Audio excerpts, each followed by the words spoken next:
never guess the places that I've been. You never guess the places that I've been. 'Cause everything is like a dream, yeah, but only in that dream that I live in. I'm never gonna let the day begin. Never gonna let the day begin. 'Cause everything is like a dream, yeah, but only in that dream that I live in. Oh, don't wake me up before you go, and I'll just make this bed my home. Oh, darling, please just let me sleep. Give me my dreams.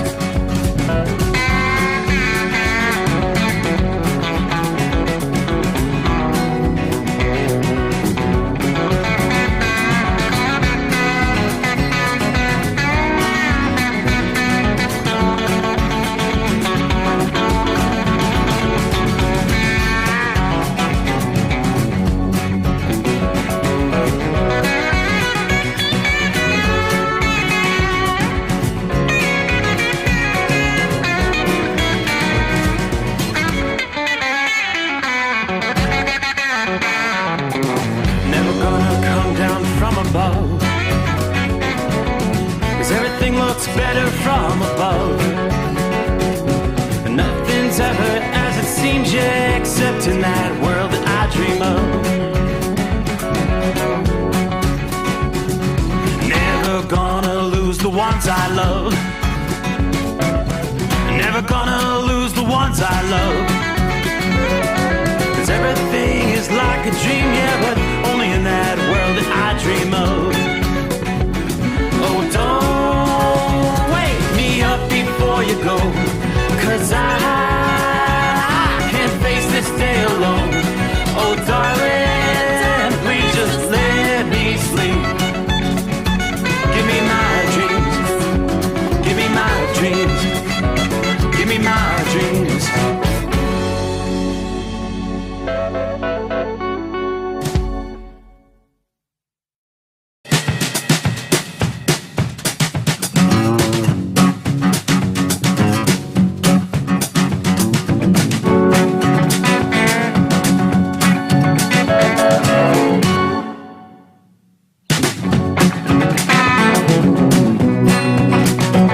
Say, everybody set to roll. Ready or not, looks like the time has come. Cross over the midnight hour in the Eastern time zone. We roll into a Thursday. Yeah, I made it through hump day, so I'm looking at the 18th day of March.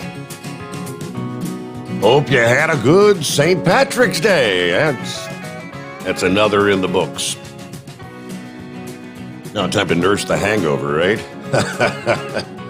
I saw some of our listening friends were out there. They were out doing the kegs and eggs things bright and early there Wednesday morning, dressed up like leprechauns. Okay, so we've got an action-packed night, as we've been anticipating for days. Yeah, Mother Nature. It's been a pretty nasty day weather-wise. And we continue through the overnight hours looking at the distinct possibility of additional severe thunderstorms and still possible even overnight tornadoes in parts of the southeastern USA. Weather Channel was here just a bit ago saying this line of storms is progressing further east a little quicker than the models had earlier anticipated. The rains are falling. You've got heavy rains over much of eastern Tennessee, from Nashville to Knoxville to Jefferson City. Rains on over into western portions of North Carolina. The stronger storms are stretching from just east of Huntsville, Alabama now, on down through Montgomery, Alabama, then kind of making a left-hand turn to the southwest, down into southwestern Alabama. Some of those heavier storms now making a beeline towards Mobile through the overnight hours. The risk of the strongest storms is going to be progressing over into western Georgia, the Atlanta metro at some point, over the next several hours. We'll be potentially under the gun here. So let's start things off. Let me flip over real quick. We hadn't seen nearly as many tornado warnings in the last several hours. There were a couple there in northeastern Alabama here about 20 minutes ago. One tornado warning was issued there for northeastern Alabama, then DeKalb County. That's going to expire in about 10 minutes from now. Radar indicated tornado about 7 miles southwest of Rainsville. That cell was moving northeast at like 40 miles per hour, so moving at a pretty quick pace. The other warning was from the Weather Service office in Birmingham for northeastern Coosa County. That expires again at about 15 past the hour, a little over 10 minutes from now. Again, these were radar-indicated tornadoes. Now, before that, we have got to go back to, it was probably maybe 9:30 Eastern, 8:30 Central Time, when we had last seen a tornado warning from the Weather Service office in Birmingham. The atmosphere is becoming a little more stable as these storms progress on over into western portions of Georgia. They tell us the air mass there is not nearly as unstable as what we're seeing for, say, southern portions of Alabama on over into northwestern portions of Florida. So not as much fuel for these storms as they progress onto the east through the overnight early morning hours. That may be a bit of a blessing. The models had depicted more unstable air was going to begin surging into Georgia ahead of these storms. But again, they're moving easterly at a pretty quick pace. Not long after the sun came up Wednesday morning, the National Weather Service had a slew of tornado watches, and warnings began coming out from northeastern Texas to northern Mississippi and southwestern Tennessee. By Wednesday evening, nearly 24 tornadoes reported stretching from Missouri to Alabama. Property damage disrupting the lives of millions of people across that region. Moundville, Alabama, south of Tuscaloosa, one of the hardest hit communities Wednesday afternoon, with numerous buildings and homes severely damaged by these storms. Again, more damaging storms could continue overnight before the focus of the severe weather begins to shift over into the Carolinas as we head through the day Thursday. The National Weather Service Storm Prediction Center issued what they call the High Risk Outlook, an official warning in National Weather Service parlance, but it amounts to be one of the severe weather potential, the highest level across portions of northeastern Louisiana. We had southeastern Arkansas, Mississippi, and Alabama through the afternoon hours today. And that's essentially the highest level on that 5-tier severe weather alert system. It's kind of reserved for days where significant weather is expected. And indeed, they saw that.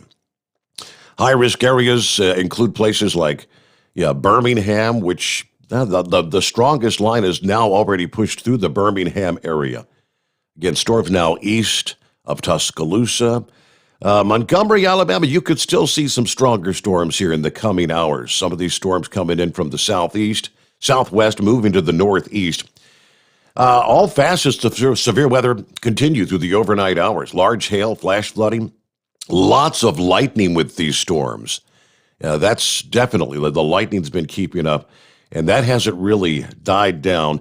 Damaging straight-line winds, I think, are going to be more of a significant risk through the overnight hours, but we cannot rule out some more isolated spin-up tornadoes continuing through the day Thursday and even into Thursday night once again. The tornado threats from Atlanta on west may come in 2 separate rounds Wednesday night. That first round is the warm, humid air surges into the region. The second round to be triggered by a cold front, which these storms are likely to organize into a pretty solid line, or a squall line, and it'll be marching eastward. Now, AccuWeather forecast says we could see wind gusts outside of tornado areas gusting to 80 miles per hour with some of these storms, even through the overnight hours. So winds of that magnitude, that's almost as dangerous as a tornado. I mean, we're talking winds in what would be considered Category 1 hurricane force. We saw a gust of 70 miles per hour, and that's going to continue through the day today. Roof damage, blown out windows, trees coming down, even outside again of tornado areas. This is going to put all said and done. This storm will have affected 22 states in the line of fire. All right, the rural wooded landscape in the gentle hills in this part of the U.S. going to make it very difficult, very challenging for people to spot approaching violent storms on the horizon, even during the daylight hours. Of course, now with the sun set, it's almost impossible to see a tornado if one is approaching. Overnight tonight, storms are going to focus on Middle Tennessee, Eastern Tennessee, on up into parts of the Midwest. We've got, again, the showers extending up to our Bowling Green there in southern Kentucky. On the northern side of the storm, we've got a lot of rain. Southern portions of Illinois back into central portions of Missouri. Not seeing severe storms there, just your general run-of-the-mill showers, rumbles of thunder, but definitely some torrential rains on the northern side of this big system. All right, in parts of the south central and southeastern USA, nighttime tornadoes, they're more common there than pretty much any other region in the country. The threat of severe thunderstorms in the southern states not ending tonight. A significant threat's going to exist in the southeast right on through Thursday into Thursday evening. So as we progress into the day today, that severe weather risk, including the potential for, again, multiple tornadoes, expected to stretch from parts of the Ohio Valley through the southern Appalachians, all the way down to the northeastern Gulf, and a large portion of the Atlantic coast by later today. Now, one difference with the severe weather setup in the southeast today is the threat. It's likely to be a singular one associated with this advancing cold front, unlike the multiple thunderstorms and tornadoes. We saw a lot of supercells well out in advance of that front this past day, and that's where many of the tornadoes originated, those individual supercells. So as we look back at some of what we had seen over the past day, again, nearly 24 tornadoes reported from Missouri to Alabama, according to the Storm Prediction Center. Mountainville, Alabama, the one located south of Tuscaloosa. AccuWeather's forecaster Bill Waddell was in Fairview, Alabama this past evening, looking at some of the damage firsthand. Major damage reported. The sheriff said everyone's safe and accounted for, which, looking at the amount of damage we have here, I mean, homes just totally destroyed, it's a miracle. They're saying everybody's okay there. All right, we had one home destroyed, 2 people injured near Campbell, Alabama, as one of those strong storms moved through that area. 2 tornado-warned storms tracked through the area late Wednesday afternoon. 4 other homes in the area damaged during the storms, but the extent of the damage not clear at this point. People around Campbell had a brief break in the storms to clean up before that next round swept through this past evening. And they're advising folks, even during the overnight hours, if you get a tornado warning, don't forget your furry friends. Pet owners should have an animal emergency kit readily available. And if you have to evacuate, take your pets with you. Never tie them up outside. Of course, the loud roar of passing thunderstorms and other noises obviously sparks fear in many animals, and a lot of times extreme anxiety, no doubt. All right, Tuscaloosa, Alabama. People in Tuscaloosa had to take cover as a tornado spun up near that city. This right on the heels of another storm that spun up a rather large, dangerous twister that had tracked just southeast of the city. University of Alabama had students sheltering in place as the storms hit that area. One student kind of documented what it was like in one of the storm shelters on the campus.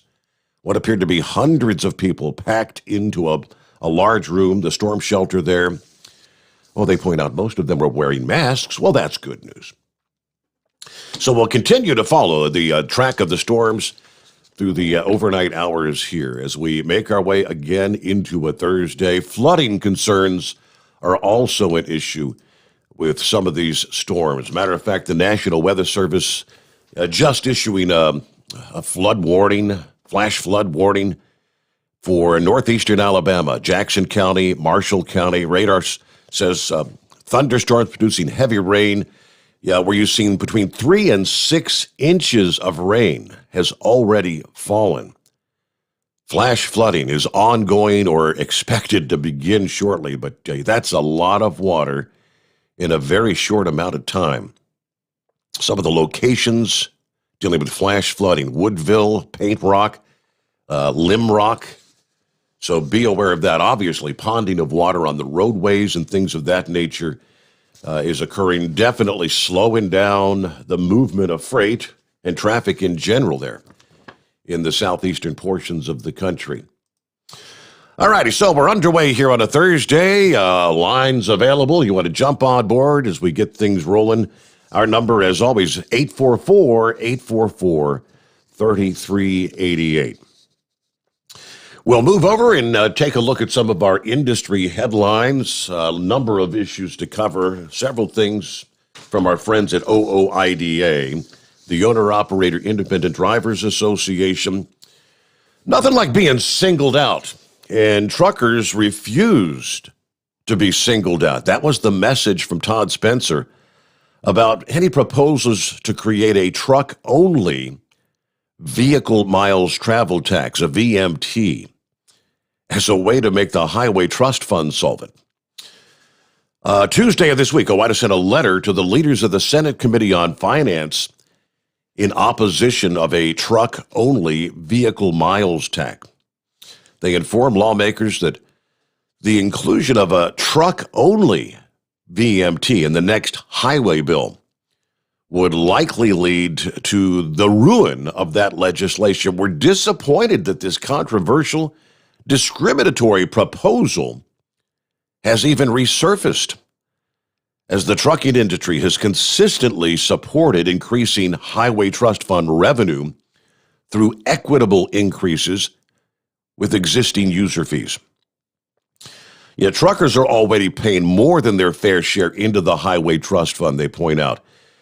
Decreases in funding from the fuel tax, that's coming from passenger vehicles. It's not from commercial motor vehicles. Proponents, supporters of the truck-only VMT, insinuating that, well, truckers don't pay their fair share to the trust fund. That's preposterous, according to Todd Spencer.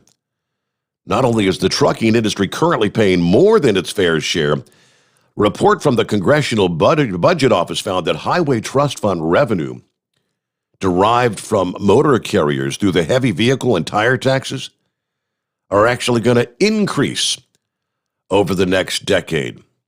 They're not going down, they're going up. The issue is you've got automobiles getting better mileage, people not having to purchase as much fuel, and a big decrease in light of the fact that so many people are now working from home, not driving to and from work, which has put a big dent in gasoline consumption. Oddly enough, why are we paying more for fuel right now? Okay, well, I'm looking at the report here, which just this past day, according to the International Energy Agency, the world's once insatiable demand for gasoline is unlikely to recover to pre-pandemic levels. Gasoline use cratered during the pandemic with all the shutdowns, as I said, people working from home. And that's a trend that's going to continue as the COVID-19 crisis eases. Many governments also have been pushing for low-carbon alternatives. Oil demand is expected to continue rising as developing countries with growing populations begin to use more fuel, but it's not expected to return to pre-pandemic levels probably until the year 2023, according to the Paris-based intergovernmental agency. So gas demand unlikely to fully return, because increased demand in the developing world is going to be offset by consumers shifting more and more to electric vehicles, hybrids, manufacturers improving the fuel efficiency, and businesses increasing the telework, working from home, decreasing travel. Meanwhile, prices have surged. Right now, we're paying about 14% more for a gallon of regular than we did in the month of February. We're paying nearly 30% more for gas right now than we were this time a year ago, according to AAA. Well, part of that, they're saying part of that is by the Texas storms that knocked out the power to millions of residents, took several of those refineries offline. The price of gas also being kind of boosted by the sentiment of the economic recovery as the COVID vaccines continue to roll out and be distributed around the country. So, all right, so no to a VMT. Nothing like saying, well, the truckers are going to pay a VMT, not everybody else, not the automobiles. So, doesn't seem fair, does it? Small businesses may receive a couple more months, they tell us, to apply for the Paycheck Protection Program loan. The House of Representatives on Tuesday voted 415-3 to extend the deadline from March the 31st until May the 31st. Give you 2 extra months. The bill would also give the Small Business Administration until June 30th to process those loans. Now, again, that was passed in the House. The PPP Extension Act of 2021 now moves over to the Senate.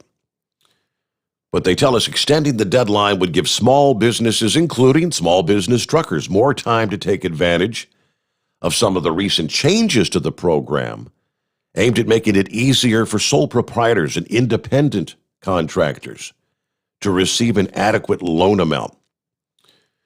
Some of the changes they announced last month, first of all, establishing a 14-day exclusive PPP loan application period for businesses and nonprofits with less than 20 employees.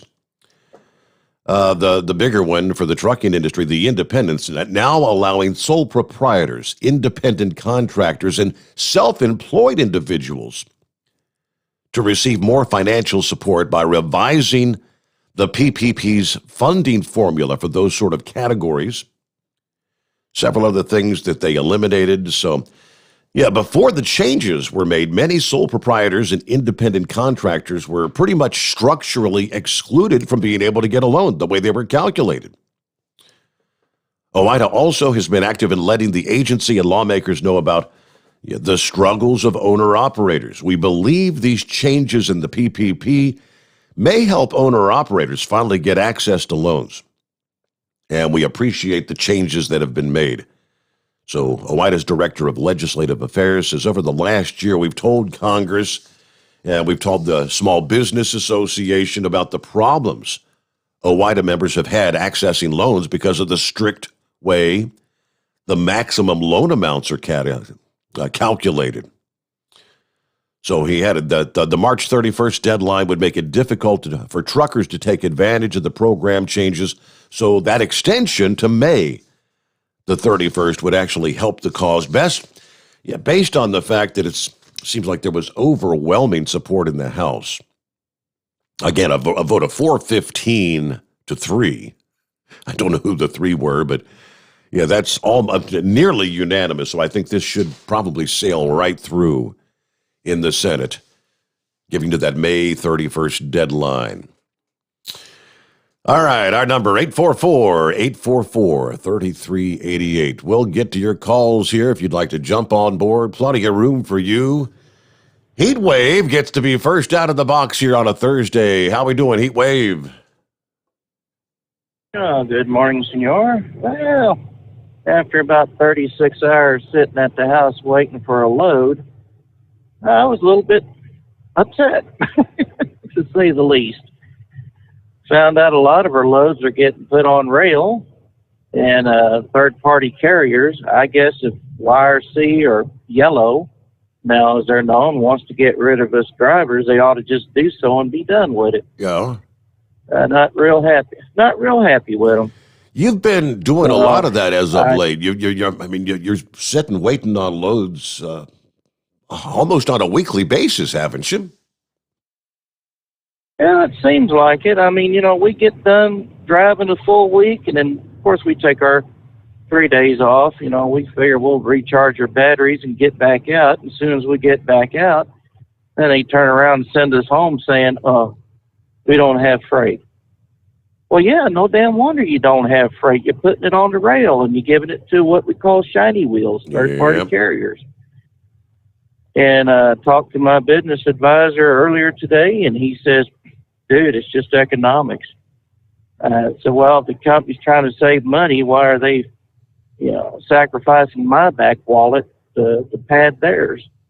I got bills too, and I can't go for a $700 million loan.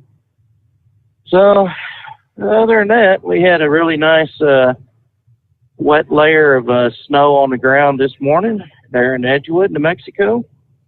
So we sure could use a lot more of the moisture. Just give it in the form of rain instead of ice. I don't like that too much. About done with the frozen stuff. Can you believe they had blizzard warnings in the Texas-Oklahoma Panhandle this past day? I mean, maybe Monkey Gouger can check in with us at some point tonight, because that's where he was supposed to be heading last night. I said, boy, have fun. That'll be a joy. Yeah. Well, that was that storm that blew through us. And, yeah, it was said it was going to be worse on the western part of eastern New Mexico, western Texas. So, and generally, whatever we get, the panhandles, gets it worse anyways. So, but yeah, it was nice. I had 10.5 hours of good sleep last night, and then heading on down from Albuquerque to the California state line, I had another 5-6 hours of sleep. So hell, I ought to be raring to go for 18 hours or so. There you go. With all the sleep I got. So we got time for a quick Thursday folly? Absolutely. Well, I know the last couple of ones have been kind of stinkers out there, but this mortician received the body, and as he's preparing the body, he notices that the man's manhood is just massive. He thought, boy, he says, I got to show this to the wife. So he gets himself a 1 gallon pickle jar, puts it in there and puts formaldehyde, because he figures, he's going to take it back and sew it on the body before they bury it. So he comes home and he says, honey, I got a surprise for you.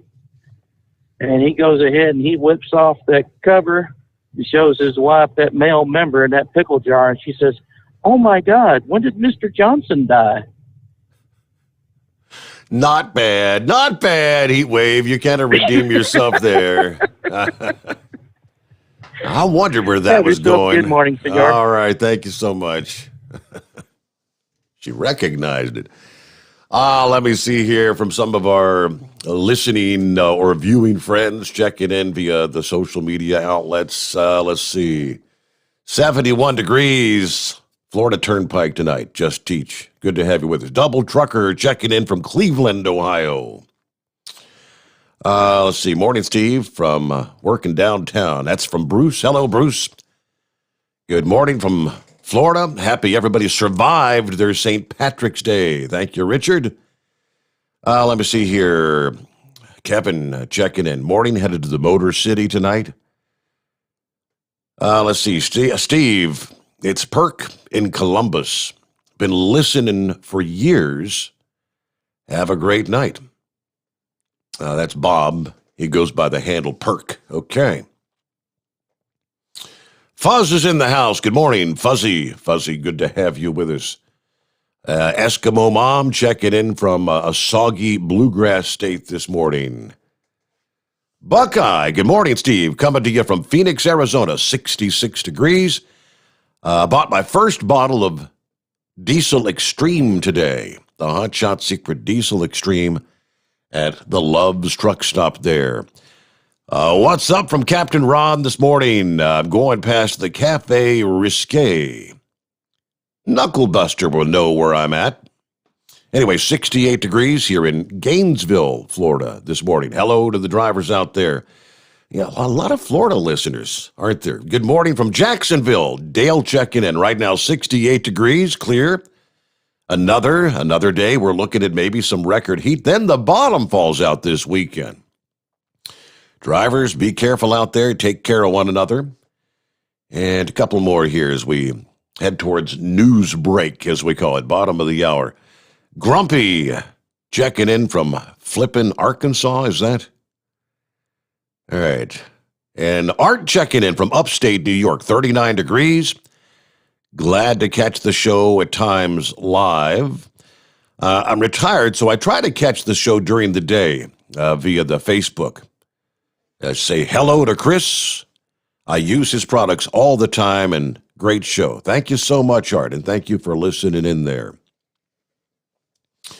And lastly, Gary says, another Arizonan here.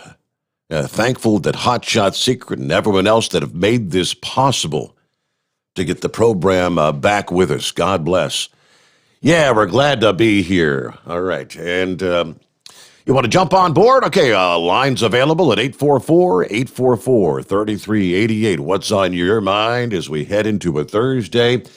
Right now, a news break, and we'll return right after this to the Steve Sommers Overnight Drive live from the Hot Shot Secret Studios. USA Radio News with Dan Naraki.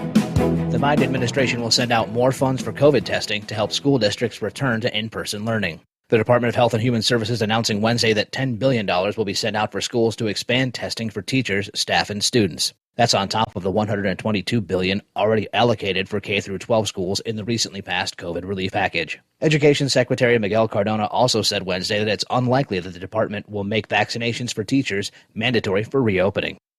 And Ohio's Attorney General is suing the Biden administration over provisions in the $1.9 trillion American Rescue Plan.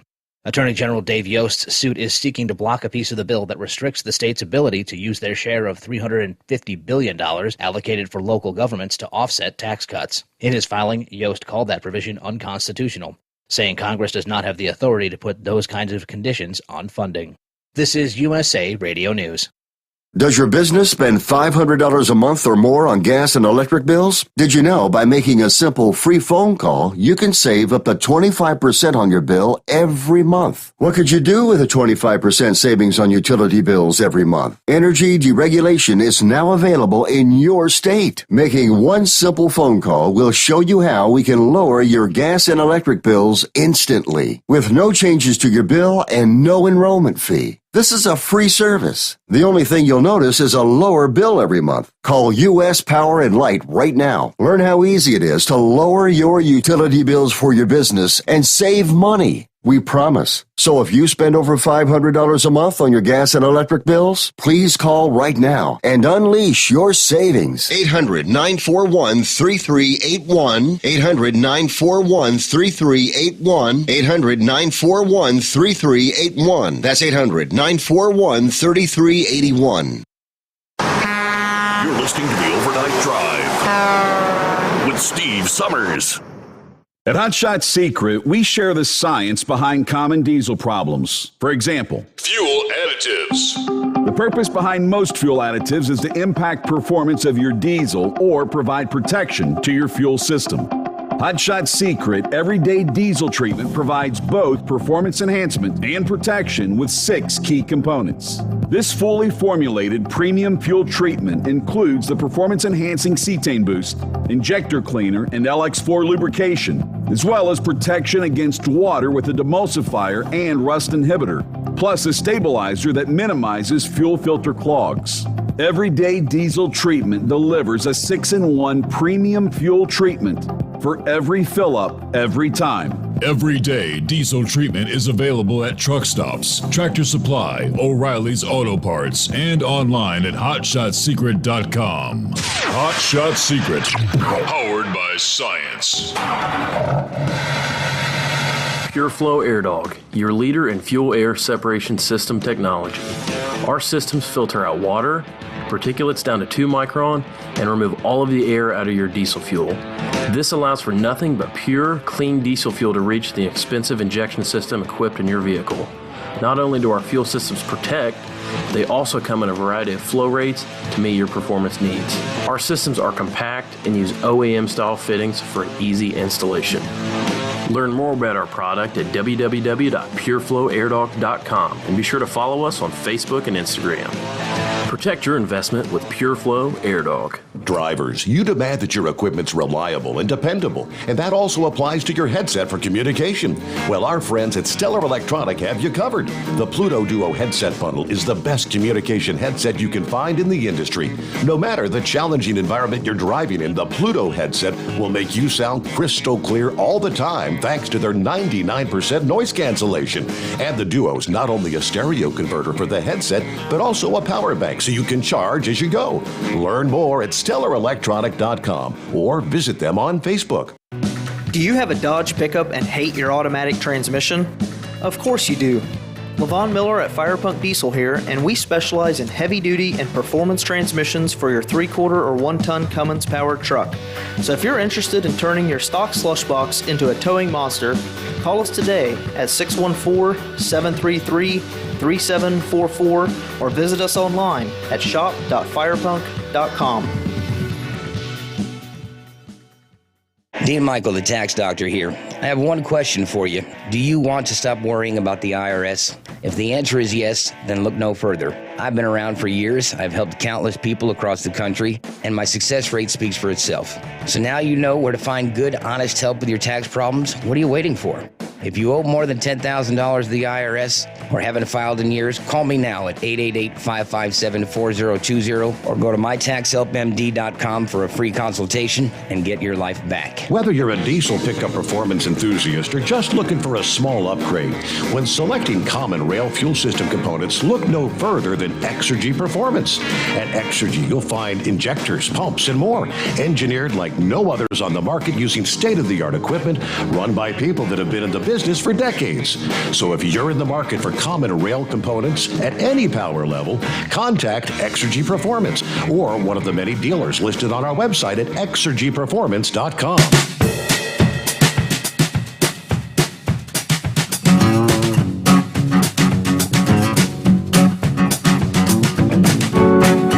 Some of our industry headlines here. What else are we looking at?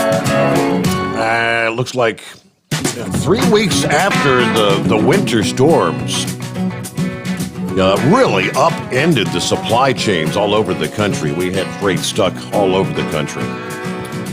Beginning to see more normal freight patterns, as well as signs that spot truckload rates may have crested. The number of loads posted on the DAT Members Edge fell 11.4%, and the number of trucks increased 9.2% last week compared to the previous week. So easing capacity and more predictable travel conditions appear to have propelled spot rates kind of to a peak, well above seasonal expectations. So that would be good news, right? National average spot rates here for the month of March to date. Van, $270 per mile, 30 cents higher than the February average. Flatbed, $270 per mile, 14 cents higher than February. Refrigerated at $295 per mile, 26 cents higher than February. Now, these are national average spot truckload rates for the month through March the 14th. They include a calculated fuel surcharge, a diesel average of $3.07 per gallon, which is actually up 3.3% compared to the previous week. The 7-day average van and reefer line haul rate, which excludes fuel, set all-time highs for the DAT network last week. The van line haul rate averaged $240 per mile. Reefer rate was $261 per mile. I guess those are pretty good numbers, huh? All right, I got the final word. We had kind of advised last week that there was a multi-state enforcement effort, a 72-hour period that a number of states, including the state of Ohio, participated in. And according to the press release from the Ohio State Highway Patrol and other members of what they called the 6-State Trooper Project, where they had collaborated to just pull vehicles over for various moving violations. It wasn't really about looking for the moving violations. It was looking for drugs and illegal weapons and things of that nature to get them off the street. Started last Thursday at the midnight hour, then ended Saturday. The high-visibility enforcement effort, which included Indiana State Police, Kentucky, Michigan State Police, West Virginia, and the Ohio State Highway Patrol. During the 6-state project, Ohio State Highway Patrol made 21 illegal weapon arrests, 246 drug arrests. In all, the 5 participating agencies made 539 drug arrests and 78 for illegal weapons. The statement from the Highway Patrol superintended, by stopping drugs and illegal weapons from being on our roadways, we're making an impact in our communities. The partnerships with our neighboring states helping to make our roads safer for everyone traveling into and out of the state. This was a multi-state law enforcement partnership, again, looking at providing combined, coordinated law enforcement and security services in areas of highway safety. So there you go, the final numbers. You got some guns, you got some drugs off the streets there with that multi-state effort last week. Okay, keeping an eye on the weather updates. Not seeing nearly as many severe thunderstorm warnings coming in. The intensity levels of this line of storms seem to be dropping down a bit, but we'll keep a close eye on things. Have not seen any additional tornado warnings in nearly the past hour. But again, we'll keep an eye on things. Back to your calls at 844-844-3388. Says I'm talking to Ian, but who we got on the line? Oh, buddy, it's me. It's Ernest T. I heard about that big snowstorm out west, buddy, and I need your expertise. Oh, boy. Buddy, next week I'm going on vacation. And I go on vacation about the same time every year, buddy, just to go trout fish. And I need to know, is it going to snow, buddy, in Kentucky? I'm worried. Inbred redneck, I think you're fine. You're good to go. Next week, snow in Kentucky. I think you can scratch that off your list. Oh, thank God. Thank God, buddy. You have to go when they bite. You know what I'm saying, buddy? And we got what we call around here these berry winters and blossom winters and everything else. You know what I'm talking about, buddy. Oh, yeah. You got you got the cherry blossom winter, and then you got the redbud winter, and that's what we're in right now. And then you got dogwood winter, and the way I was planning it out, I was going to catch it right in between redbud winter and dogwood winter. But if you go into blackberry winter, the fish ain't biting, buddy. So that's the fishing report from Eastern Kentucky anyway, buddy. But so glad you told me that. What part of Kentucky is your big? So you're going on a fishing vacation. What part of the state you going to be in? Oh, I'm going to be in Eastern Kentucky, buddy. I don't get too far out of there, buddy. You know, that's where, besides when I go to work, buddy, that's where I stay, Eastern Kentucky, you know, and everybody knows my accent and everybody knows me. So I'm going on the Big Sandy, buddy, the Big Sandy River. Oh. I'm going to be out there fly fishing. I'll look like a gray-headed Brad Pitt out there with a gray beard out there fly fishing. And I'm sure the women are just going to be flocking out there when I put on my hip waders and don't wear a shirt or anything underneath them, buddy. That way I can wiggle my worm for the fishies. You know what I'm saying, buddy? I hear you, yeah. Yeah. Have you noticed here lately, Steve, that it's almost a sin to be an American, buddy? And I know where you are. You're proud to be an American. You're a patriotic man, Steve. You always have been. But you turn on the news, you see all this stuff, buddy, and I'm telling you, it's crazy. Just today, I seen on Google, which I shouldn't get my news from Google, but I'll check it out just to keep myself revved up and having a little bit of motivation in life. You know what I'm saying? Right. This, I don't know if you're aware of these guys. They was like how would you call it? A fusion rap heavy metal band back in the 90s.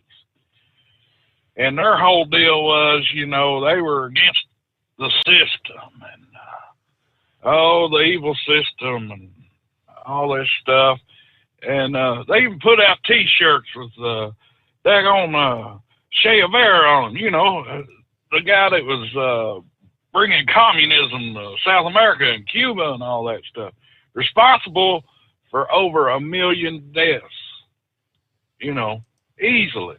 I think the final number be probably right around 2 million just in Cuba itself. I mean, that's why a lot of people fled from Cuba to come here. This rage against the machine, and they're going to sit there and tell us that, and people can check it out for themselves, that every white person is racist. I mean, I hate to drag this stuff on your show, Steve, because I believe your audience is way above this. We all judge people by the content of the character. We ain't worried about that outside stuff. You know what I'm saying, buddy? Absolutely. I mean, who cares if somebody's got a better tan? Who cares if somebody's got a better tan than you? Just go get some more Hawaiian Tropic, get out there with Hogzilla, lay out in the sun, and if it don't work out, I mean, I'm sure she will give you her telephone number. You know, that's just the type of girl she is. But, Steve, these people are, they put this guy on a pedestal, you know, old Che Guevara. Oh, yeah. You got to be a communist. And that's what all their music was about. They never had a number one hit or nothing like that. And now they're going to tell us we're completely evil. They've already cashed in. I'm sorry. Their music wasn't that good.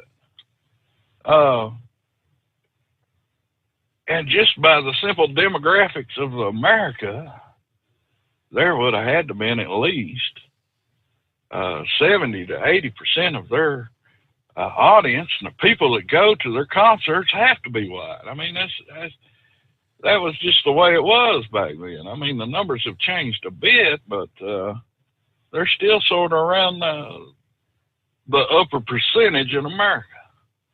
And it just seems these people want to lecture you, and they're putting some weird people up on a pedestal.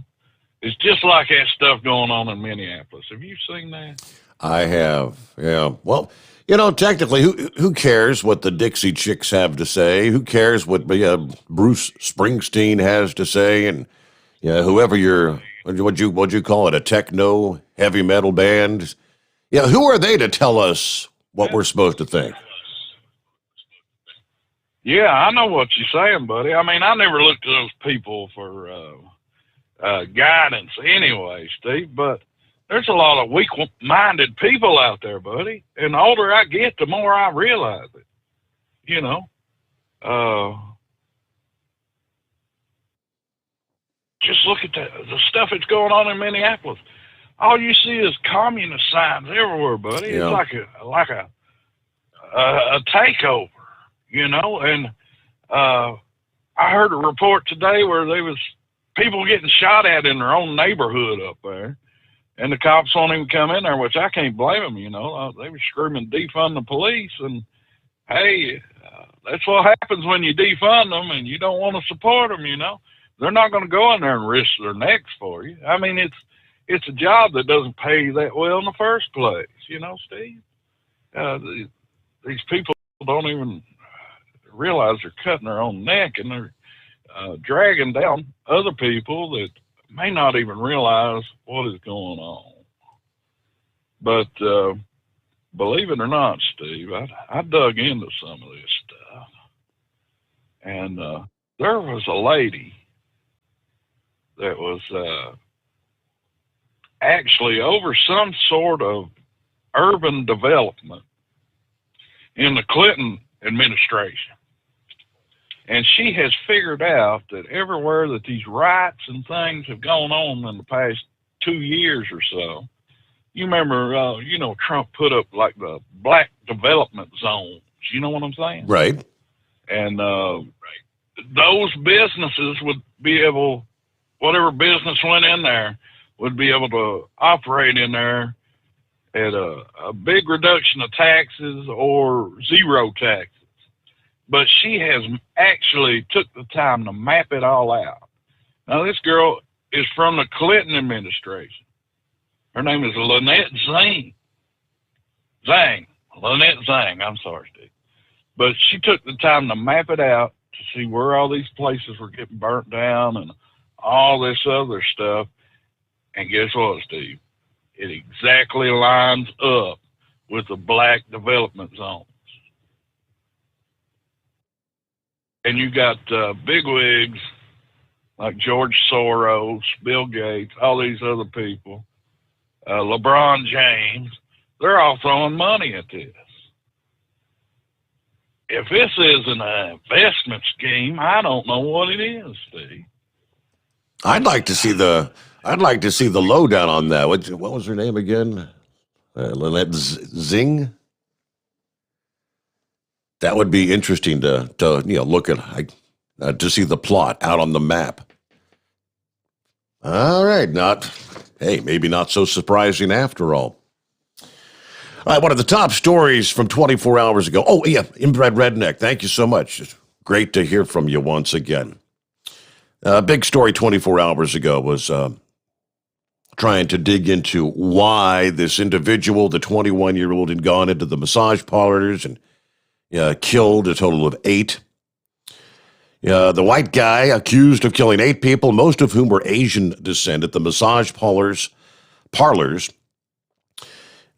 told police the attack was not racially motivated, that he potentially had a sexual addiction, according to officials this past day. I think one of our callers kind of brought up that possibility last evening, right? A guy was looking for, what they call happy ending or whatever. Authorities say they're still investigating whether the deaths were maybe considered hate crimes.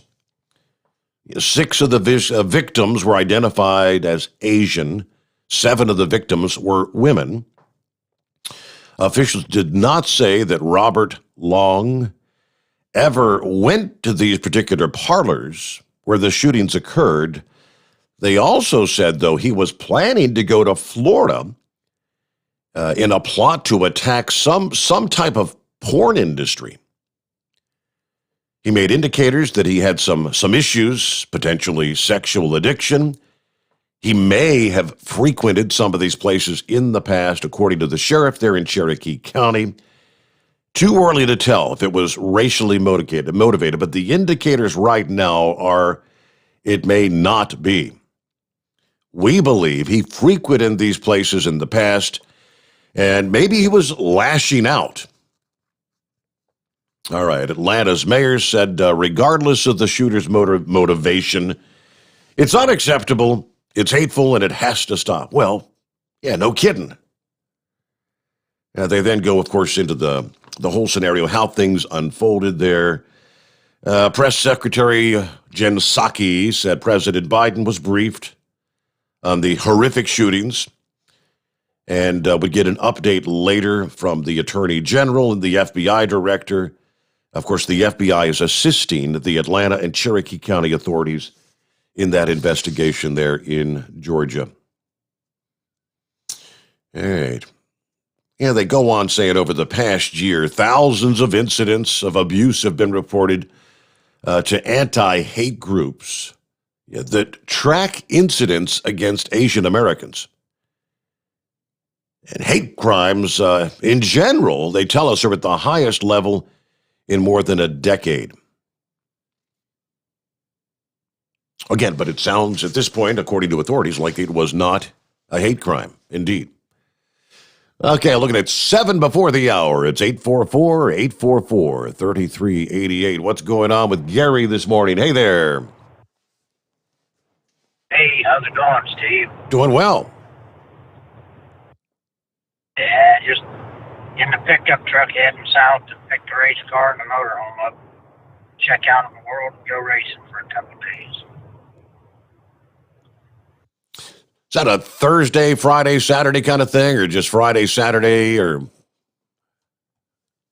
It's just Friday, Saturday, but it's about 4.5 hours south of where the car's at, so car's all back together now. I'll load it up tomorrow afternoon and ease down to the track, so I'm there first thing Friday morning. We do a test hit and 2 qualifiers Friday, and then we qualify 2 more on Saturday and race. Mm-hmm. So there should be some pretty good racing on your flow racing this weekend too. Got NMCA's down there in Bradenton. They'll have a pretty serious pro mod field down there for you to watch. I do know that's this weekend too, and I think there's a Midwest Pro Mod Southwest or Southeast or something Pro Mod Association out in Texas, I think, are running, but I don't think that's on flow racing for you. Uh-huh. But I know NMCA is. Yeah, car's all ready to go. Basically gotta tidy it up a little bit, load it up, roll on south. Yeah, I know that. I know Kyle headed out this past day. Headed out for the tractor pull event that gets underway this weekend. Big indoor tractor pulls that he's going to be attending. Yeah, the guy that does my work down here, Andy Pinkerton, there at Skippy's Performance, he had one of the tractor pullers brought him a blower, I guess today about lunchtime, and said he really needed it bad. He's supposed to pull this weekend somewhere at a big NTPA thing. Yeah. He said he'd be up finishing it up tonight, and the guy'd come back and get it in the morning sometime, and then put it back on his tractor and be at the pull this weekend. I think he's supposed to go. I think in a couple of weeks, I think he's supposed to go over into Carolinas for one of the big pulls, but I'm not sure about the tractor pull. I very rarely got time to do it. Between the car and working, but I'm racing the next 2 weekends in a row, so I made my mind up if I'm going to stay down here or come back home and then go back down next Thursday night anyway. But I'll send you links to. You got the WhatsApp on your phone? I don't think I've got that. No, sir. That's the clearest way to send a video. I know if I send video to you on a link through email, it doesn't usually come out too plain. Okay. I've been sending them to my family and the guys up north that wanted to see the car run. I found out WhatsApp works about the best. I hate to promote an app, but yeah, it seems but what I see is what you see. Okay. Yet. All right. It's not all chopped up and blurry, and it's pretty decent. Pretty decent way to send them, and you can send the full the full video, where some of the other ways you send it, you got to cut it down in pieces. Okay. Yeah, you know me. You know me in modern technology. I'm not. I don't do the Twitter thing. I don't have the Instagram. I've heard of the WhatsApp, but I've never used it. So. Yeah, about the only thing I use it for is when I send videos back up home. That way they can see it without putting it on YouTube. Yeah. Probably be some of them on YouTube. If I've got time, I can send them right off of the one camera onto YouTube. It just depends on what we're doing with the car and how much we got our hands on with the new setup. Though. Okay. Well, everything goes right, we'll have a little bit of time. So, well, that's if I do it, I'll send you some links on the email. okay. That sounds like a plan.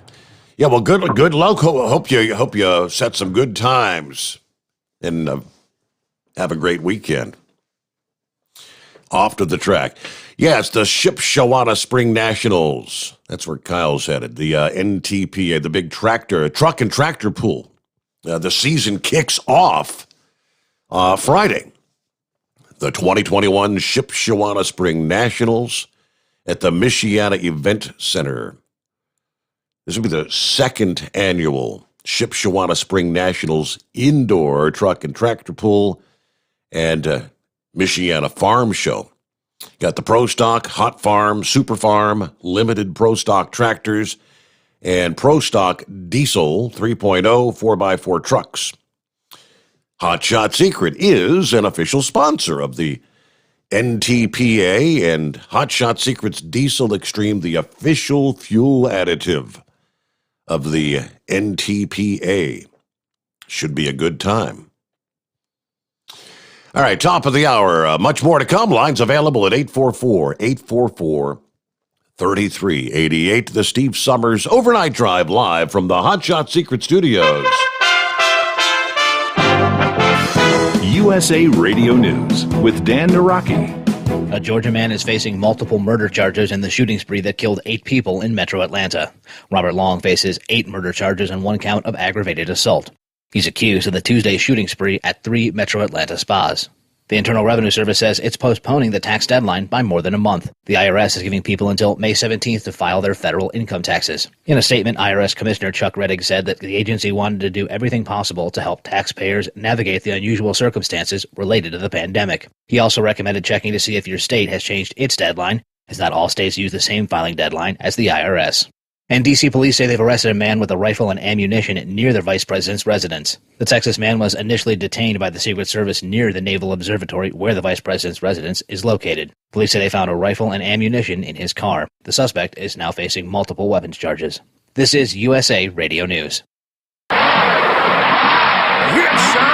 Do you hear that? That is the sound. No, that is the sound of the wrecker. That is the sound of the tow truck. That is the sound of your car stuck in the snow and the tow truck is on its way. You know what the tow truck is coming for? The tow truck is coming for your wallet. That's what it's coming for. I know. That's what it's coming for. Listen, this is Billy Gerard here, Rockstar Radio. I have the solution. It is called Track Grabber. TRACGRABBER. Go there, trackgrabber.com. Winter is coming. Do not let this sound be you. Track Grabber, TRACGRABBER. Go there, get these. They are inexpensive. They will save you a fortune in the long run, and they will save you from getting stuck. Go to trackgrabber.com. Log on. Get yourself a pair. Get a pair for the family. They're easy to install, and they will get you out of the mud, the snow, the sand. They will save you from the wrecker bills. Oh, my goodness. They will pay for themselves the first time you use the trackgrabber.com. Promo code ROCKSTAR saves 25%. That's trackgrabber.com. Promo code ROCKSTAR. The Biden administration will send out more funds for COVID testing to help school districts return to in-person learning. The Department of Health and Human Services announcing that $10 billion will be sent out for schools to expand testing for teachers, staff, and students. That's on top of the $122 billion allocated for K-12 schools in the recently passed COVID relief package. Education Secretary Miguel Cardona told reporters Wednesday what those funds were being allocated for. My priority right now is to safely reopen as many schools as possible as quickly as possible. And to do that, earlier today, I notified all 50 states, D.C. and Puerto Rico, of the amount of funds they'll be receiving from the American Rescue Plan, totaling nearly $122 billion to help them reopen safely and quickly. I'm also pleased to share that HHS is allocating an additional $10 billion for states to do screening and surveillance testing in schools to make sure we can not only open our schools, but keep them open. This is USA Radio News. Now you can fly anywhere in the world and pay discount prices on your airline tickets. Book a flight today to London, Paris, Madrid, or anywhere else you want to go and pay a lot less guaranteed. Call the International Travel Department right now at Low Cost Airlines. 800-215-5141. 800-215-5141. That's 800-215-41. The pandemic isn't the biggest worry for the market anymore.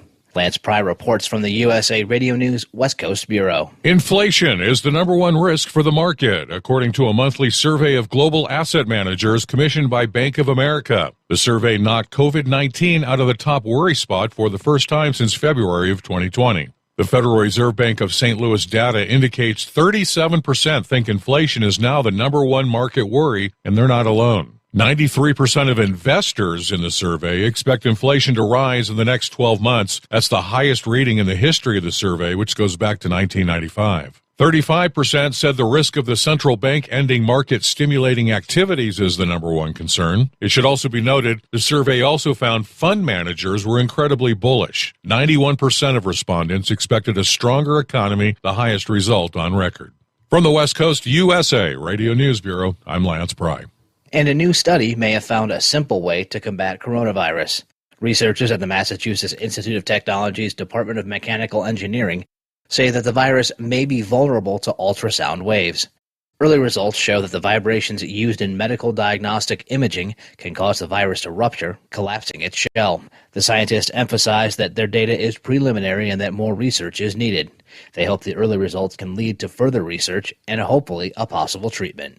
For USA Radio News, I'm Dan Naraki. At Hot Shot Secret, we share the science behind common diesel problems and their solutions. For example, Ultra-low sulfur fuels. the primary function of diesel fuel is combustibility. One of the little-known aspects of fuel is its role as a lubricant to metal-on-metal moving parts. The introduction of ultra-low sulfur fuels diminishes the fuel's ability to lubricate because sulfur, which has been mostly removed, has lubricating properties. Hot Shot Secret Everyday Diesel Treatment with LX4 delivers unmatched lubricity. Third-party testing confirms that it takes 3 times the amount of leading fuel treatment to match the lubrication benefit of 1 dose of Hot Shot Secret. Everyday Diesel Treatment is a fully formulated 6-in-1 premium fuel treatment for every fill-up, every time. Everyday diesel treatment is available at truck stops, Tractor Supply, O'Reilly's Auto Parts, and online at HotShotSecret.com. Hot Shot Secret, powered by science. Live from the Hot Shot Secret Studios, the Steve Summers Overnight Drive.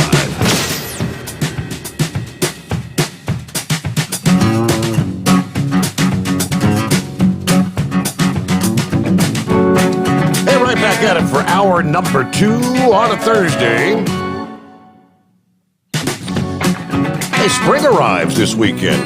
After springing forward last weekend, everybody adjusted to the time change thing.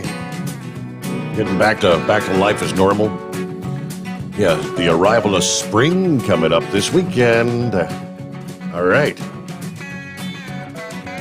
I think it was Rhonda that called in last evening when we were talking about when the National Weather Service had bumped up the threat, the tornado threat, to the highest level on the chart this past day, level 5.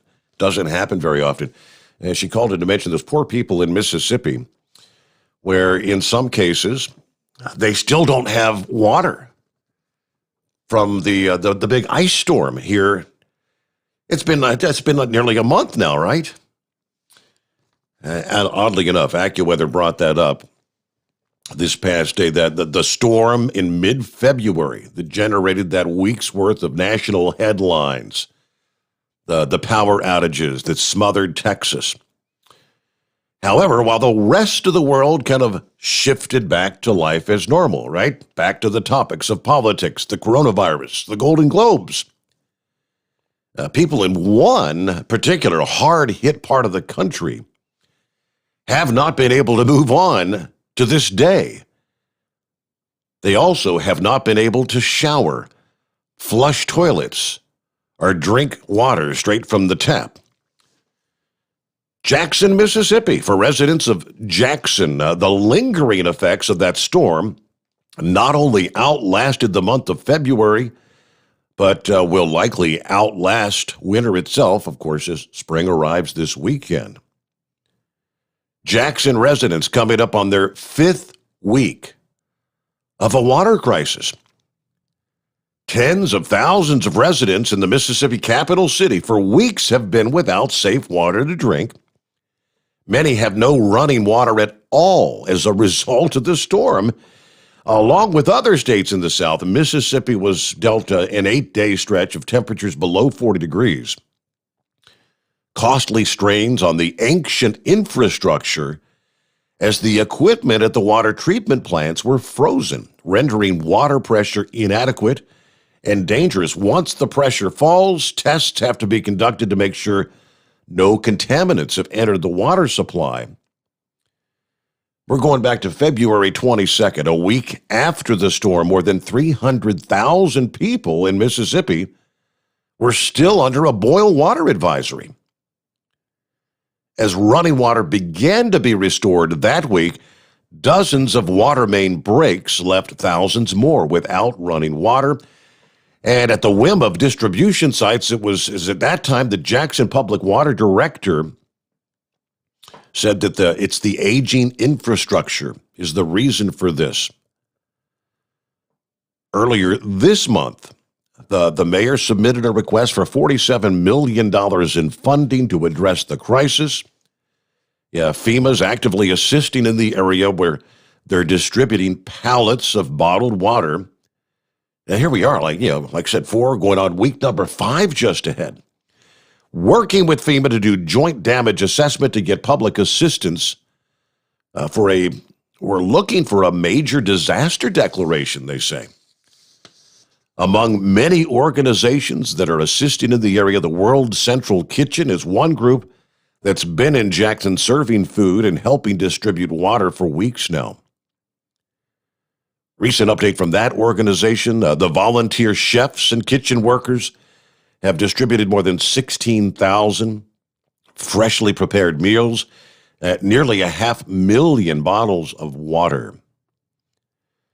While the focus, of course, in the news and the media and the aftermath really centered on the plight in the state of Texas, many of those forced to go a week with freezing temperatures without heat. But the ramifications have really been exacerbated and long-lasting by what they call decades of neglect there in the state of Mississippi, not keeping up with the infrastructure. You imagine that, though. I guess you'd be smelling pretty ripe right about now. Haven't been able to shower in 4 weeks. Yeah, relying on bottled water sponge baths and things like that. That's all they've got. Hey, good morning, Horse Feathers. Yeah, morning, Your Honor. So I'm down here riding around the Capitol Beltway this morning, and down here they got a thing called the Washington National Harbor. It's kind of a, high up place that they put up there, and I guess it's kind of a recreation place. They got an MGM casino there, and they got a big Ferris wheel, and they had a spot right next to the Potomac River that they had one of the planes that was all painted up like Air Force One. Now, I'm not real good on my sizing of planes, so I don't think it was a 747. Maybe it was an older 737 or something like that. But anyways, as I say, the whole plane was all painted up with the light blue on the top, and the whole thing, and Air Force One. And it was there for quite a while. But there isn't enough space, in my opinion, that you could fire up the engines and make it take off or make it land there. So I kind of figured they brought it in on a barge and rolled it up there. But here I was down here in the last week or so, and I was just thinking about it now, riding around the Beltway. That plane disappeared. Kind of like David Copperfield came by and put up a sheet and said, hocus pocus or abracadabra or whatever he does, and wave his magic wand and drop the sheet. The plane ain't there no more. So I didn't know if anybody out there in the listening audience that rides around D.C., or maybe if you know, can get on anything to find out about the Washington National Harbor, find out about that plane, what it was doing there maybe, or maybe where it went. I don't know. Maybe we have like UFOs or something came by and sucked it up with a tractor beam or something there. I don't know.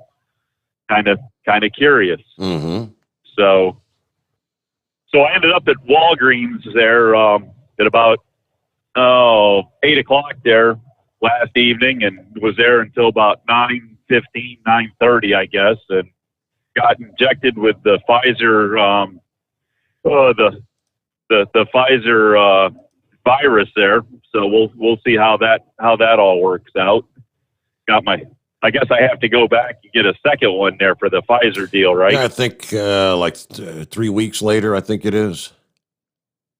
Yeah, they got me scheduled to go back, and they give me a little card, and I had a little card in my hand, and some other guy came walking in and said, I'm supposed to get my second shot, but I don't have the card.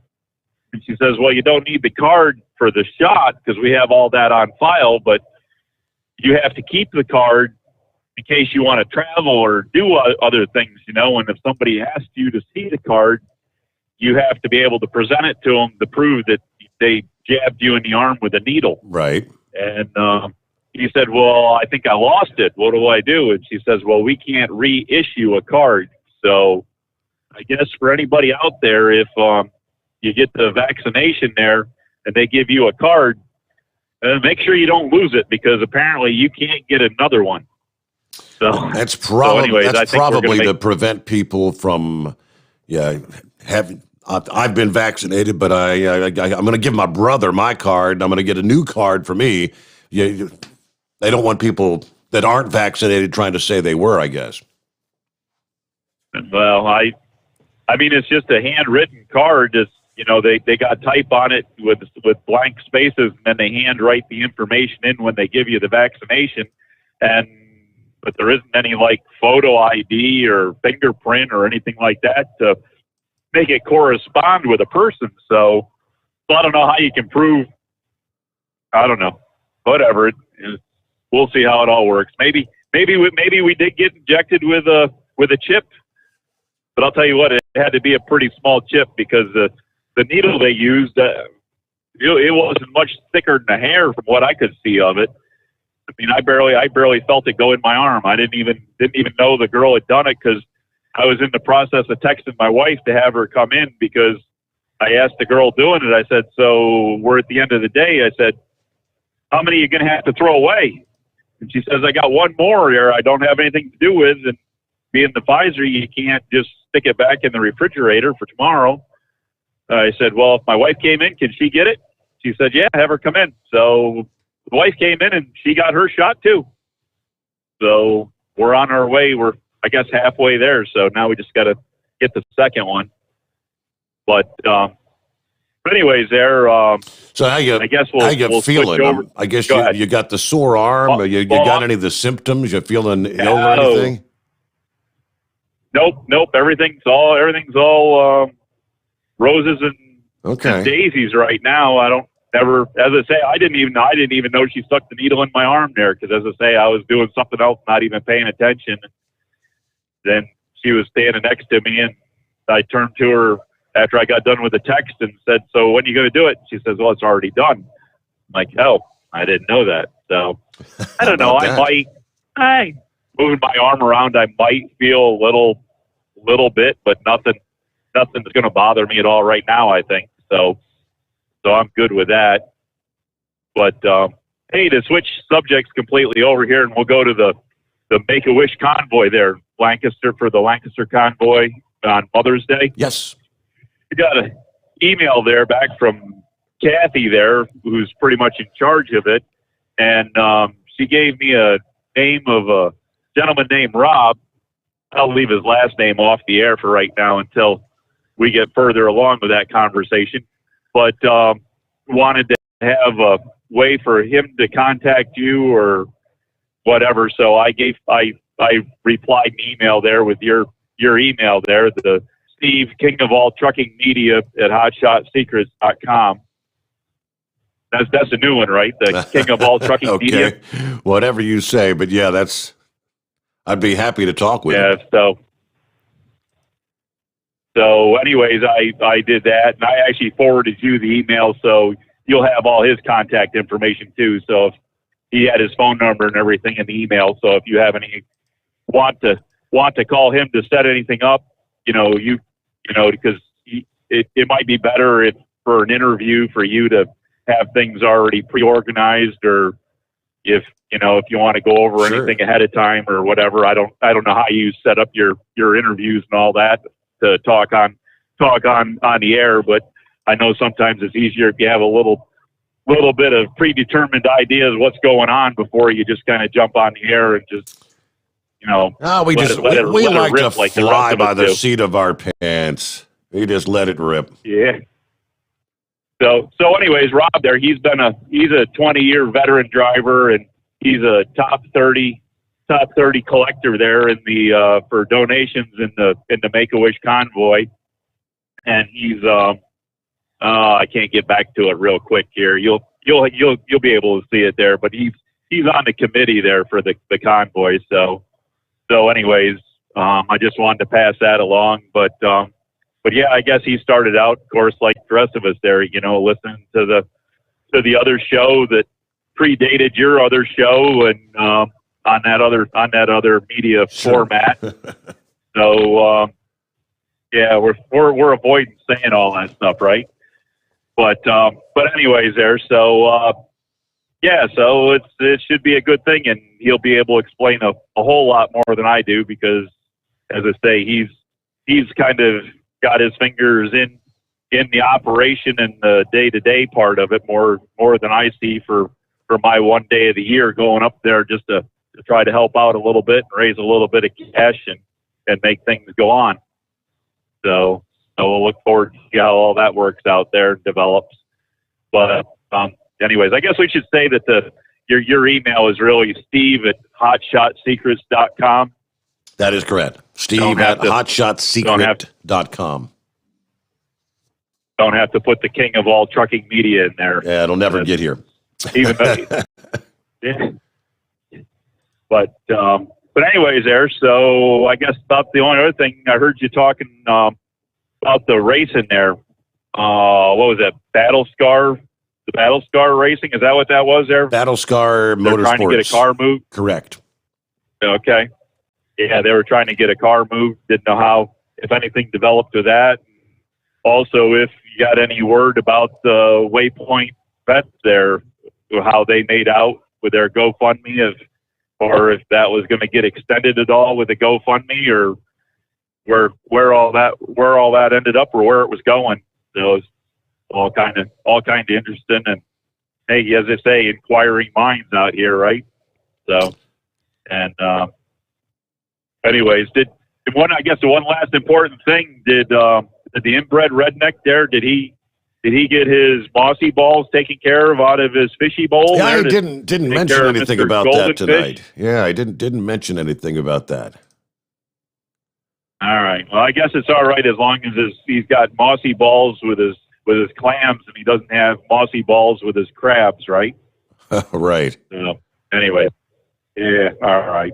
Crickets there. Well, you were mentioning your friend. You said his name was Rob. I think Rob is actually listening. He said, "Hey, Steve, I just got an email." He said, "I'm a huge fan of yours. In fact, we met once, and I think I can tell you how you'd remember me. LOL. Anyway, give me a call off the air ahead of time to talk. My number is below. Can't wait to hear from you. Can't wait to be on your podcast." There you go. Well, okay. Well, Rob, but your number is not there. So you said your number's below. You forgot to put your number up there. Did the you maybe email send that them? the email I forwarded to you should have his phone number in it. Okay. Yep. Okay, I got it. I see it there. Very good. So, all right then, Steve. Well, appreciate you being here and appreciate Hot Shot Secrets, and hopefully somebody capitalized on that $150 package there from St. Patrick's Day that they were supposed to be giving away there. That sounded pretty interesting. And I guess one last thing here for you real quick. Josh was talking there that I thought he was going to be out there at the tractor pull as well, maybe if Kyle's there, but I think Josh was supposed to be there. And I guess before he came to Hot Shot Secrets, by the sounds of it, in his resume, he spent about 20 years there with the tractor pulling people. Really? So, yeah. So that was kind of interesting to hear about him there. So, other than that, we're headed into the belly of the beast. The storm's coming this way. I'm going to Virginia, so we're headed to the belly of the beast. We'll see how we make out. We'll put our short pants, high water pants on tonight to come down here. Yeah, you might need your hip waders before it's all said and done. Yeah, rain. All right, thank you very much, Horse Feathers. What are we looking at? It's 844-844-3388. All right, flipping over, just trying to, so I've been keeping an eye, and I guess the good news would be we are not seeing any additional tornado warnings. Haven't even really seen any additional severe thunderstorm warnings here in the last little bit. If this particular page is correct, they have expanded the tornado watch box a bit further to the east on through the overnight hours. The tornado watch is now in effect for much of western Georgia, the southernmost portions of Alabama, and western reaches of the Florida Panhandle there. That was just updated here a little bit ago. Let's see, how long does that go? In southern Alabama, the watch is till 3 a.m. Central Time, so 4 a.m. Eastern Time there. It's the same thing. South Central Alabama, Panhandle of Florida, till 3 a.m. Central Time. This one down here from Mobile looks like this watch in effect till 6 a.m. Central Time for the adjacent coastal waters, down there along the Gulf Coast.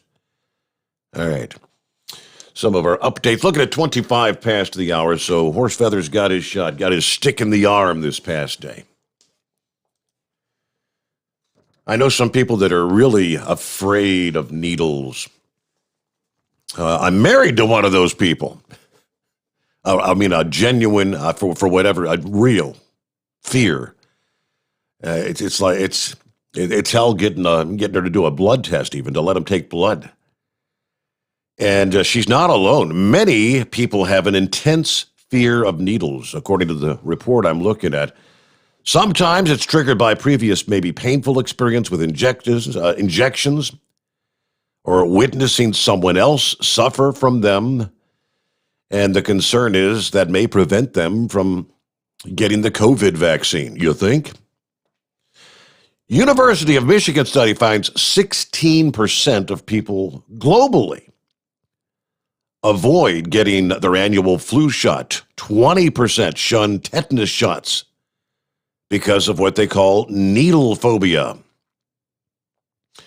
Yeah, there's actually a term for that phobia. Trypanophobia? Trypanophobia. It would be heartbreaking if a fear of needles held someone back from getting the vaccination, because there are things we can do to alleviate that, according to one physician at the Mayo Clinic. Experts say the fear usually lessens as people get older, and that younger Americans, the very ones that are driving the epidemic right now, are more apt to be frightened. So you're supposed to seek professional help. Okay.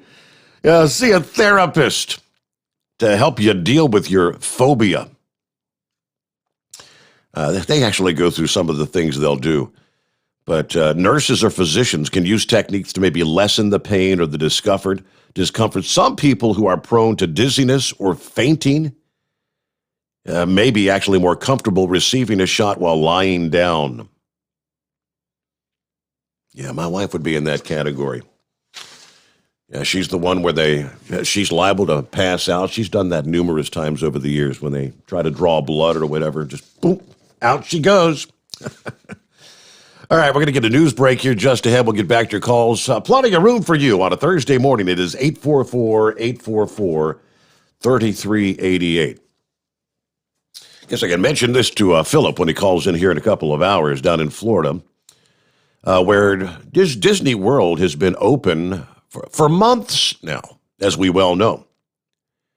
But not Disneyland, not California. But I guess they finally got the word that they're going to be allowed to reopen probably in April. When Southern California theme parks like Disneyland, Universal Studios, and Magic Mountain reopen, they will have to take steps to ensure or try to recommend people. They don't want you to be screaming on the roller coasters and whatnot. California Attraction and Parks Association that represents theme parks around the state is backing a plan to try to tamp down on the effects that shouting and yelling on rides like roller coasters might have in spreading the virus. The reopening guidelines, they say, call for businesses to limit activities that could spread the virus, things like singing and shouting, face covering usage, and modifications to seat loading patterns will be required on amusement park rides to mitigate the effects of shouting. Additionally, on rides, guests generally face one direction. Both Los Angeles and Orange counties moved into what they call the red tier of the state's reopening blueprint this week. That will allow for theme parks to reopen starting April 1st. They've been closed since March of last year, an entire year. Under the guidelines, they'll be allowed to reopen at 15% capacity, it says here, with only in-state visitors. So the California parks, 15% capacity, and only Californians are going to be allowed when they first fire things up. Visitors are limited to groups of no more than 10 and from no more than 3 households. No indoor dining will be allowed. Tickets must be purchased in advance. Disneyland in California. All right, news break time. Much more to come here. The Steve Sommers Overnight Drive, live from the Hot Shot Secret Studios. USA Radio News with Dan Naraki. Secretary of State Antony Blinken and Defense Secretary Lloyd Austin met with their South Korean counterparts on Thursday in the Biden administration's first foreign policy trip. Blinken said that conversations regarding North Korea centered around the denuclearization of the Korean peninsula. We are committed to the denuclearization of North Korea, reducing the broader threat the DPRK poses to the United States and our allies, and improving the lives of all Koreans, including the people of North Korea, who continue to suffer widespread and systematic abuses. Blinken also addressed the role that China was playing in the region and the destabilizing effect it was having. We are clear-eyed about Beijing's consistent failure to uphold its commitments, and we spoke about how Beijing's aggressive and authoritarian behavior are challenging the stability, security, and prosperity of the Indo-Pacific region. Austin and Blinken will meet with South Korean President Moon Jae-in later Thursday before leaving for Anchorage, Alaska, and a Friday summit with Chinese officials. This is USA Radio News. Hey travelers, do you want to save money on your next flight? Then pick up the phone and call. That's right, call, because the best prices are not online. They're with SmartFares. See, SmartFares has special deals with the airlines. When they have unsold seats, they use SmartFares to fill them. So you get airline tickets at ridiculously low prices. Our prices are too low to publish online. With the extra money you'll save, you can book another trip, or treat yourself to dinner or shopping. So stop searching all of those travel sites to find the lowest price on your next flight. Let one of our SmartFares expert travel agents find ridiculously low prices for you. Call SmartFares today and get the best price on your next flight. Guaranteed. Also, save up to 50% off business and first class tickets. 800-871-3291. 800-871-3291. Again, that's 800-871-3291. The Overnight Drive with Steve Summers. Live from the Hot Shot Secret Studios. Call Steve now. 844-844-3388. That's 844-844-3388.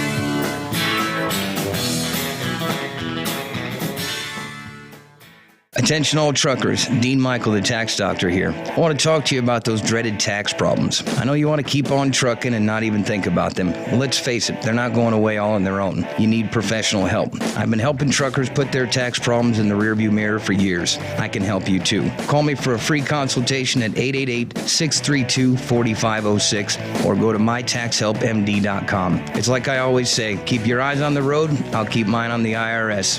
888-632-4506. Pure Flow Air Dog, your leader in fuel air separation system technology. Our systems filter out water, particulates down to 2 micron, and remove all of the air out of your diesel fuel. This allows for nothing but pure, clean diesel fuel to reach the expensive injection system equipped in your vehicle. Not only do our fuel systems protect, they also come in a variety of flow rates to meet your performance needs. Our systems are compact and use OEM-style fittings for easy installation. Learn more about our product at www.pureflowairdog.com and be sure to follow us on Facebook and Instagram. Protect your investment with Pure Flow Air Dog. Drivers, you demand that your equipment's reliable and dependable, and that also applies to your headset for communication. Well, our friends at Stellar Electronic have you covered. The Pluto Duo headset bundle is the best communication headset you can find in the industry. No matter the challenging environment you're driving in, the Pluto headset will make you sound crystal clear all the time thanks to their 99% noise cancellation. And the Duo's not only a stereo converter for the headset, but also a power bank so you can charge as you go. Learn more at StellarElectronic.com or visit them on Facebook. At Hot Shot Secret, we share the science behind common diesel problems. For example, ultra low sulfur fuels. Fuel has 2 purposes, combustion and lubrication. Ultra low sulfur fuels have diminished the fuel's ability to lubricate. Hot Shot Secret Everyday Diesel Treatment with LX4 restores lubricity, protects your engine, and optimizes performance. Everyday diesel treatment is available at truck stops, Tractor Supply, O'Reilly's Auto Parts, and online at HotShotSecret.com. Hot Shot Secret, powered by science. And now, back to the Steve Summers Overnight Drive, live from the Hot Shot Secret Studios.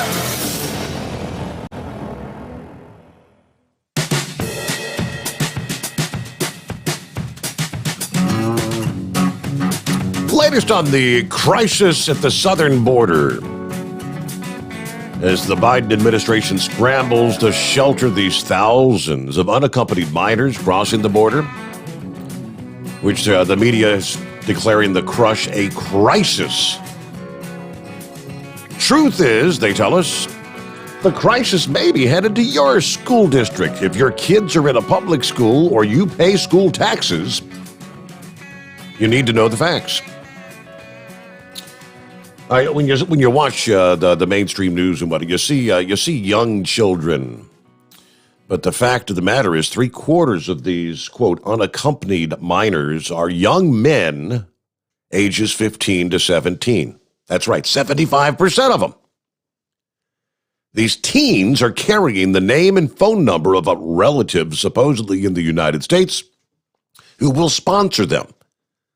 A few weeks after surrendering to border officials, they'll board buses to Los Angeles or Houston or New York City. Those are the 3 most frequent destinations, but it could be anywhere in the U.S. where their sponsor lives. It's the beginning of a hard road. The law requires them to go to school, but they've endured a lot of trauma on their trek to get to the United States. They've missed months or possibly years of schooling. Most of them don't speak English. Many of them don't even know Spanish, only Native American dialects like Mayan. Their education will cost thousands of dollars per year. Thousands more than the average student, because they'll need linguistic experts, tutors, psychological counseling, vaccinations, and other support. They also consume most of the classroom's teacher's attention, leaving the rest of the class to make do with less. Even so, only 66% of students without English skills ever graduate. They're going to struggle, but so will our kids. This wave is hitting schools just as they begin to reopen after the pandemic. Students have missed an entire year of in-school learning. Now, for districts that are on a tight budget, the added cost of educating these newcomers is going to mean an end to art class, band, orchestra, other enrichment activities.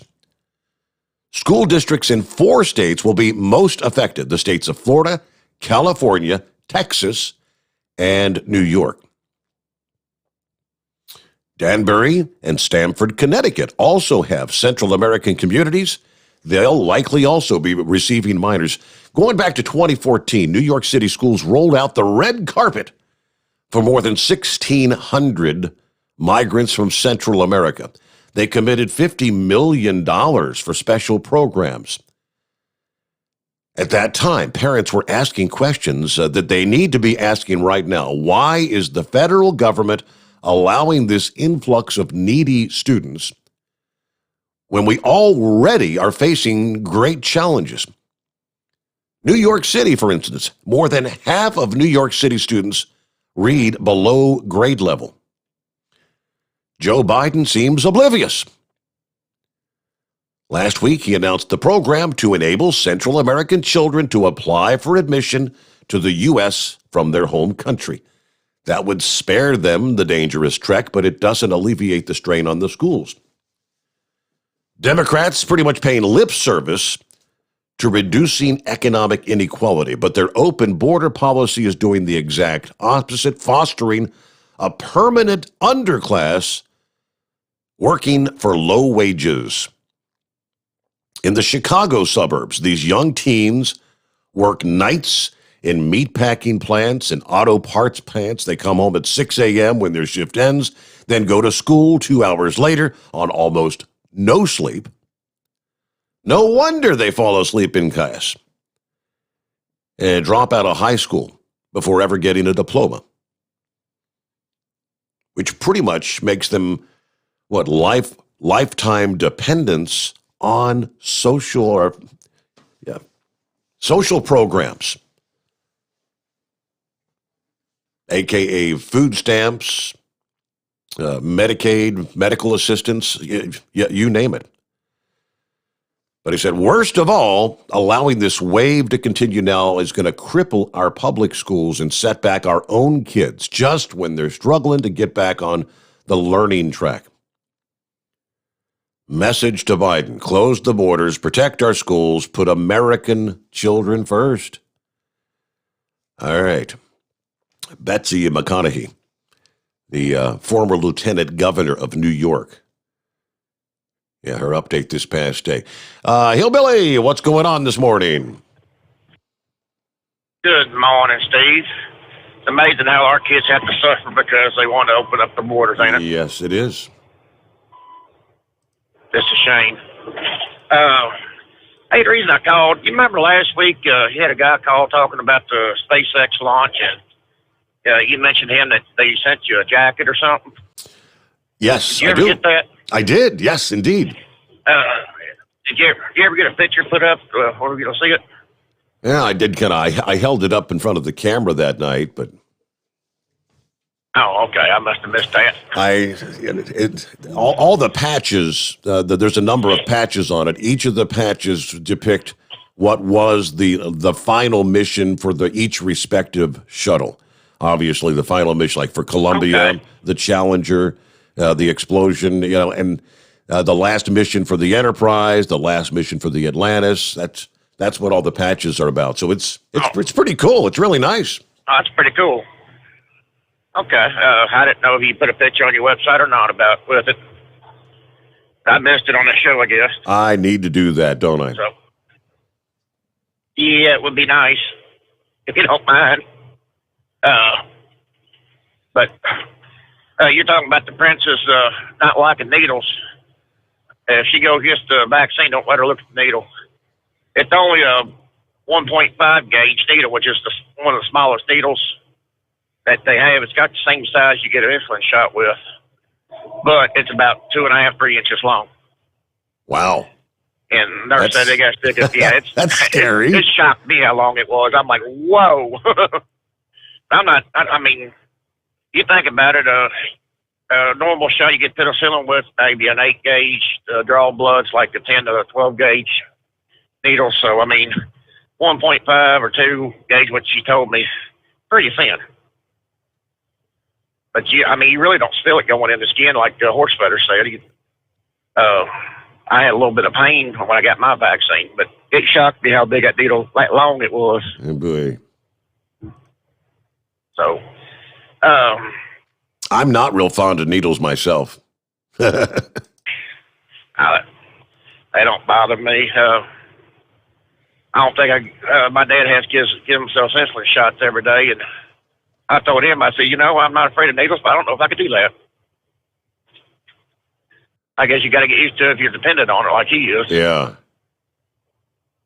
So, but I just want to say hi and ask about that jacket more than anything. That kind of piqued my interest when y'all were talking about that launch and you mentioned that jacket. I didn't know anything else. You got it, received it yet or not? That was from a truck driver that actually picked it up. Apparently it was like at a truck stop. I think it was where he found that jacket. He actually it had the tags on it. Really? He put the receipt in the pocket for me. So yeah, that's pretty nifty. Yes, it is. All right, Steve. Let someone else get on here. Have a good night. All right. Thank you very much. Be safe out there. All right. What are we looking at? It's 844-844-3388. I'm seeing a lot of people commenting. I guess it looks like the app's kind of acting up again tonight. What the whole bumper music thing jumping in here and there. The frustration factor. So I think a lot, obviously I can see by the numbers, they're down a bit compared to where we'd normally be last night it was almost 100 more right now than we got right now. And I think they're jumping over to the YouTube or the Facebook when the app starts acting up. So I apologize. All right, about 16 before the hour, let's get on down to Knuckle Buster. What's happening? What kind of baloney you got this morning? Oh, all kinds of it. I left you a baloney name anyway there, right? I'm glad you picked up on it there. Hey, morning, Mr. Steve Summers. Can you spell socks? Can I spell what? Socks? Yeah, right. The things you put on your feet down there. Yeah, SOCKS. It's right. Well, you just said, see, the light is on in Spanish there, right? So you're doing good. We're gonna train you to be tech savvy, and we're gonna train you how to speak Mexican there. Okay. I'll be glad when Chris can afford to buy you a producer there, but he keeps getting his wife pregnant. That ain't never gonna happen, right? I think those days are done. Yeah. Yeah, I hear you. Well, they told us, do not lose that card. Take a picture of it, put it on your phone, photocopy it. That doctor down there at the VA told me that I would eventually have to show that card everywhere I went just to get in. So I don't know. That may, they already doing that on the cruise ship. See, if you're going on one of them cruise ships, you got to have that card there, right? Yes, sir. And that guy in Atlanta, he should have just went down there to Florida with Robert Kraft, and he could have got him a chicken sandwich choked and pulled there and not got in trouble there, right? Mm-hmm. Well, I made Mama Knucklebuster mad today, Steve. Uh-oh. Now what you do? She didn't get her stimulus check, and she was complaining about the price of gas, which she never did like President Trump before he ever became president. So she slammed him for everything there. And you know what I smarted off out of my mouth? Well, hell, you voted for Biden, so it's his fault, right? Yeah. And she said, oh, no, it's just part of the system. He's not responsible for that. I said, well, you slam Trump for everything, so I'm going to slam Biden for everything for the next 4 years. Woman, you better get ready for it. She hung up on me, Steve. Oh, man. I think President Trump was pretty smart. He left all these governors in control of how they ran their states on this COVID stuff there. You know, it's all coming back to haunt them now. Newsom out there in California, he's under recall. And, Pepe Le Pew Como there over in New York there, they keep molesting them women there. So I think that's pretty. Old Gretchen up there in Michigan, her day's coming too, right? Yep, it is. I don't know. I'll get my second COVID shot Friday, and if I'm able to get up out of the bed, I'll let you know how I done Monday morning there. And we'll be back out here again tomorrow, so I'll still have some time to aggravate you. I tried to call in last night, but we were having so many problems. I just hung the phone up and went on to bed like I needed to there. But I got some news for Monkey Gouger. Them big girls need some loving too, right? Oh, yeah. I hear you. Yeah, absolutely. All right, that's all of my old baloney for today, Mr. Steve Summers. Have a great, blessed day, brother. All righty. Thank you so much there, Knuckle Buster. Good to hear from you. Be safe. And we'll chat again somewhere down the line, right? You know, jumping back to the border issue, the border crisis. Apparently, we're not getting the rest of the story, according to a number of Border Patrol agents. According to the report from Washington, the Biden administration, they tell us, is restricting the information that Border Patrol agents and sector chiefs are allowed to share with the media. As this surge is testing the capacity at the border. Now that, according to 4 current and 2 former Customs and Border officials. They all say the restrictions are what they call an unofficial gag order. That's the way they often refer to it among themselves. The officials requested anonymity because they're not authorized to speak to the media about this topic. Border Patrol officials have been told to deny all media requests for ride-alongs with agents along the border. Local press officers are instructed to send all information queries, even from local media, to the press office in Washington for approval. And those responsible for cultivating data about the number of migrants in custody have been reminded not to share the information with anyone to prevent leaks. They don't want us to know. Multiple news organizations, including NBC News, have requested access to or photos from inside these overcrowded border processing facilities. They've been denied. The Department of Homeland Security press office released one photo late Tuesday of a mother and a child undergoing a health screening in the border facility, but no wider shots to show the conditions or the sleeping arrangements. You recall at the height of the Trump administrations, back when the media was just going hog wild over the child separation policy, they allowed the media in to tour the facilities where the children were separated and being held.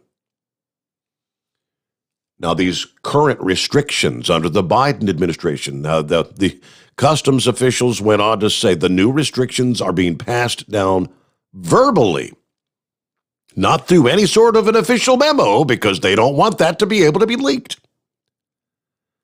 The unofficial policy has led some agents at the border to themselves kind of release some videos that show the mass arrests and surges of migrants without permission from Washington, according to several of those officials. So even some of these border agents, I guess, kind of going against their orders, trying to let, I guess, the rest of the world see what's actually happening down there along the southern border. That's pretty sad. You could only imagine. The conditions have to be deplorable. When you're running at 700% of capacity at some of these facilities. Hello, Chevy guy. and the border agents didn't support Biden either. So we'll see how much of this stuff they're going to obey, keeping the American people ignorant. I'm glad that the news media is being told never mind or shut up and look the other way. Now maybe they'll get out there and actually do their job. That's very interesting. I want to share with Knucklebuster. I've been there too. My wife hung up on me one time. She called and asked me what time I was going to make it home for dinner. Well, it's Thursday morning. I'm heading down I-40. I live in West Virginia, and I'm heading down to Jackson, Tennessee, to make a delivery and then hopefully pick up a backhaul at a lumber mill to take back to West Virginia after completed. How am I supposed to know where and I can get home at 5 a.m. or 5 p.m. on a Friday? How long have you been married to me? And she said, "Don't you yell at me," and hung up. Oh, and this is back before the cell phones. I mean, the light come on the Qualcomm, and I went to this exit, that exit, trying to find a payphone. Run out, finally found a payphone in the rain. Picked up the phone. I thought, well, maybe one of the boys got hurt or somebody's dead. By the time you finally get to a phone, and so I was all stirred up, and all the question was what time I was going to get home or make sure I got home at 5, which I have very little control of. But the reason why I called, Atlanta mayor. I'm sitting there watching the Atlanta mayor. She's got 5 officers standing behind her and making a big deal over this, which it was. I mean, that tragic loss of life for just insanity. And it's got to be mental illness for anybody to do that. But, excuse me, I mean, is she going to be up there saying every time? I mean, how many people on a Friday, Saturday night, where they're at these little clubs and there's shootings all the time? I know I'm constantly hearing about shootings and more shootings in these clubs, and from Atlanta, news out of Atlanta, and news out of Augusta. So in my opinion, all I was doing was sitting there and looking at another race baiter. Mind you, there were 3 officers, state troopers, local officers that were involved in the apprehension. They were all white officers, so they were out there doing their job, and they got this guy. I guess they had to run him off the road, a bump maneuver. They arrested him. It's done. But how many of these shooters, and they're still looking for the shooters, that goes on an average weekend in Atlanta. So, and I'm glad to hear that the news is, they did say on the news, that it had nothing to do with it's not a race issue. Right. It's a mental issue, and so I expect an apology from the Biden administration for trying to tie this to the China virus. So it just on and on it goes. By the way, Biden said something about Como needs to resign for his sexual harassment charges against him. I wonder if Biden has washed his finger off yet. So and the insanity goes on. On Facebook, people said, we need to do this, we need to do that. I said, buddy, we ain't got the power, we don't have the control for the next 2 years.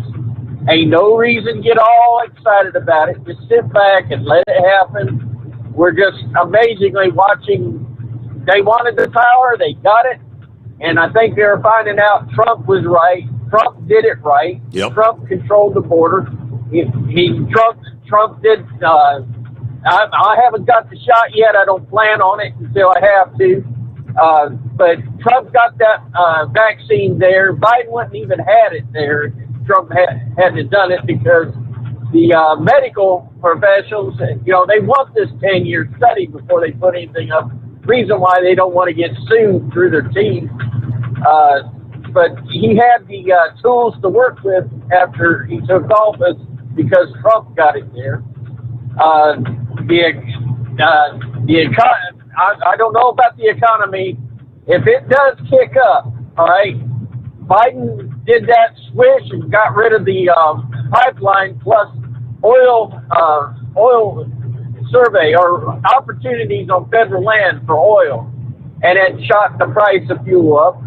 So if the economy does start to kick up, which is a good thing, I want America to work, but that means the price of fuel is going to go up too, because America's economy runs on fuel. So and all of a sudden we're going to end up being addicted to foreign oil again, I imagine. I guarantee we will. Let's sit back. Hey, sit back and enjoy the ride, because there's nothing you can do about it until the next 2 years comes around. Other than that, I'm going to sit back in the rocking chair, copy the mail, and enjoy the show and all the callers. How about it? All righty. Thank you. Over. Thank you, Chevy Guy. Good to hear from you. All right. As I was speaking to Chevy Guy, I went ahead and reset the stream, and I believe it should be working properly now. For a while there, I could see when the signal would kind of drop out, then come back 5 seconds later. So if you flipped over to the YouTube or Facebook, whatever, and you want to come back to the app, because I know for many, if you're driving, for a lot of people, it's a little more convenient there. So maybe give it a try again, right? What else did we have here? Oh, yeah, my wife shared this with me earlier. Grandson, the youngest grandson, he's 6 years old now. Or is he 7? I think he just turned 7. Had a birthday here a couple weeks ago. Little Avery. And Lauren said, so Avery got upset tonight because we took away his Switch, his game system that so many kids are like addicted to. We took the Switch away until he got done what he needed to do. You know, he's got some chores. I don't know, maybe he had some homework, whatever, but not to mention his attitude. And he said, Mommy, I'm going to move out. And I said, okay, go ahead if you think you can. This is where it gets funny. She said he proceeded to get his sister in her walker, little Aubrey, who's like, 9 months old now, something like 8, 9 months. And she said, what are you doing? And Avery said, I'm getting Aubrey because she's the only thing I need. Oh, she said, that kind of warmed my heart a little bit. And then he came back, he said, Mommy, can you get us some food and some clothes? I gotta let you. Kids say the darndest things, don't they? Mommy, get us some food and some clothes. That is the Steve Sommers Overnight Drive, live from the Hot Shot Secret Studios. USA Radio News with Dan Naraki. Secretary of State Antony Blinken and Defense Secretary Lloyd Austin met with their South Korean counterparts on Thursday in the Biden administration's first foreign policy trip. Blinken said that conversations regarding North Korea centered around the denuclearization of the Korean peninsula. We are committed to the denuclearization of North Korea, reducing the broader threat the DPRK poses to the United States and our allies, and improving the lives of all Koreans, including the people of North Korea, who continue to suffer widespread and systematic abuses. Blinken also addressed the role that China was playing in the region and the destabilizing effect it was having. We are clear-eyed about Beijing's consistent failure to uphold its commitments, and we spoke about how Beijing's aggressive and authoritarian behavior are challenging the stability, security, and prosperity of the Indo-Pacific region. Austin and Blinken will meet with South Korean President Moon Jae-in later Thursday before leaving for Anchorage, Alaska, and a Friday summit with Chinese officials. This is USA Radio News. For 3 years, you've heard me talk about MyPillow and the MyPillow Premium Pillow and how I get the best night's sleep of my life, how they don't go flat. They are washable and dryable and made in the USA. And it continues the MyPillow Premium Pillow Special for Mike Lindell. A standard or queen-size premium MyPillow, $29.98. You're saving $40. King-size pillows, only $5 more. 60-day money-back guarantee, 10-year warranty, made in the USA. Go to MyPillow.com, click on the radio listener square, use my promo code USA, or call 1-800-951-8175. And while you're at MyPillow.com, check out all the deep discounts on all the other MyPillow products. MyPillow.com, click on the radio listener square, use my promo code USA, or call 1-800-951-8175. Democrats have been talking about changing or getting rid of the filibuster rule since taking control of the chamber. But the Senate Minority Leader refuses to let that happen. Guess where they stand depends on where they sit. Republican Senate Minority Leader from Kentucky, Mitch McConnell, speaking there on Fox News regarding the filibuster being removed in the Senate. The senator continues. President Trump tried to get me to orchestrate the elimination of the filibuster for a number of years, even tweeted about it. I said, no, Mr. President, that's not in the best interest of the institution, and actually not in your best interest either. I said no. That audio, courtesy of Fox News. Two Democrat senators also coming out against the filibuster, Senators Kyrsten Sinema of Arizona and Senator Joe Manchin of West Virginia. From the USA Radio News Phoenix Bureau, I'm Tim Berg. And this is USA Radio News.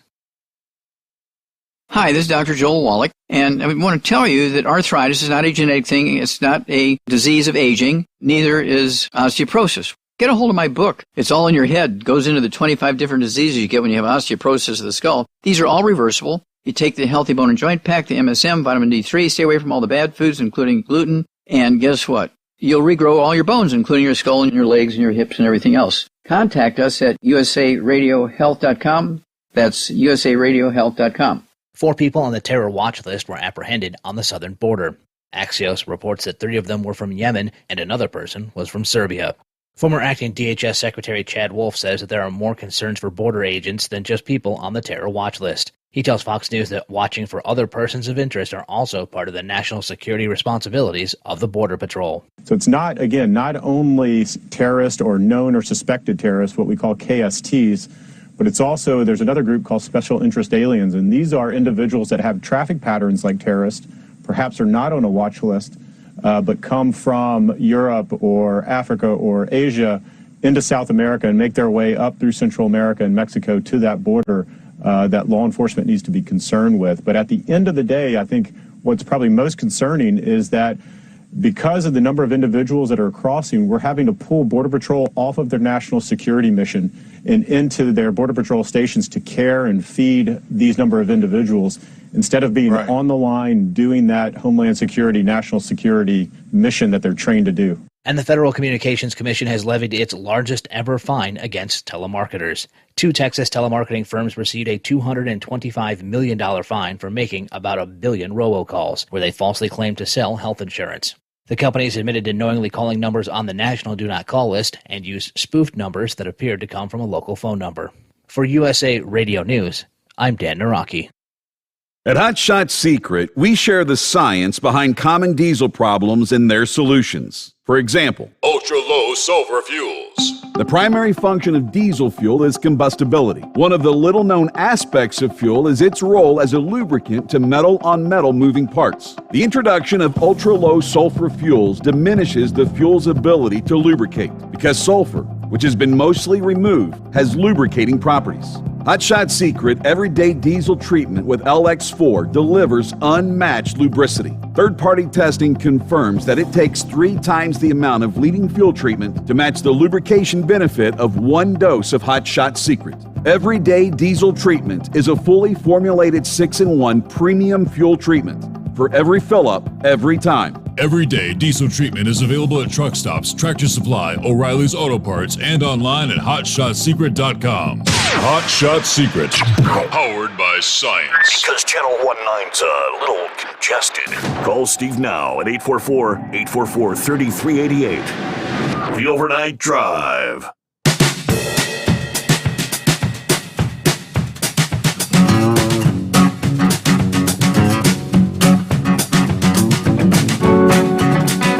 Back at it here on a Thursday morning as we work our way into, what are we looking at here, the 18th day of March, day after St. Paddy's Day. Now just got to count down the days to the official arrival of spring. It's almost here. But just because you forecast the weather doesn't mean you're immune to it. They shared the story out of Wyoming. Meteorologists at the National Weather Service office in Cheyenne, Wyoming, had been trapped in their own facility since Saturday. when they got that massive snowstorm. Impassable roads. All their vehicles were buried under the heavy snow. Much of Wyoming, western Nebraska, the Colorado Front Range, we saw the historic blizzard over the weekend. Part of the same system that whipped up a series of tornadoes in the Texas Panhandle. Cheyenne picked up 30.8 inches of snow. 28 inches of that came down in a 24-hour window. 22.7 inches fell Saturday alone. The city's single greatest calendar day snow total since they started keeping records back in 1935. That particular storm, just 1.1 inches shy of a storm in January 1949. But one of the meteorologists there, Matthew Brothers, out of the Cheyenne office, was reached via phone early this past day. He said, a good amount of us have been here since Saturday morning. We're in the process of packing up right now and getting out now that the road got cleared late last night. 6 meteorologists, they say, were snowed in at the office since last weekend. They were working 12-hour shifts round the clock. Yes, Wyoming is accustomed to heavy snow, but this event featuring the blizzard conditions was nonetheless a rare situation. Yeah, some places were even forced to break out the large rotary-style snowplows. There you go in Wyoming. Imagine that being stuck at work for 5 days. Hope the snack machine was fully stocked when that storm moved in. Boy. Looking at some of my messages here from Linwood says, Steve, I'm en route from Seattle to Houston. I've never spoke to you before, but I've listened to you and your dad for years. I'm an under 10K driver, one vehicle at a time. You've kept me awake, informed, and amused for many, many years. I'm sure glad you're back on doing what few others can do. Thank you to Hotshot Secret for picking up the ball. Yeah, the truckers who call in with their handles are like family to me, and so many. Thank you so much. And then he said, here's a remake of a song I think that you'll really appreciate. He sent me the link via YouTube. He said, I think I could get you permission to play it if you want, but you can share it on your page with no worries at all. All right. Thank you so much, Linwood. All right. Benna listening in from West Central Georgia this morning. Unit 64. Guess he's down in the Carolinas. He said, we're expecting the bad weather to roll into upstate South Carolina about 9 o'clock in the morning. Tornadoes could be in the mix. Everybody take precautions. Be prepared. There you go. And thanks to all those listening in here. Let's get back to your calls here. Let me see here. I believe the Eagle is next. Monkey Gouger, hang in there a moment. Hey, good morning, Eagle. Okay. Yeah, how you doing? I got another report on the border here, Steve. I reported last night. I'm making my way towards California right now, and I think I've seen. I'm on Interstate 10. Well, I'm parked right now, but during the day, riding through El Paso, Texas, and Las Cruces, New Mexico. I think I've seen 3 apprehensions of illegal aliens by the U.S. Border Patrol. These individuals are making their way towards the interstates, trying to get a hitch a ride to other destinations. How they get that far into the U.S., I don't know, but luckily the Border Patrol caught them. But we already know how that's going to go. It's what do you call it, capture and release. Yep. Under Mr. Biden, under his bright idea. So all those people that I seen today that was apprehended by the Border Patrol, they're probably free right now. You know, probably a free man. Joe Biden said, we'll give you a court date. Just show up in about 6 months or a year, and we'll let you know how it goes. Well, you and I both know that guy's not going to show up for that court date. No. Yeah, and Joe Biden, he did an interview the other day with this George Stephanopoulos knucklehead, and he had the nerve to say that there's not a border problem, that everything is under control. So Joe Biden says. He says that everything is under control, but things are clearly not under control right now. Like I told you last night, Steve, they already busing over 4,000 undocumented kids to Dallas, Texas, to put them in an arena inside of a sports arena or something. I don't know what it's called, but they're in Dallas, Texas right now, and they got more that's on the way. And, it's just a bad situation that we got going on.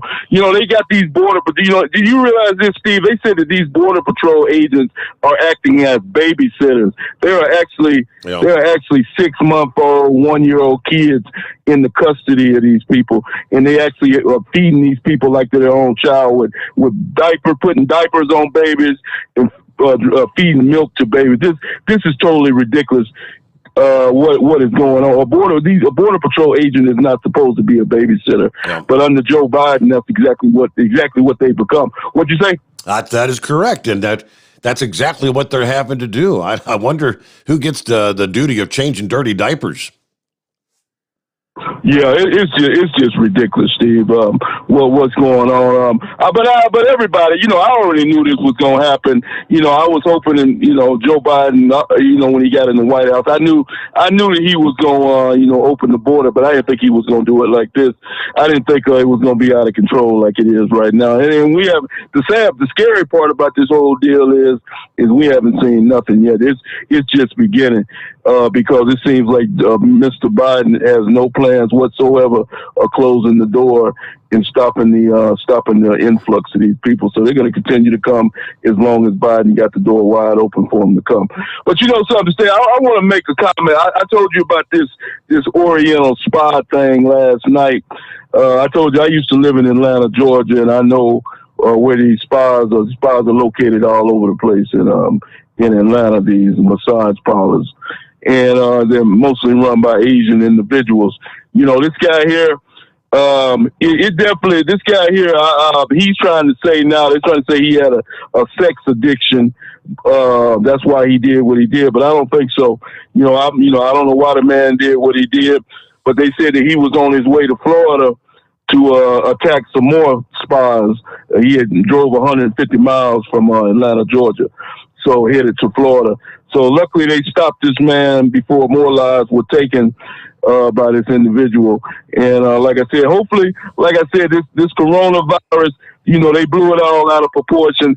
And and the reason why I wanted to make this comment, because people are trying to blame this on Donald Trump. Donald Trump has nothing to do with this. Donald Trump is no longer the president.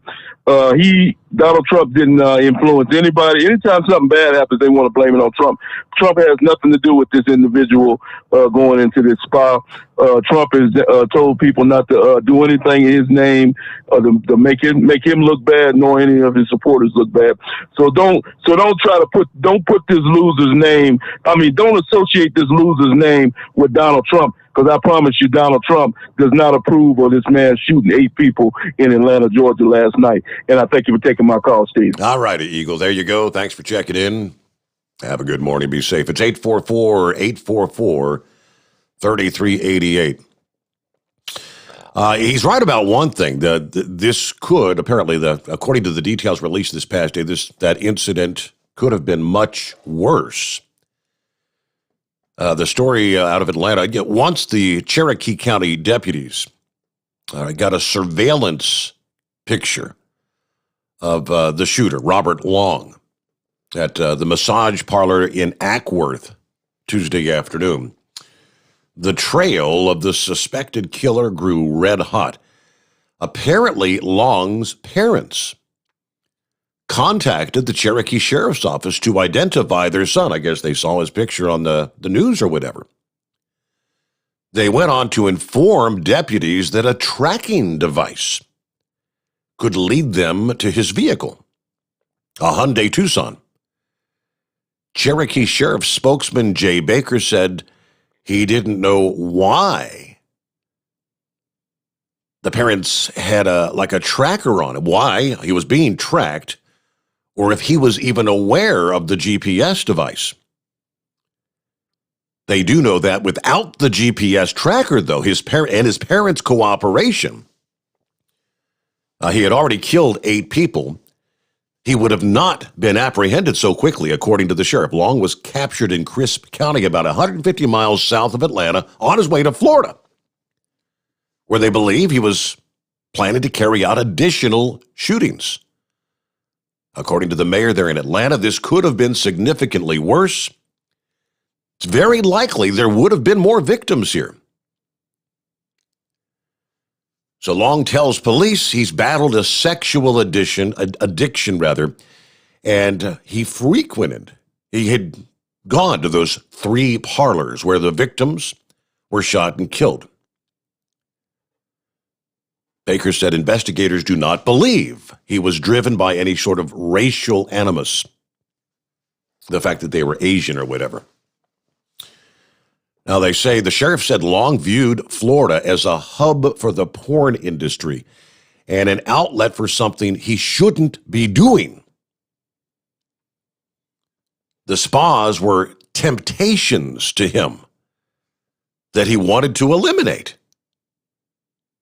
So he wanted to go to the spas, apparently.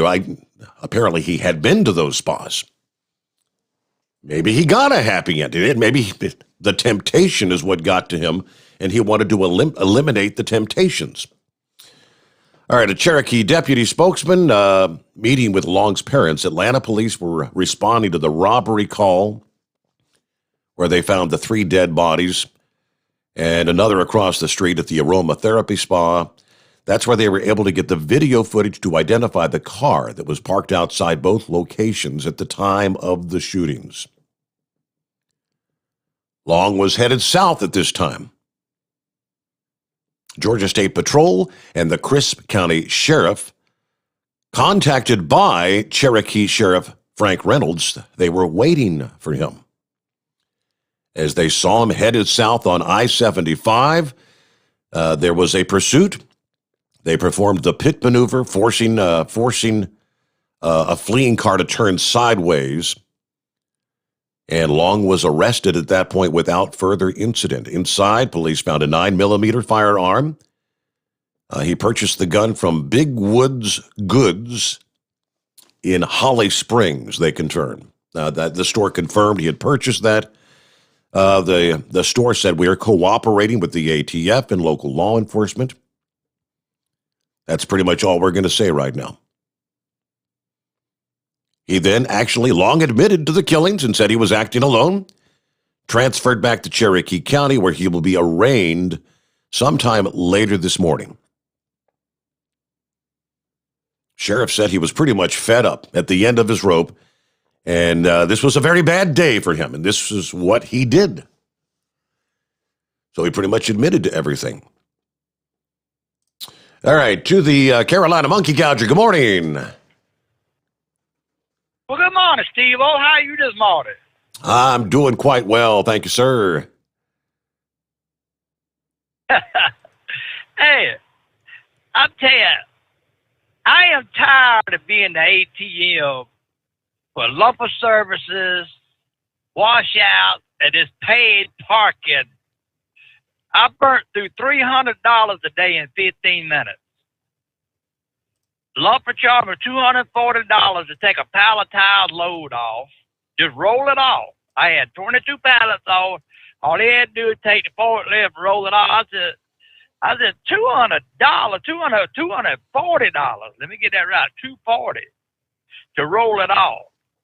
Now, you know, Steve, the way I look at this, they order that crap. That's their responsibility. Yeah. That's their stuff. That ain't the responsibility of the trucking company or the driver or anybody else. So anyway, got blowed through $240 there. So went over there to the truck wash there in downtown Fort Worth, pulled up there. Cold water washout. All they do is just take the water hose, run it in there, no soap, nothing. Wasn't in there, I bet you 10 minutes.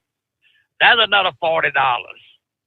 And I told that girl that while I was sitting there, 3 of our trucks come in. We all leased to the same company. We were sitting there, and I told that girl, I said, look, I need a parking place for about 3 hours. And she said, well, you know, you get the first hour free. I said, well, the way I look at it, I said, there's 3 other trucks out there. They ain't gonna stay, so I'll just take up their hours and we'll be okay. She said, don't work like that. $20 to get the hell off the property. I said, you got to be joking me, lady. I said, as much money as this company spends with y'all, you can't let me park for 3 hours. I get my break in. Nope. That's read it right there, black and white. So I burnt through $300 in 15 minutes this morning. Wow. I mean, it is getting just downright just idiotic out here.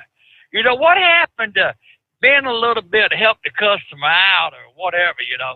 I am just so fed up with this crap. I'll tell you, I just had it with it. But anyway, I got my break in, we got my load on, and yeah, the wind blowed today, and it really blowed, and that thing come through Fort Worth this morning about 5 o'clock and rocked the truck, lightning, raining, and then it blowed on through, and that was the end of it. But I was riding, got my load on. I'm riding up 287. I hear the phone ringing. I look down there. Pillsbury Doughboy. I said, this is gonna be good. So I answered it, and I said, what can I do you out of today, Mr. Bernetti? And he just started dying laughing. He said, I heard you talking trash about me the other night. Oh, did he? You call me hunky chunky monkey. Monkey chunky monkey donkey. So it's all right for me to call. I said, everybody over there calls you the Doughboy. He said, it's all right. Well, me and him got to talking, and we talked for about an hour, and I told him I really appreciated him and the commercial vehicle group, Ostrom, and all of them for help sponsor the show. And then it turned to our world famous, one and only, Jim Stattmiller, otherwise known as Squirrel. Yes. And, you know, we went to talking about experiences with Squirrel. You know, I tell you, people never got to meet Squirrel. They really missed out on something. And you worked with him many, many years, and I worked with him a long time. And he said, Monkey Gouger, he said, if you had a story to tell about Squirrel, what would be the most interesting thing that ever happened? I said, well, there was 2 incidents. I said, one of them, we was doing a show in Dallas, and they had that electronic bull riding. I went over there and rode that thing. It was in the second go around. I said, and Squirrel walked over, and he said, I'll give you $100 to get off of that bull right now if you'll get off of it. I said, man, we're going to turn this damn thing up and go for the glory. I said, turn it up, that's right. He said, let him kill himself. So I said, I'll never forget that. I said, Squirrel's on there trying to talk me off of it, and I was studying telling me, turn it up, let's go. I said, but I reckon the best story on Squirrel is Squirrel had car. I was flying into the truck show. He was flying in, and he called me, and Monkey Gouger, you got a place to stay in Dallas? I said, yeah. So I'm renting a car at the airport, and go have a car. And he says, well, good, you can pick me up at the airport. He says, and he says, you got a place to stay? He said, where you staying? I said, I'm staying out there by the airport. He said, oh, hell no, we got to get closer than that. So he ended up getting a room over there at the Marriott and the Hyatt, and all of them was right there in the same complex. And I ended up, you know, you wait then the last day of the truck show, or the first day of the truck show, try to get a room, you pretty much messed up. Oh, I yeah. ended up about a half a mile. He got me a room down at the Best Western, right?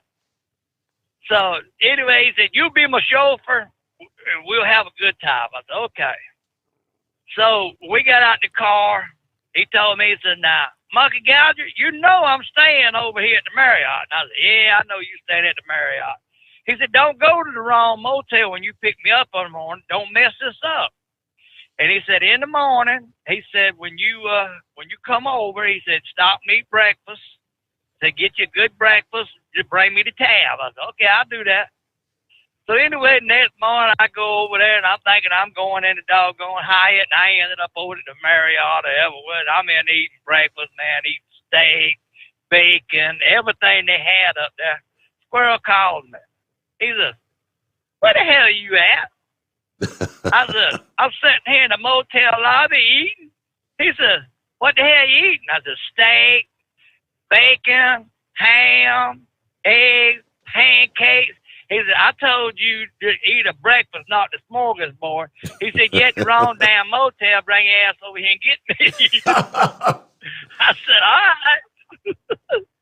So you know how Squirrel was. You know, he can get excited over anything. Yep. So I went over there, and he said, "I told you, I gave you." Well, what I did was, when I got up, I just signed my name to that, his name to that bill, put his room number down there, and I took off. So I get to pick up. We get the car and start over yard at the truck show, and he's just talking and carrying on, you know. So that night, I forget, we had to go do something. We went to some meeting or something over there. Well, the next night, I had to go with some sponsors over to Fort Worth that wanted to go over there to old Cowtown. And he said, that crowd's too rowdy for me. He said, "I ain't going over there." So, you know, right in the middle of my sales pitch that night, telling them, you know, what we could do is, phone starts ringing. You know who it was? Squirrel. It was Squirrel. He's like, "Monkey Gouger." And I mean, everybody can hear it because he's screaming in the telephone. He said, "You know what I've been doing for the last 3 hours?" I said, "No. What you been doing, Squirrel?" He said, "I've been washing damn dirty dishes, paying for your damn food bill."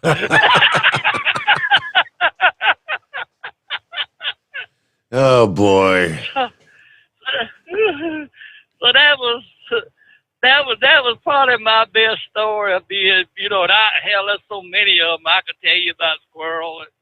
You got probably a dozen or so of them. But that thing, old Benetti started laughing. He said, "Y'all had your moments, didn't you?" I said, "Oh, yeah." I said, me and Squirrel, we done a lot of shows, had a lot of good times, man. I tell you. And I asked you, I said, "Well, have you talked to him lately?" He said, "Yeah." Said he had a little bout with cancer. Said he beat that. And said he's doing good. Well, I said, "Give him my phone number and tell him to call me." Well, I laid down this afternoon and I missed him. He tried to call me, left a message. So anyway, I'm going to try to connect up with him tomorrow. But That's great. I thought that was pretty. I wanted to share that with you. I figured you get a kick out of it. I see. I guess the moral of the story is never tell a truck driver to get you a good meal and just bring me the tab. That's right. Don't never tell a truck driver he can eat free. Baby, we gonna gorge out. Boy, oh boy. My name Monkey Gouger, and if it's free, it's for me. But Steve, that's not all I got tonight. I just want to tell you, I did talk to Doughboy and everything. He's all cool. He's excited, and he's really happy to be back. Be back on the radio and being a part of this history-making event that's taking place right now. Maybe we can have some good things in the days to come. Good things ahead. Like when we get back to the days where we actually get to attend a truck show. All right, what are we looking at? We got to get our news break in here. Something Monkey Gouger posted on. He posted on his Facebook a few hours ago. He said, being as I'm getting a little older, I'm so fortunate to have someone call and check on me every single day. He's from India, and he's very concerned about my car warranty. All right, thank you much. The Steve Sommers Overnight Drive, live from the Hot Shot Secret Studios. USA Radio News with Dan Naraki. The Biden administration will send out more funds for COVID testing to help school districts return to in-person learning. The Department of Health and Human Services announcing Wednesday that $10 billion will be sent out for schools to expand testing for teachers, staff, and students. That's on top of the $122 billion already allocated for K-12 schools in the recently passed COVID relief package. Education Secretary Miguel Cardona also said Wednesday that it's unlikely that the department will make vaccinations for teachers mandatory for reopening. And Ohio's Attorney General is suing the Biden administration over provisions in the $1.9 trillion American Rescue Plan. Attorney General Dave Yost's suit is seeking to block a piece of the bill that restricts the state's ability to use their share of $350 billion allocated for local governments to offset tax cuts. In his filing, Yost called that provision unconstitutional, saying Congress does not have the authority to put those kinds of conditions on funding. This is USA Radio News. Recover Now is a national campaign aimed at the education and awareness of the devastating effects of opioid and heroin abuse and curbing drug and alcohol addiction in the United States. Recover Now is sponsored by treatment facilities nationwide. Many of them have been where you are, and they want to help by spreading a message of hope and recovery. They're working hand in hand with major insurance companies nationwide that can help you or a loved one get clean in 7 to 30 days. Recover Now is embarking on a national outreach campaign on TV and radio to promote anti-addiction messages. So if you, a loved one, or someone you know has a problem with drugs or alcohol, do not wait. A new life for you could be 30 days away. Call us right now. I promise this call can change your life. Sponsored by the Detox and Treatment Helpline. 800-292-3027. 800-292-3027. That's 800-292-3027. Live from the Hot Shot Secret Studios, the Steve Sommers Overnight Drive. Dean Michael, the tax doctor here. Are you tired of those tax problems following you around like a dark cloud, always in the back of your mind, losing sleep at night? Call me now and get your life back. 888-632-4506 or go to mytaxhelpmd.com. Pretending they're not there won't make them go away. The IRS isn't going to forget. They will levy your bank account and garnish your wages. Don't wait for that to happen. I'm not telling you these things to scare you. I'm telling you so you can benefit from my years of experience. Now is the time to act. 888-632-4506. For anything diesel, take it to Scheid Diesel. They provide a wide variety of services and diagnostics to determine what the problem is with the latest technology. From simple oil changes and preventative maintenance to fuel system diagnostics and repairs, engine rebuilds and cylinder head repairs, and rebuilds with our in-house machine shop. They also have on-site DPF cleaning for exhaust issues and DOT inspections. If your diesel is asking for some attention, Scheid Diesel has the specialist you need for anything diesel. Located in Terre Haute and Lafayette, Indiana, and Effingham, Illinois. Scheid Diesel has you covered. Getting a good night's sleep while on that long haul can be quite the challenge. That's why Commercial Vehicle Group has partnered with Serta Mattress to bring you the Bostrom plus Serta Mattress for the best night's sleep possible while you're on the road.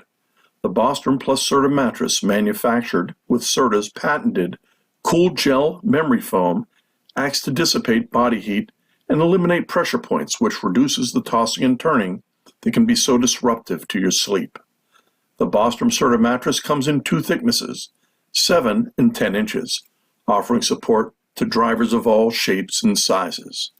The mattress comes in the standard 80-inch length with 4 widths, 32, 36, 39, and 42 inches. For more information on the mattress or where to buy, call us at 800-459-7328. That's 800-459-7328. At Hot Shot Secret, we share the science behind common diesel problems. For example, fuel additives. Most fuel additives either impact performance or provide protection. Hot Shot Secret Everyday Diesel Treatment provides both performance enhancement and fuel system protection. Everyday Diesel Treatment delivers a 6-in-1 premium fuel treatment for every fill-up, every time. Everyday Diesel Treatment is available at truck stops, Tractor Supply, O'Reilly's Auto Parts, and online at hotshotsecret.com. Keep the bugs off your glass and the Smokies off your ass. This is the Overnight Drive with Steve Summers.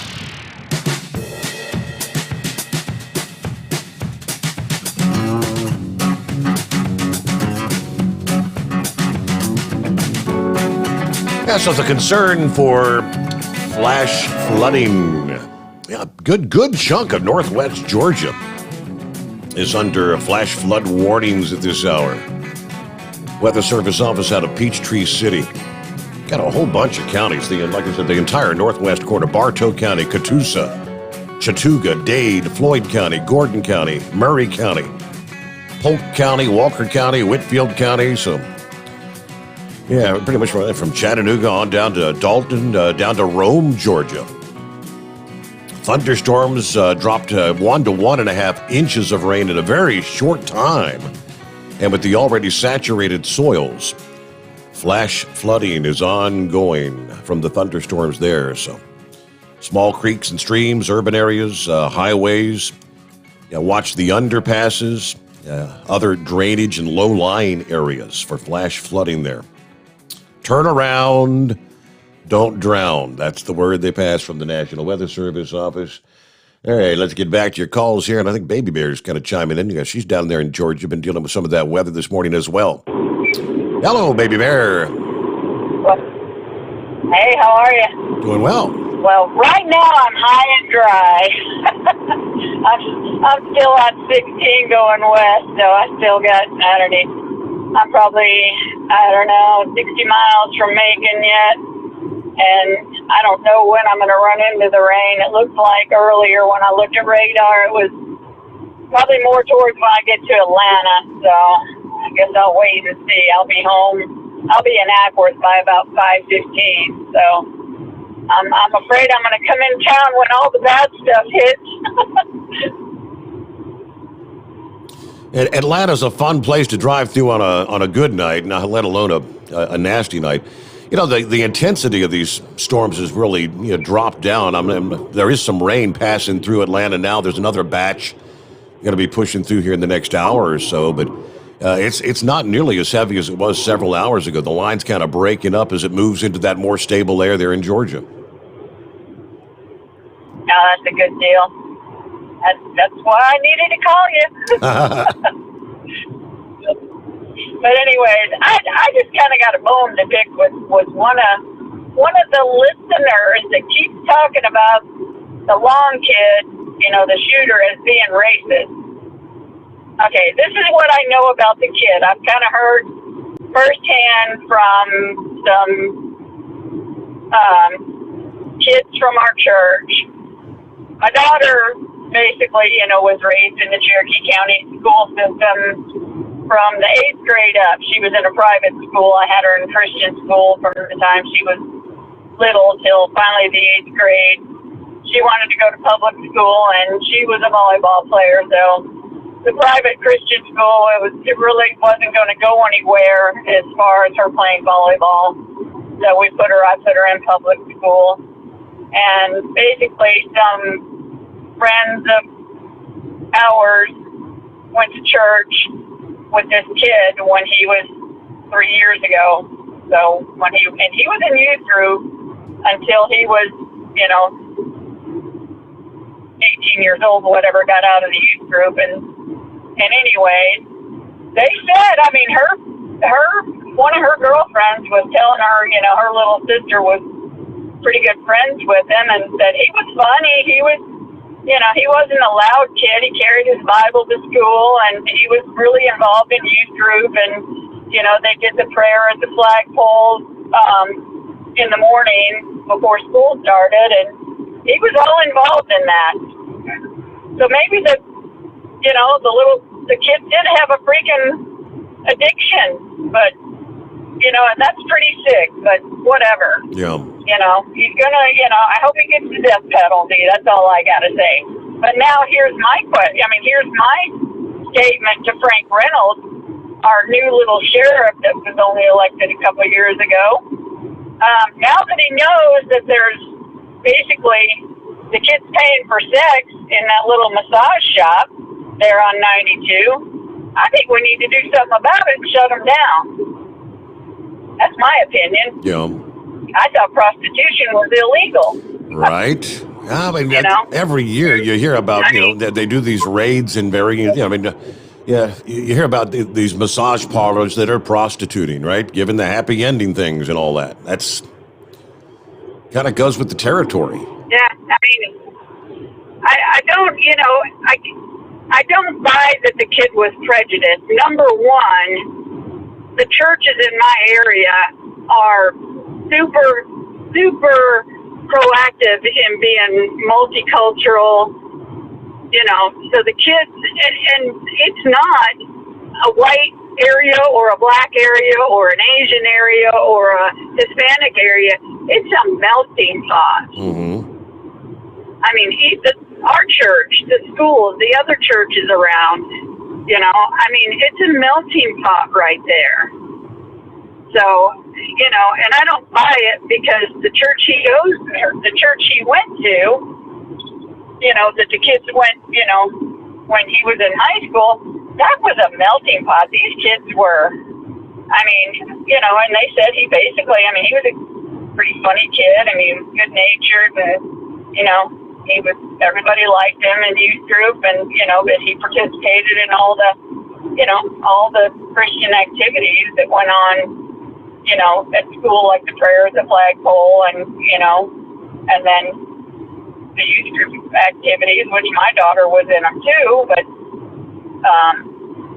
so, I mean, her best friend was like, yeah, my little sister, went to class with him, and, we all knew him. Yep. It was like, wow. So it's like, I don't buy the racism, because we are a melting pot in that county, and I just don't buy it, and I'm so sick of people just, bringing up, well, he was racist. No, you don't know. I mean, I probably know a little more firsthand about the kids than, than any of your listeners, unless they live by me and they know him personally. Yeah. Which, like my daughter said, I didn't know him. It's my friend's little sister's friend, but once they got out of high school, her little friend went off to college, or her friend's little sister went off to college, and so they don't talk. They didn't talk after high school, but she was like, yeah, as far as she knew, he was. I mean, as far as her friend said, yeah, my little sister said that he was funny. They were friends in high school. So, and he seemed to be a good, very, good Christian kid, but,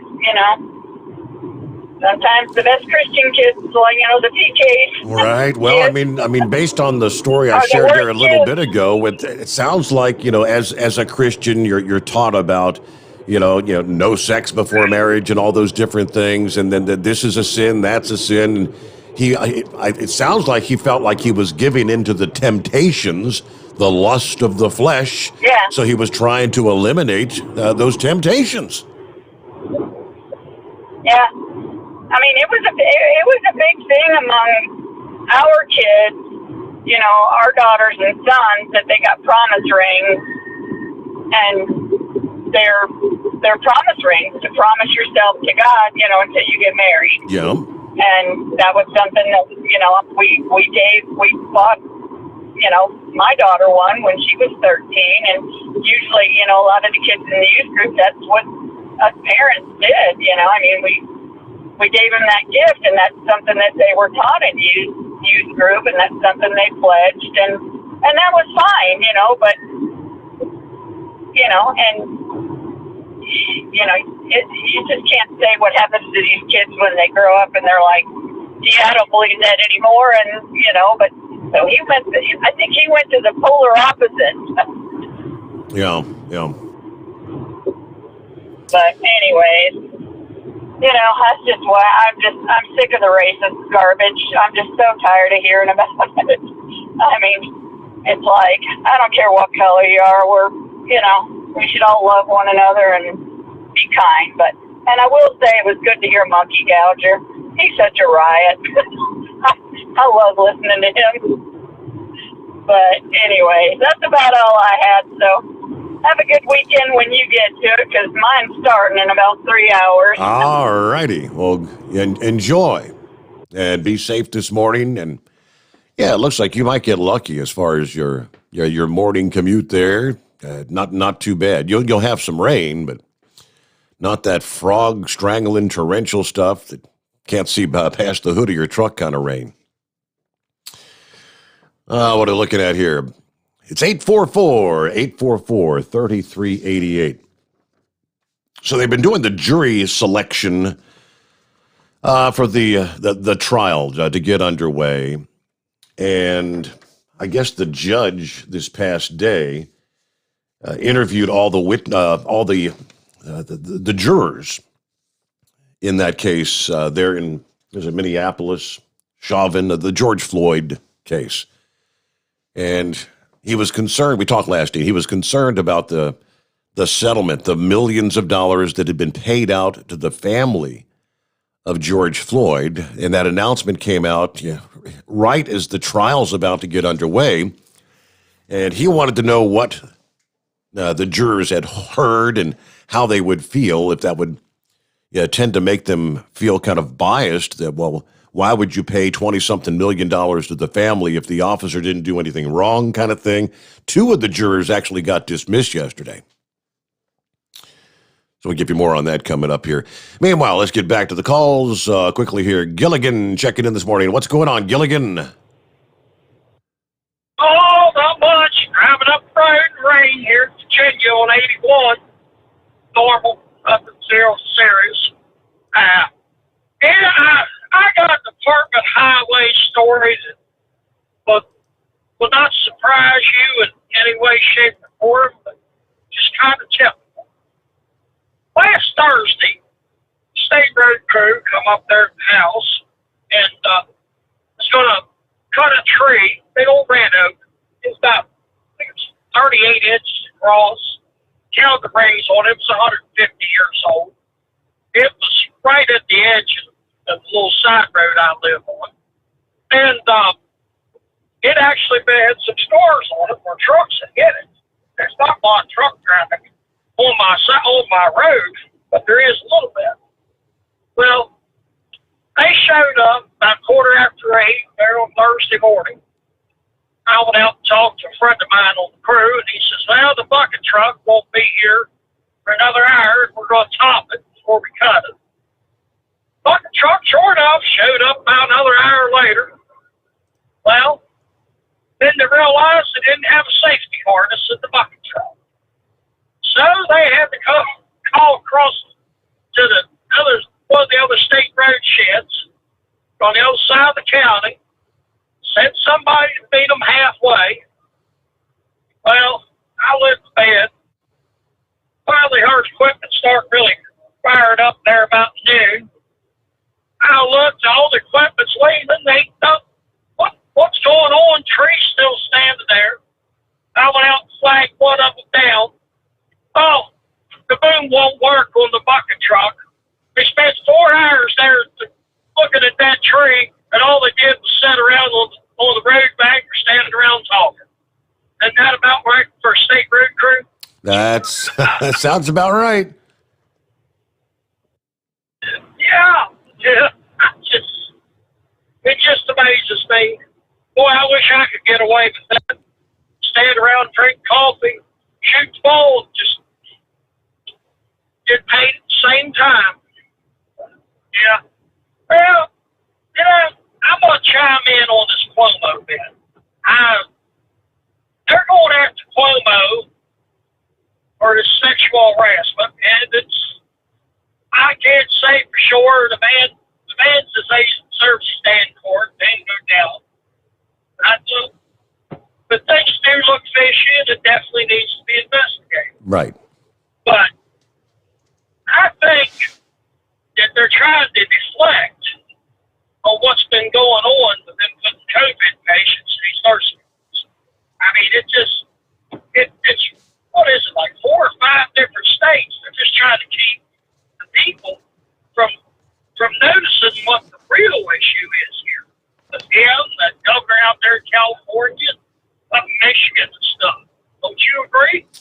Yeah, it's kind of everything's all of a sudden focused on his improper touching of women or whatever you want to call it. And the focus has been taken off of the people that died because of his orders there in New York. So I've heard more than one say that this is really all just a distraction to try to let that investigation disappear. Could be. That's what I believe. I mean, well, it's a crying shame the number of people that died and because of their actions of these governors, mayors, and everything else. Look at the lockdowns. There's been people cooped up in their homes and bad situations, can't leave. It makes me really sad and sick. But I'll leave you on a little bit of a funny note. My music teacher told me one time that I ought to be a tenor. I said, well, what do you mean? He says, well, you ought to stay at least 10 or 12 feet away from any musical instrument. I hope you have a good morning. Take care. Very good. A tenor, 10 or 12 feet. Thank you much, Gilligan. 7 before the hour. Several of the stories Steve sent me this past evening. Yeah, I'm looking. He just sent me some fresh stuff here in the last few minutes. Okay. Looking back here, say, is this actually legal? Is his question. We're all familiar with the Project Veritas. The undercover group that goes in and gets to kind of the inside scoop on things that are going on behind the scenes. Facebook, in this case, Facebook's drive to register 4.5 million voters for last November's election swayed the election to President Joe Biden, according to a Facebook executive who was on hidden camera. The executive, Benny Thomas, expressed grim views of the giant tech company, but he counted the voter drive among its positives while secretly being recorded by reporters with Project Veritas. He says, quote, "This is the good side of Facebook. We made a big difference," explaining that Facebook exceeded their goal of registering 4 million people to vote and could only accomplish the task because of the sheer scale and reach they have. Yeah, I'm pretty sure we, meaning Biden, we won that way. Yeah, Thomas replied, laughing. Exactly. What do you think? What do you think? The reporter jumped in. He said, exactly. I think so too. All right. Thomas's LinkedIn profile describes his position as global planning lead, creative and experimental at Facebook since September of 2019. Facebook did not respond to a request from that report. Thomas suggested to one of the reporters that Facebook needs to do more to control speech on their platforms. He says, people are believing whatever they see, and it's just causing a crisis. When he was asked about what are your views on a solution, he said, quote, the answer is just more controls, more safeguards to give people a guide to behavior. Behavior needs to be kept in check through surveillance, he says. That's called democracy. Somebody's always watching you, so you behave well. On the other hand, he acknowledged that Facebook's judgments are necessarily biased, even when machine-driven. There's always a built-in bias because this is the myth that computer programmers told us, which is, oh, these are computers. Computers don't have bias. But guess what? Human beings wrote the code. And that human being that wrote the code has bias. Obviously, some conservatives and even some liberals have complained Facebook is censoring political speech based on vague, partly secret, ever-changing, unevenly enforced policies.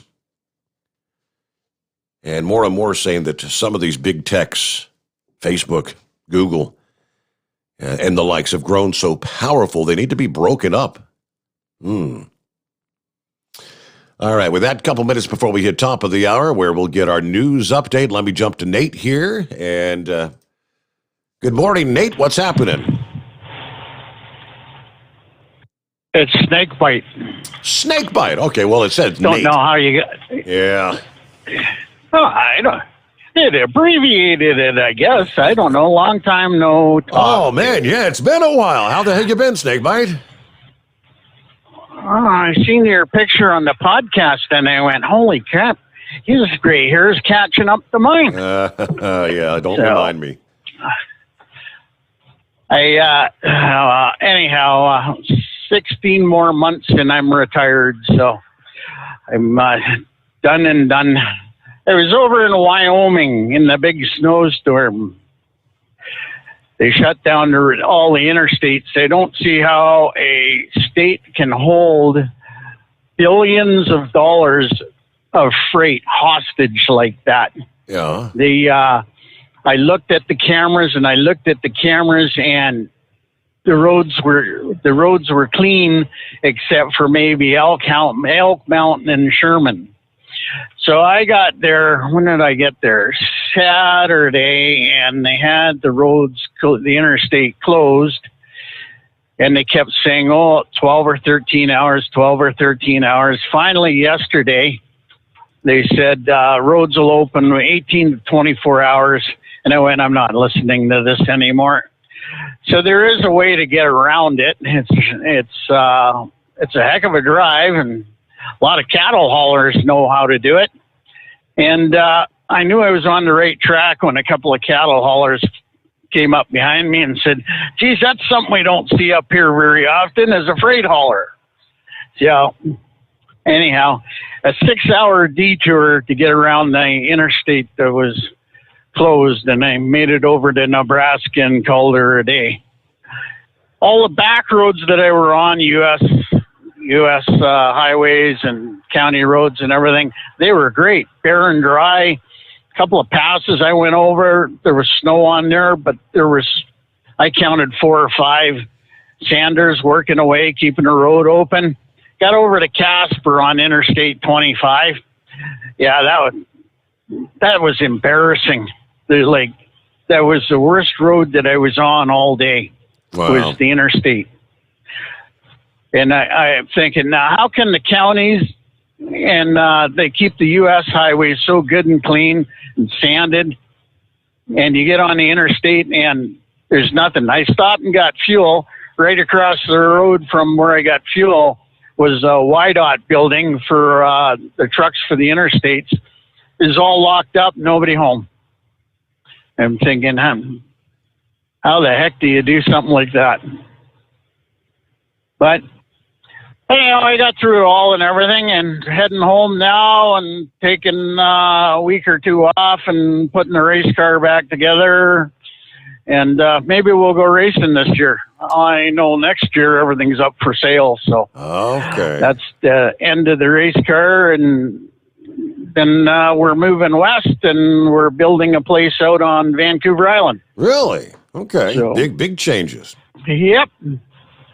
Big changes, and I can hardly wait to retire. And I know everybody's heard that a million times, but I bought a great big fifth wheel camper, 28-foot fifth wheel. We're going to go do some rolling around and look at some stuff, and I'm going to grow a garden and watch the beets and the tomatoes and the potatoes grow, and I have no urge to ever get back into a truck again. And by the way, I ordered something on Friday. It's Monday. Where the hell is my stuff? And don't use a snowstorm for an excuse. Okay. That's what I'll turn into one of those nice liberal guys. Oh, boy. So, glad you're still here, Steve, and still doing a good job from what I can hear. All right. Well, and, good to have you back with us. You have fun paying them lumpers, Monkey Gouger. It's a fact of life. Thanks, Steve. Good to hear from you, Canadian Snakebite. It's been a long time.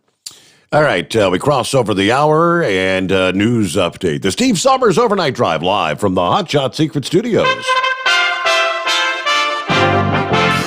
USA Radio News with Dan Naraki. The Biden administration will send out more funds for COVID testing to help school districts return to in-person learning. The Department of Health and Human Services announcing Wednesday that $10 billion will be sent out for schools to expand testing for teachers, staff, and students. That's on top of the $122 billion already allocated for K-12 schools in the recently passed COVID relief package. Education Secretary Miguel Cardona also said Wednesday that it's unlikely that the department will make vaccinations for teachers mandatory for reopening. And Ohio's Attorney General is suing the Biden administration over provisions in the $1.9 trillion American Rescue Plan. Attorney General Dave Yost's suit is seeking to block a piece of the bill that restricts the state's ability to use their share of $350 billion allocated for local governments to offset tax cuts. In his filing, Yost called that provision unconstitutional, saying Congress does not have the authority to put those kinds of conditions on funding. This is USA Radio News. Awesome and amazing day. Hey there, friends. It's John and Chelsea Jubilee. And today we have a message for you women out there. Are you premenopausal, postmenopausal, or maybe you're in the middle of menopause right now? Ouch. Listen, we have thousands of clients that have reported reversing all of their symptoms of menopause. Or maybe you have thyroid imbalances. Same thing for those women. Listen, this is your time. Absolutely. You can reverse all of those symptoms and you can be your real joyful, exuberant, and lean self again. Ladies, I don't care if 6 doctors told you can't lose that fat after menopause or in menopause. You can. We have done it hundreds and hundreds of times, even in a medical setting, documented. So make your action call today. Log on to EnergizeHealth.com, EnergizeHealth.com, or call 888-444-8895. That's 888-444-8895. A Georgia court may take a deeper look into absentee ballots from the November election as part of a lawsuit over alleged voter fraud. A judge in Georgia, Henry County Superior Judge Brian Amaro, is indicating that he may unseal Fulton County absentee ballots so a government watchdog investigation into claims of voter fraud in the November election can proceed. The Atlanta Journal-Constitution reported the case stems from a lawsuit by Garland Favorito, but the judge cautioned, "I can't sign the order until such a time as I'm satisfied that the manner and method of review is reasonable." The judge is prohibiting Favorito's experts from revealing their work without permission from the court first. From the West Coast, USA Radio News Bureau, I'm Lance Pry. In Washington, D.C., police say they've arrested a man with a rifle and ammunition near the vice president's residence. The Texas man was initially detained by the Secret Service near the Naval Observatory, which is where the vice president's residence is located. Police say they found a rifle and ammunition in his car. The suspect now faces multiple weapons charges. This is USA Radio News. You've heard me talking about MyPillow for 3 years, folks. It's the truth. I get the best sleep of my life with a MyPillow. You can do it too. 60-day money-back guarantee, 10-year warranty, made in the USA. You'll sleep well or you'll get your money back. Go to MyPillow.com, click on the radio listener special, use my promo code USA, get 2 MyPillow premium pillows for the price of one, or call 1-800-951-8175. Get the best sleep of your life and do it now. The pandemic isn't the biggest worry for the market anymore. Lance Pry reports from the USA Radio News West Coast Bureau. Inflation is the number one risk for the market, according to a monthly survey of global asset managers commissioned by Bank of America. The survey knocked COVID-19 out of the top worry spot for the first time since February of 2020. The Federal Reserve Bank of St. Louis data indicates 37% think inflation is now the number one market worry, and they're not alone. 93% of investors in the survey expect inflation to rise in the next 12 months. That's the highest reading in the history of the survey, which goes back to 1995. 35% said the risk of the central bank ending market stimulating activities is the number one concern. It should also be noted, the survey also found fund managers were incredibly bullish. 91% of respondents expected a stronger economy, the highest result on record. From the West Coast, USA Radio News Bureau, I'm Lance Pry. And a new study may have found a simple way to combat coronavirus. Researchers at the Massachusetts Institute of Technology's Department of Mechanical Engineering say that the virus may be vulnerable to ultrasound waves. Early results show that the vibrations used in medical diagnostic imaging can cause the virus to rupture, collapsing its shell. The scientists emphasize that their data is preliminary and that more research is needed. They hope the early results can lead to further research and hopefully a possible treatment. For USA Radio News, I'm Dan Naraki. At Hot Shot Secret, we share the science behind common diesel problems and their solutions. For example, ultra-low sulfur fuels. The primary function of diesel fuel is combustibility. One of the little-known aspects of fuel is its role as a lubricant to metal-on-metal moving parts. The introduction of ultra-low sulfur fuels diminishes the fuel's ability to lubricate because sulfur, which has been mostly removed, has lubricating properties. Hot Shot Secret Everyday Diesel Treatment with LX4 delivers unmatched lubricity. Third-party testing confirms that it takes 3 times the amount of leading fuel treatment to match the lubrication benefit of 1 dose of Hot Shot Secret. Everyday Diesel Treatment is a fully formulated 6-in-1 premium fuel treatment for every fill-up, every time. Everyday Diesel Treatment is available at truck stops, Tractor Supply, O'Reilly's Auto Parts, and online at HotShotSecret.com. Hot Shot Secret, powered by science. Keep the bugs off your glass and the smokies off your ass. This is the Overnight Drive with Steve Summers.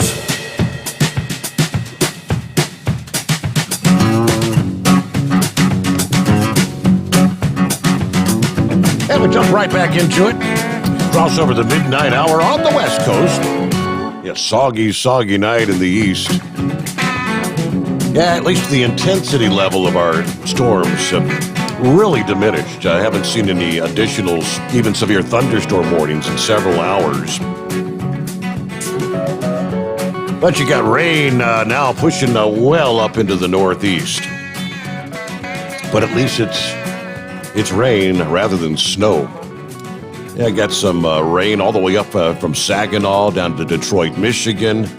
Yeah, light rain from Toledo to Cleveland, down through Columbus. Light rain scattered around in the Pittsburgh area. Get into some heavier rains when you get down into eastern Kentucky.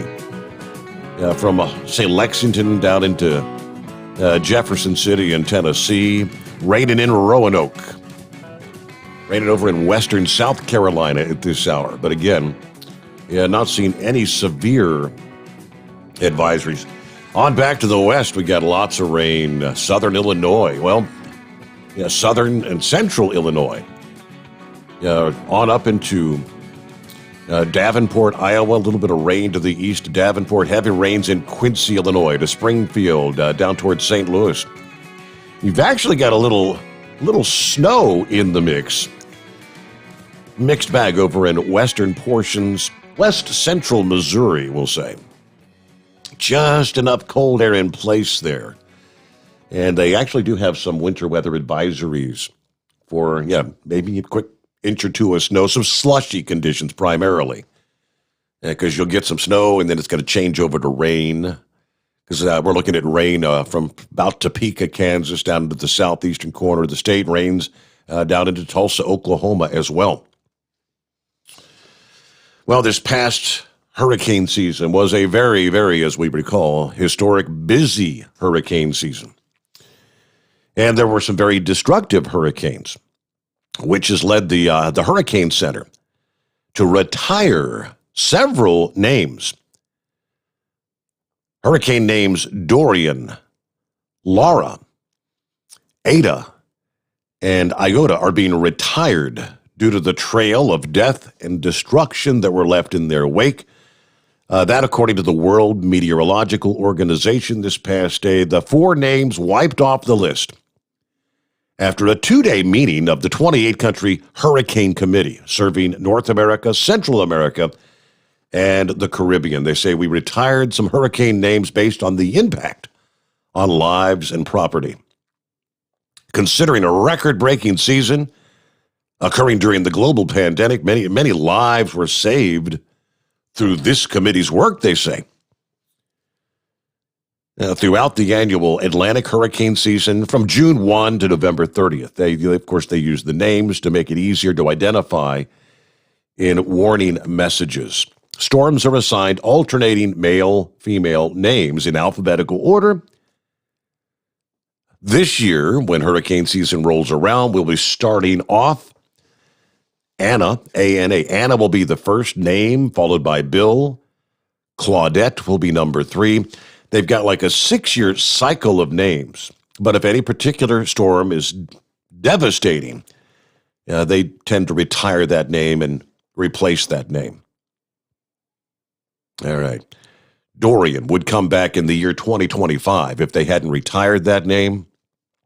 Looks like Dexter will replace the name Dorian on the list. I think they're also making some changes as far as using the Greek alphabet. They're not going to do that anymore. Once you get through the normal alphabet, they went to the Greek names. And they say that was actually apparently more confusing for people. So I'm not sure what the process is going to be. Not using the Greek names, going to find an alternative of some sort. Meanwhile, back to your calls. And Steve, good morning.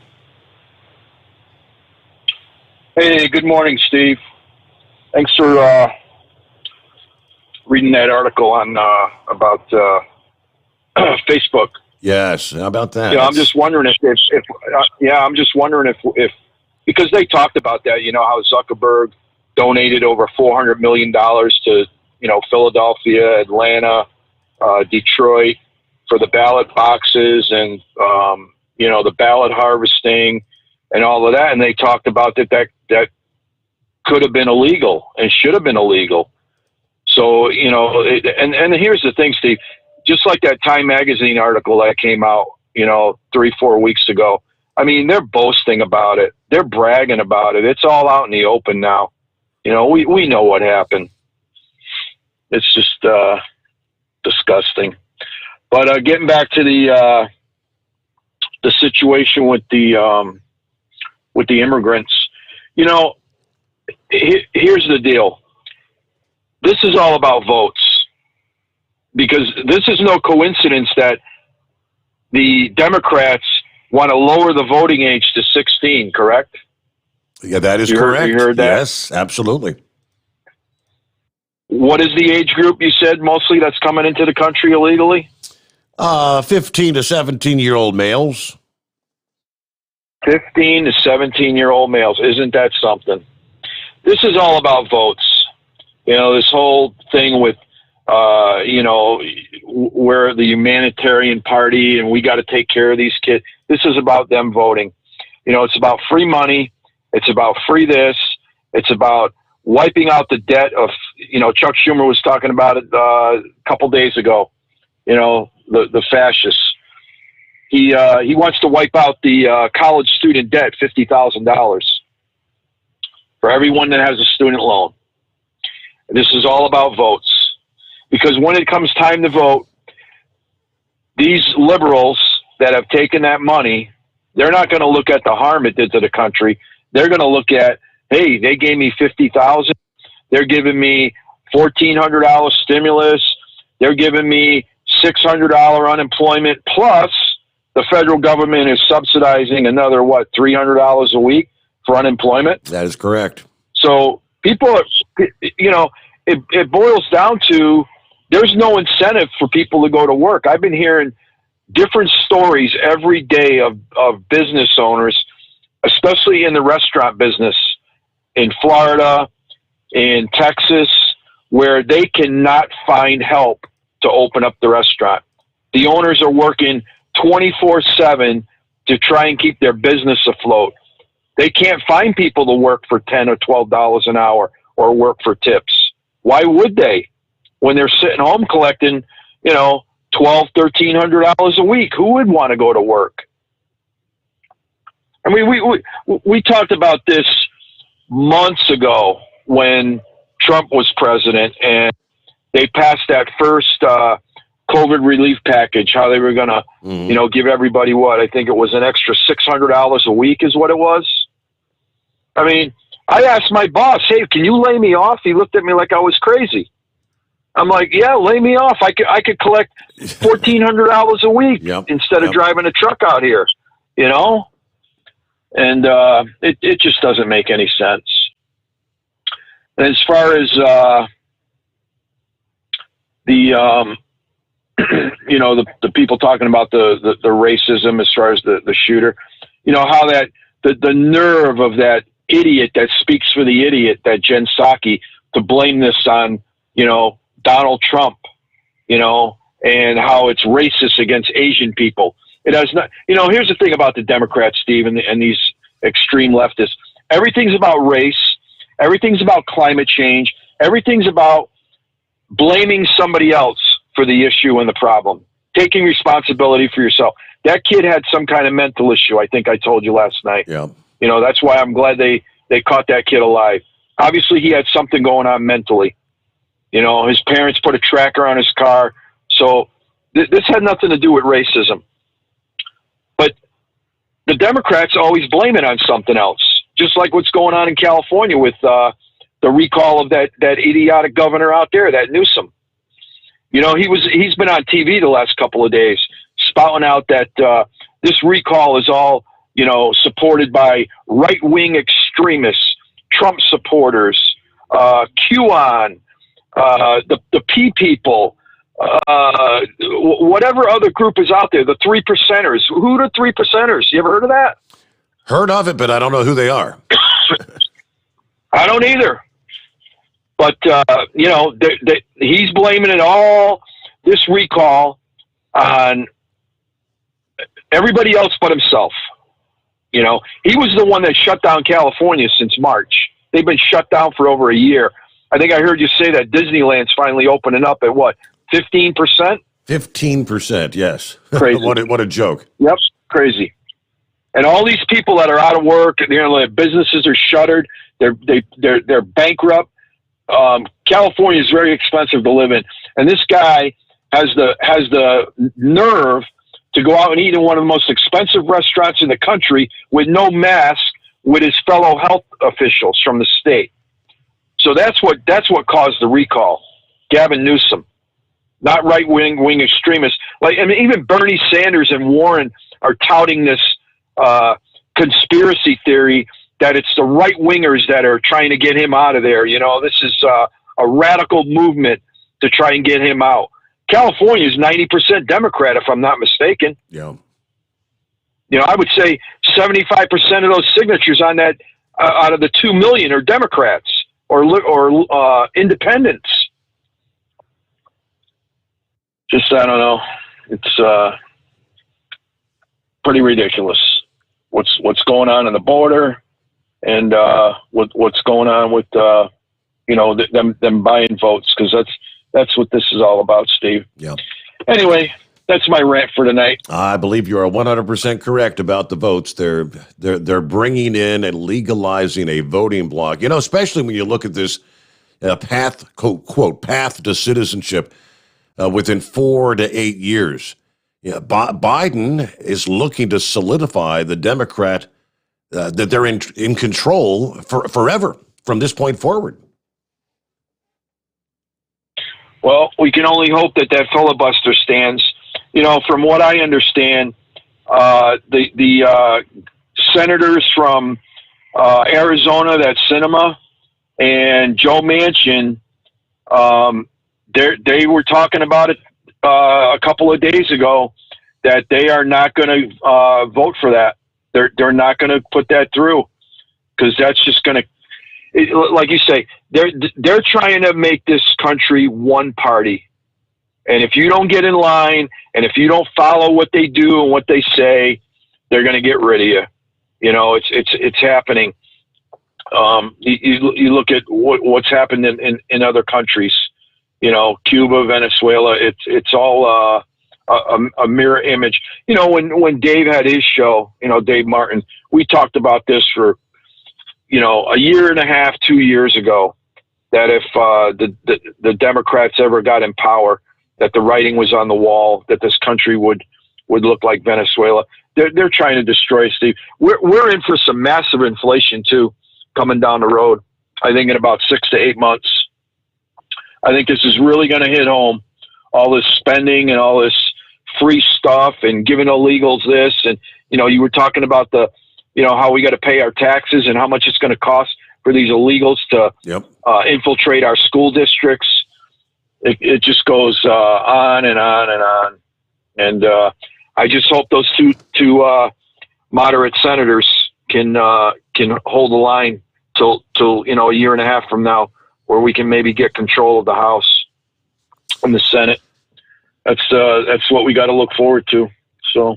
Yep. Anyway, you have a great night, Steve, and I'm trucking on home. Thank you very much, and thanks for all the good articles you've been sending my way. Yeah, a lot of good stuff. Scooter says, according to apparently Texas Governor Abbott this past evening, he said the Biden administration is not allowing Texas Health Services or Texas Child Trafficking Task Force inside these migrant holding facilities in Texas. But you've got Jen Psaki there, the press secretary, that keeps lying about how they're being transparent. What a damn mess they've got going. Yes, Scooter, you are correct. Here's another, this is another piece of the puzzle that everyone should really be concerned about. Because it's just not migrant children or unaccompanied minors or whatever they want to call them. We now have, according to Representative Dan Crenshaw of Texas, this past day, they have discovered 4 of the illegal immigrants that were apprehended turn out to be on the terror watch list. This is just the ones we've caught, he says. And the Democrats got fact-checked pretty quickly on that after House Minority Leader Kevin McCarthy claimed that it was confirmed by the press reports.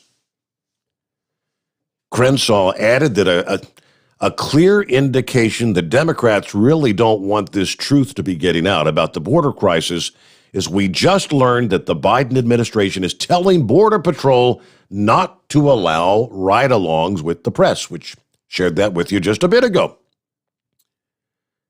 This is not surprising. It is a direct result of Joe Biden's policies. When you have hundreds and hundreds of people paying the drug cartels for a price of about $300 a person, they get to cross the river. They tie up the Border Patrol's hands. They're bringing children with them. They're bringing unaccompanied minors. And the Border Patrol, like Eagle said earlier, rather than patrolling the border, now they're babysitters. They're becoming bus drivers. They're becoming nurses. Now, given that the influx in that region, the Border Patrol officers are not looking for those people on the terrorist watch list. They're going in between. There's a distraction over here and bad guys that don't want to get caught over there. And that's just a fraction of what's been coming through. Okay, well, Biden officials say that we're in a transitional period. We're looking to change the immigration system to we need a more humane policy. Yeah, buddy.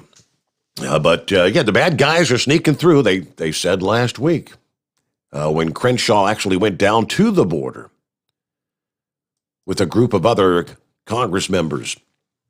It's not just people from Mexico and Honduras and Guatemala. There's people from Iran. There's people from, Sri Lanka. Terror watch countries trying to get into the United States, about 26 past the hour. All right, lines available at 844-844-3388. Let's see what's happening with Philip this morning. There you go. What's up? Hey, bud. How you doing? Happy Thursday. Doing all right. Did you have a good St. Patty's Day? Oh, absolutely. I had a really good St. Patty's Day. I worked. It was Okay. great. Yeah, we had a good time down at Walt Disney World yesterday. By the way, that gentleman just said about Disneyland open up. It's going to open up the end of April, from what I understand. Yep. Which is great. I'm great to hear all that my fellow cast members are coming back to work in Disneyland. I hate seeing anybody sitting at home not working. They've been out of work for over a year now. March of 2020, they shut that down. Now, unless it was a typo, the story I shared says they're going to open at 15% capacity. Absolutely. That's what I heard too, bud. Okay. I heard 15% was what the number I've been hearing. See, I was thinking 50% sounds okay, but 15, hell, that's hardly anybody. Yeah, I mean, you think about it. We're at 35 right now down here right now, and I mean we're doing pretty good with 35. But I mean that's a lot of revenue lost. A lot of revenue. I mean, if you look at it this way from a business aspect, the admits to the parks generally are the profit, and because what they sell in food and beverage and merchandise that you.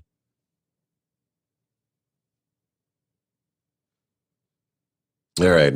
You kind of understand what I'm, Okay. And you were talking about the hurricane season earlier. Okay.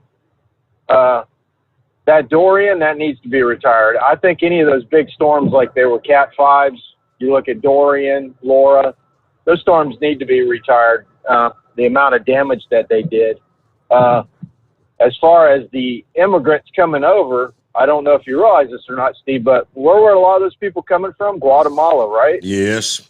So the end of the storm season last year, so was either around the last 3 or 4 storms. 2 of them hit Guatemala, and they were pretty big storms. They were about 150 plus. I know one was 150 plus when it hit in, which is the same thing as what happened to Dorian down in the Bahamas. The Bahamas laid with Dorian 150 mile an hour wind for 12 hours. So they had it longer than that down in Guatemala. They had 150 mile an hour wind for up to 24 hours. So a lot of those immigrants coming up, they probably ain't got nothing down there to go to deal with. So they like get out of Dodge. And same way with the COVID. You got the COVID and that down there. They're all coming up here. That's one of the things that's happening. And do you remember, Steve, a few years ago, there was a deal down in Miami about little kids down there with coming in illegally from other countries? Do you remember that one? I do kind of remember that, yes. When I heard the story about the border and what they're doing down there, it kind of reminded me of that deal down there in Miami they had for a while about the kids being behind the cages and all this other stuff and making them. It was all politically influenced, and this same thing with this border thing down there. Have you ever heard of us getting with Mexico? Us meeting with the Mexican leaders and saying, "Hey, let's put some kind of policy down to put an end to this." Have you ever heard of any of that? Not really. Heard of that no, before. no. It seems like common sense to me would we would get with Mexico and say, "Listen," Biden would go to Mexico and say, "Hey, we need to get with you guys. We need to figure out something for this border to stop this stuff." If they really want to clamp down on it and take care of it. And I've never heard of that, any of them. I've never heard of any of the presidents talking about the Mexican government and getting with them and figuring out how to do this. Well, you know it's bad when last week actually Mexico's president stated that it's the Biden administration's fault what's going on. I mean, when you got the Mexican president pretty much looking right at you, telling you, "Hey, what you guys are doing, you're creating this. You're enticing them to come in." I mean, Biden essentially he rolled out the red carpet for them. Absolutely. I mean, I know he did. And as far as that unemployment stuff goes, Steve was right. The gentleman earlier, Steve, he was right. You know, it was a big joke amongst a lot of us at Disney, and it was just a joke. We didn't do it, but a lot of cast members were saying, "Hey, why do we need to work? Let's just stay home and collect the government unemployment and the state unemployment." But when they realized that it could be short term and they would have to look for a job, because that's what happens in unemployment. You got to show proof that you've been looking for work. And they didn't do it. They all changed their tune and came back to work. And that's what a lot of companies down here were suffering that way. A lot of people were contemplating, "Hey, let's just stay at home and make $800 You know, you think about it, $800 times 4 weeks a month. That's a lot more than a lot of us were making down here. You know, and that's why I was the way I was about the $15 wage increase. You know, give them incentive to work. But the problem is you got a lot of today's society, and you know this as well as I, Steve, that a lot of people want to have it handed to them. They've had it handed to them all their life. They've never worked for it. So you got to get out there and get it if you want it. So, but that's all my rant is today, bud. I appreciate your time. Thank you. All right, you got it. Thank you very much. Have a safe day down there in Florida. It is 844-844-3388. Lines available as we make our way into the early hours of a Thursday news break. The Steve Sommers Overnight Drive live from the Hot Shot Secret Studios. USA Radio News with Dan Naraki. Secretary of State Antony Blinken and Defense Secretary Lloyd Austin met with their South Korean counterparts on Thursday in the Biden administration's first foreign policy trip. Blinken said that conversations regarding North Korea centered around the denuclearization of the Korean peninsula. We are committed to the denuclearization of North Korea, reducing the broader threat the DPRK poses to the United States and our allies, and improving the lives of all Koreans, including the people of North Korea, who continue to suffer widespread and systematic abuses. Blinken also addressed the role that China was playing in the region and the destabilizing effect it was having. We are clear-eyed about Beijing's consistent failure to uphold its commitments, and we spoke about how Beijing's aggressive and authoritarian behavior are challenging the stability, security, and prosperity of the Indo-Pacific region. Austin and Blinken will meet with South Korean President Moon Jae-in later Thursday before leaving for Anchorage, Alaska, and a Friday summit with Chinese officials. This is USA Radio News. What kind of career are you looking for? Do you dream of using your creative talents in the movie business? How about the advertising world? Or would you rather work in fashion? At Academy of Art University, we can help you get the art and design skills and experiences that employers want. Hundreds of top companies in the Bay Area and around the world have hired graduates from the Academy. You'll be trained by professional faculty members that have worked in the industry, so your education is practical and focused on what real-world companies want. You can get your degree at our San Francisco campus or anywhere online. Do what you want to do with your life. Call right now to get more information. 800-811-7913.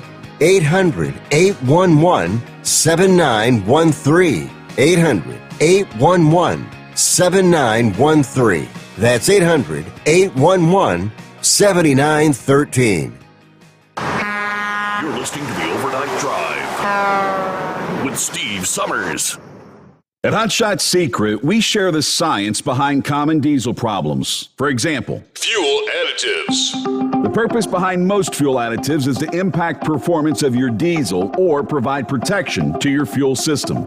Hot Shot Secret Everyday Diesel Treatment provides both performance enhancement and protection with 6 key components. This fully formulated premium fuel treatment includes the performance-enhancing cetane boost, injector cleaner, and LX4 lubrication, as well as protection against water with a demulsifier and rust inhibitor, plus a stabilizer that minimizes fuel filter clogs. Everyday Diesel Treatment delivers a 6-in-1 premium fuel treatment for every fill-up, every time. Everyday Diesel Treatment is available at truck stops, Tractor Supply, O'Reilly's Auto Parts, and online at HotShotSecret.com. Hot Shot Secret, powered by science. PureFlow Air Dog, your leader in fuel air separation system technology. Our systems filter out water, particulates down to 2 micron, and remove all of the air out of your diesel fuel. This allows for nothing but pure, clean diesel fuel to reach the expensive injection system equipped in your vehicle. Not only do our fuel systems protect, they also come in a variety of flow rates to meet your performance needs. Our systems are compact and use OEM-style fittings for easy installation. Learn more about our product at www.pureflowairdog.com and be sure to follow us on Facebook and Instagram. Protect your investment with PureFlow AirDog. Drivers, you demand that your equipment's reliable and dependable, and that also applies to your headset for communication. Well, our friends at Stellar Electronic have you covered. The Pluto Duo headset bundle is the best communication headset you can find in the industry.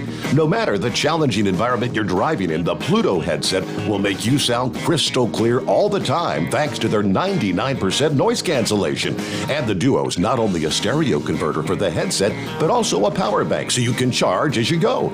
Learn more at StellarElectronic.com or visit them on Facebook. Do you have a Dodge pickup and hate your automatic transmission? Of course you do. Levon Miller at Firepunk Diesel here, and we specialize in heavy-duty and performance transmissions for your 3/4 or 1-ton Cummins-powered truck. So if you're interested in turning your stock slush box into a towing monster, call us today at 614-733-3744 or visit us online at shop.firepunk.com. Dean Michael, the tax doctor here.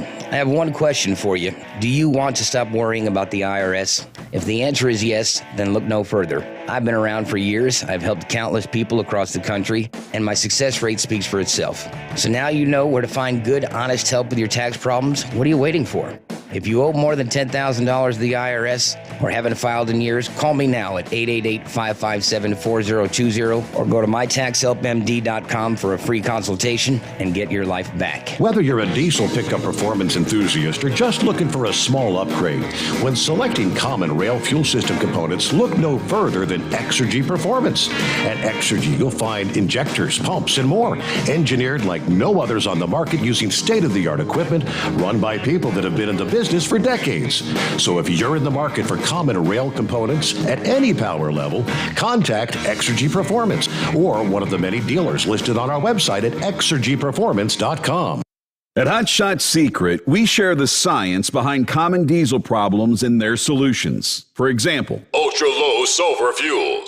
The primary function of diesel fuel is combustibility. One of the little-known aspects of fuel is its role as a lubricant to metal-on-metal moving parts. The introduction of ultra-low sulfur fuels diminishes the fuel's ability to lubricate because sulfur, which has been mostly removed, has lubricating properties. Hot Shot Secret Everyday Diesel Treatment with LX4 delivers unmatched lubricity. Third-party testing confirms that it takes 3 times the amount of leading fuel treatment to match the lubrication benefit of 1 dose of Hot Shot Secret. Everyday Diesel Treatment is a fully formulated 6-in-1 premium fuel treatment for every fill-up, every time. Everyday Diesel Treatment is available at truck stops, Tractor Supply, O'Reilly's Auto Parts, and online at hotshotsecret.com. Hot Shot Secret, powered by science. Live from the Hot Shot Secret Studios, the Steve Summers Overnight Drive.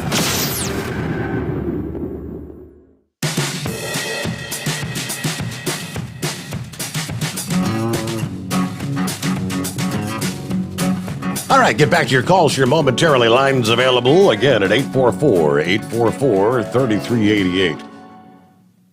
Took care of the phone reset. We're good to go. All right, to the end of the show. Some of the industry headlines from our friends at CDL Life, one of the CDL Life app members. Truck driver known as Pistol Lizzie took to the app to prove just how fast a trucker can move when it comes to the well-being of their truck. Since it was posted, the video's gained well over 100 likes, nearly as many comments from drivers kind of sympathizing, empathizing, and maybe even offering advice for the next time. But what she shared was her dash cam footage. She was parked at a TA in Nashville, which she called Crashville, Tennessee, in the caption. But in the clip, in the dash cam's rolling, and she and her dog are in the sleeper resting quietly as another rig right next to her begins to pull out of their spot in the passenger side.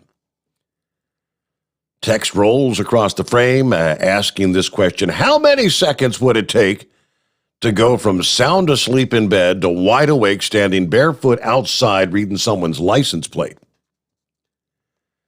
In the video, the loud crash can be heard and the cab visibly shakes as the other driver sideswipes her rig with their trailer. That sends her dog into a barking frenzy, and that's when the timer starts ticking. The number appears on the screen, counting the amount of time it takes for her to make it from asleep in her bed to outside the truck, jotting down a license plate number. Yeah, that magic number was 23 seconds. That's pretty darn fast. I mean, yeah, one fellow member on the CDL Life app commented, no way I could get out there that fast. Yeah, another said, yeah, it wouldn't take me long either. Yeah, again, just how long did it take? Well, it was 23 seconds. Next up, a Michigan motor carrier that specializes in hauling fuel, recently filing for bankruptcy protection. Alma, Michigan-based Great Lakes Petroleum Transportation, LLC, along with the affiliate companies Great Lakes Petroleum Corporation and Great Lakes Holdings, LLC, filing for Chapter 11 bankruptcy protection in the Eastern District of Michigan. Great Lakes Petroleum, the transportation, employs 49 drivers, operates 59 power units, according to the FMCSA's website. Great Lakes Petroleum Transportation's bankruptcy filing listing company assets between $50,000 and $1 million. Liabilities between $1 million and $10 million. The company listed declining revenue this year in their bankruptcy filing. This company was a recipient of a Small Business Administration Paycheck Protection loan during the pandemic. Great Lakes Petroleum, founded in 1976, family-owned and operated. They provided a variety of fuel management and delivery services. All right, and lastly here, there's kind of some very harrowing pictures to go with this, but a truck driver says God put him in the perfect position to help a couple dangling off a bridge in Idaho in their pickup truck Tuesday afternoon. The couple, hauling a camper, lost control of their pickup crossing the Mallard Gorge Bridge, sending the pickup over the edge. Miraculously, rather than plunging to their death, believe it or not, the safety chain that was attached to the camper trailer held tight. So you literally got the entire pickup truck dangling off the side of the bridge, just anchored to the road by the camper and the chain. As the couple and their two dogs hung from the bridge, truck driver Rod Drury drove by in his semi-truck. He said, I thought for sure this was going to be a fatality accident because I know the truck had gone over the edge. So I got out of my truck, and I'm thinking, I don't even want to look over the side here. And right about then, when emergency personnel started to arrive, luckily, emergency responders were able to get in contact with the couple via phone, confirming they were alive and conscious before coming up with the plan to stabilize the vehicle using the chains from Drury's semi-truck. As the team awaited cranes, ropes, and other rescue equipment, they anchored the dangling pickup to Drury's big rig, using some of his chains to prevent the pickup from falling. Eventually, the rescue team was able to save the 67-year-old man and 64-year-old woman, along with their two dogs. They were transported to the hospital, non-life-threatening injuries. Looks like the dogs were actually not hurt. But Drury said, it wasn't even my day to drive that truck. They just asked me to drive that truck to go pick up a tractor in Glens Ferry. And that's one that normally just sits. I just happened to be in the truck. If it wouldn't have had that truck with me, I think those chains might have broke. Maybe it was a God thing. I'm kind of looking at life a little different today, that's for sure, said the driver. All right, so interesting stories via CDL Live. And get back to your calls at 844-3388. And let's check back in with Eagle. Hello, Eagle. Yeah. Okay.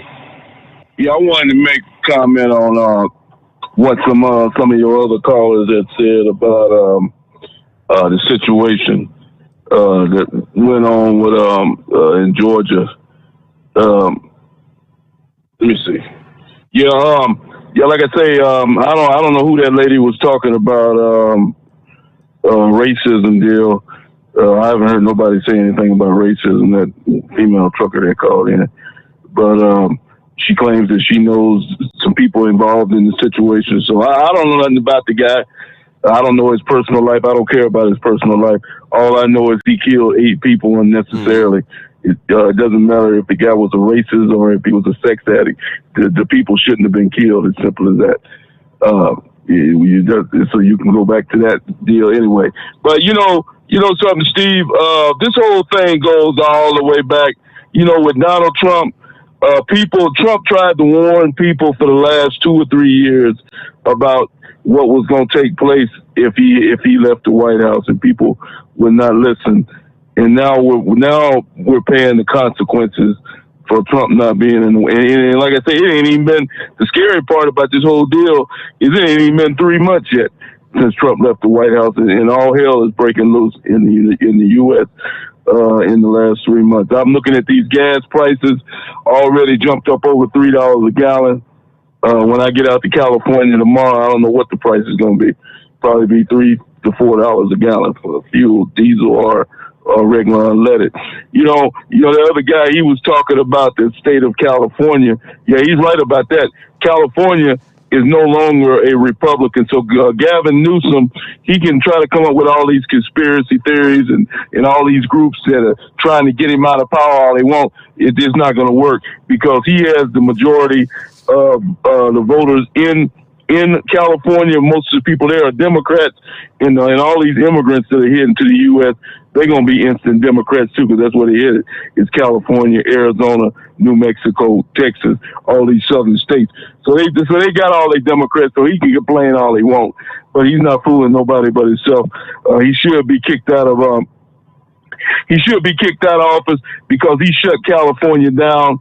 And California, like the guy said, is one of the most expensive places in the U.S. to live to begin with. And now he put all those people out of work. And then he got the nerve. Well, like you said, see, what good does it do to open up Walt Disneyland and you only got 15%? How many people are going to be in Disneyland during the daytime with only 15% capacity? That's a total joke. Disney, they won't even be able to pay their employees with the amount of money, revenue that they're making on 50% occupancy. They won't even be able to pay their employees. Yeah. That'll be a shame. If you're going to open this Disneyland up, you need to open it up to 50 or either 100% capacity. You either keep it shut down. That just shows you what kind of guy that they got running California for him to do something so dumb. But something, Steve, it's looking more and more like this coronavirus is about played out. You look at the states around the U.S. and all the hospitalizations are going down. The death rates are going down. This virus is just about running its course as far as I'm concerned. So I'm telling people, go ahead on and live your life. Go back, you don't go back to 100% normal, but go ahead. Don't let these shutdowns affect you. If you got a business, go ahead and open your business up and start making money. Because at this point, the Democrats, they accomplished what they wanted to accomplish, Steve. They got Donald Trump out of the White House. It was a complete shutdown to ruin the economy. They did what they wanted to do. Okay, you got Trump out of the White House. As far as I'm concerned, go ahead and open your business and go back to what you was doing before, and let the Democrats, if they want to keep their businesses shut, then that's their business. And if they want to go out of business, that's good for me. That's just more Republicans working. And I thank you for taking my call tonight, Steve. Thank you so much, Eagle. You got it. Yeah, we are looking at the numbers continuing to go down here in the United States. But never fear. You've got Dr. Fauci, Dr. Doom, Dr. Dread, whatever you want to call him, and others, still sounding the alarm. Say, hey, look what's happening in other parts of the world. Look what's good. There's another wave hitting the European Union. Looks like France, the French government will impose tougher restrictions, including Paris this weekend, for the accelerating spread of COVID. So they're pretty much going to lock down. The announcement paves the way for new curbs in the Paris region. Intensive care wards are full, they say. The hospital system is buckling. An incident rate and an infection of 400 cases per 100,000 people, apparently. Paris may include some form of lockdown. Weekend lockdowns have already been imposed on top of the nationwide nightly curfew along parts of the Mediterranean Riviera. In some areas to the north, President Macron had hoped the vaccination drive would stave off a new wave from the more contagious variants, preventing them from having to go backwards, more draconian measures. But the vaccine rollout's been slowed by the onerous European Union procurement process, supply difficulties, public skepticism, and most recently, the suspension of the AstraZeneca shots in more than a dozen European Union states, including France. So realistically, sounds like we're actually doing pretty darn good here in the United States. For as much as people in this current administration want to berate the previous administration, trying to say, well, Donald Trump left us with nothing. We didn't have any vaccines. All right. Well, let's get back to the calls here. Lines available at 844-844-3388. I believe the Mississippi Redneck on the line. Hey there. Hey, Steve. It was a rough day in Mississippi today with all them naders. Yes. I lost my house and neighbor all in one day. Really? Yes, sir. Sure did. Now, I'll tell you how it happened, Steve. We knew them naders would be coming in today, so I did my prep on my house. I strapped it down to the pine trees and deflated the tires on it and got everything ready. And got all that done, and I fired up the old tin-type grill, had some polecat and chitlins frying up.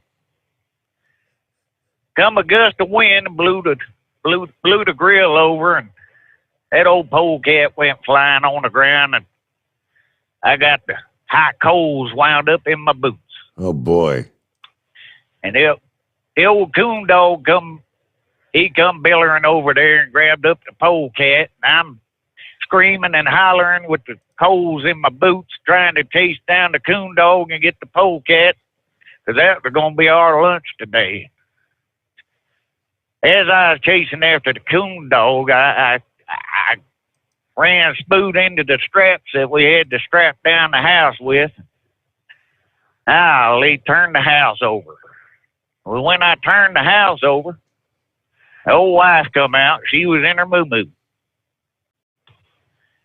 And just then the neighbor come out to see what all that hollering was, and come another gust of wind and blew that moo-moo clean up over Mama's head. Uh-oh. Well, Mama wasn't wearing any undergarments. Neighbor Fred got a peek at that, and I'll be darned, he fell down dead right then from a heart attack. Wow. So we didn't get hit by no naders, but I did lose the house and the neighbor all in one day, Steve. All right. Well, boy, Mississippi Redneck, what the hell got into you this morning? Just a rough day, Steve. Rough day. Well, that's all my tornado report. Okay. We'll holler at you later. I thought you were going to say that's all your baloney, but that's Knucklebusters. That's Knucklebusters' line. See, right at first, he had me going. Lost my house and my neighbor, and oh, good Lord. Okay, well, that's classic. So, Florida's governor, you know what? Tip of the hat to Ron DeSantis. He's growing more and more in popularity, and I'm liking more of what I hear from this guy. And he's kind of he's laying it out. Ron DeSantis announcing this past day that in the state of Florida, our education curriculum will not be teaching any of this critical race theory. Critical race theory. It's become the rave in recent years, right?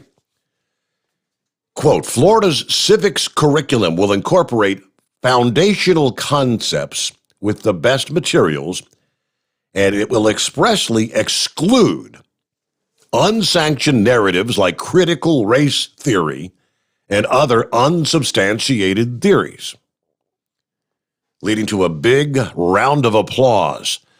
Let me be clear, there's no room in our classroom for things like critical race theory, teaching our kids to hate their country and to hate each other. It's not worth 1 red cent of taxpayer money. So we will invest in actual, solid, true curriculum. We'll be a leader in the development and implementation of a world-class civics curriculum. What is critical race theory, you say? Oftentimes abbreviated as CRT. It's the academic theory that rejects traditional liberal notions of civil rights in favor of critical theory-inspired identity politics. Now, what does that mean? The theory rejects concepts such as objective truth, arguing that the way humans perceive reality is through a series of power structures which inform how we think and act.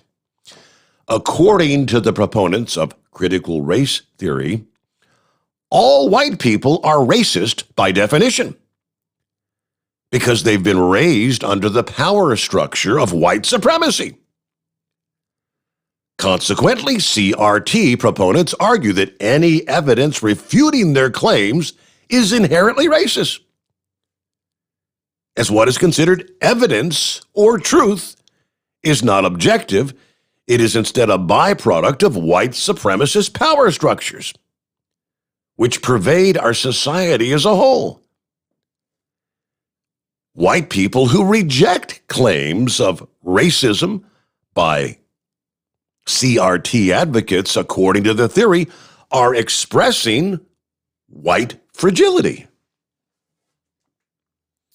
So this is the curriculum. CRT ideas have been incorporated into the curriculums of some school districts, especially in the Pacific Northwest, where we've been seeing a lot of violence taking place in the streets.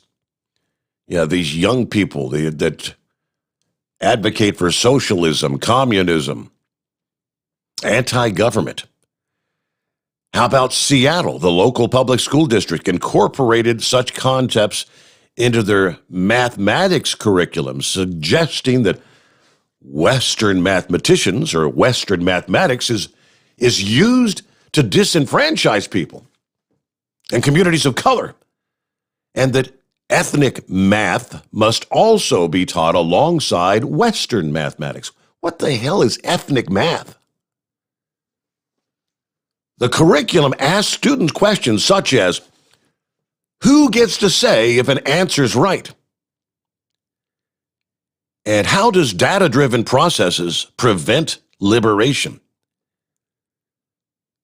And we wonder what's going on with our new generation. This is where the kids are coming out of high school and then going on to college, being brainwashed with this absolute crap. All right, another CRT-inspired math curriculum promoted by Bill and Melinda Gates, no less, claims that math is used to uphold capitalist, imperialist, and racist views. That curriculum teaches the concept of mathematics being purely objective is unequivocally false.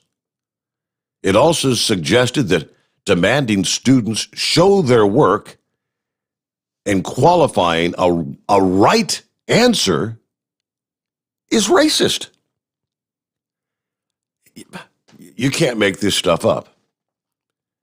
So that's what our kids are being taught, apparently, in some schools around the country. Yeah, no wonder they can't read like a fourth grader when they get their diploma, supposedly. because that's what they've actually learned, all this kind of crap. All right, with that, we close things out for another hour. We'll hit our final hour ahead. It's 844-844-3388. The Steve Sommers Overnight Drive, live from the Hot Shot Secret Studios. USA Radio News with Dan Naraki. Secretary of State Antony Blinken and Defense Secretary Lloyd Austin met with their South Korean counterparts on Thursday in the Biden administration's first foreign policy trip. Blinken said that conversations regarding North Korea centered around the denuclearization of the Korean peninsula. We are committed to the denuclearization of North Korea, reducing the broader threat the DPRK poses to the United States and our allies, and improving the lives of all Koreans, including the people of North Korea, who continue to suffer widespread and systematic abuses. Blinken also addressed the role that China was playing in the region and the destabilizing effect it was having. We are clear-eyed about Beijing's consistent failure to uphold its commitments, and we spoke about how Beijing's aggressive and authoritarian behavior are challenging the stability, security, and prosperity of the Indo-Pacific region. Austin and Blinken will meet with South Korean President Moon Jae-in later Thursday before leaving for Anchorage, Alaska, and a Friday summit with Chinese officials. This is USA Radio News. This is good news, maybe exactly when you need it to. Right now, MediShare is waiving their new member fees. This could save you money on top of all that you'll save each month by becoming a member of MediShare. So many people are looking for a healthcare solution right now, seeing the cost of COBRA plans, for instance, and MediShare is the affordable alternative to health insurance. The typical family saves $500 a month. You might save even more. MediShare is a Christian community that shares each other's healthcare costs, and because of the current economic situation, they're making it easier than ever.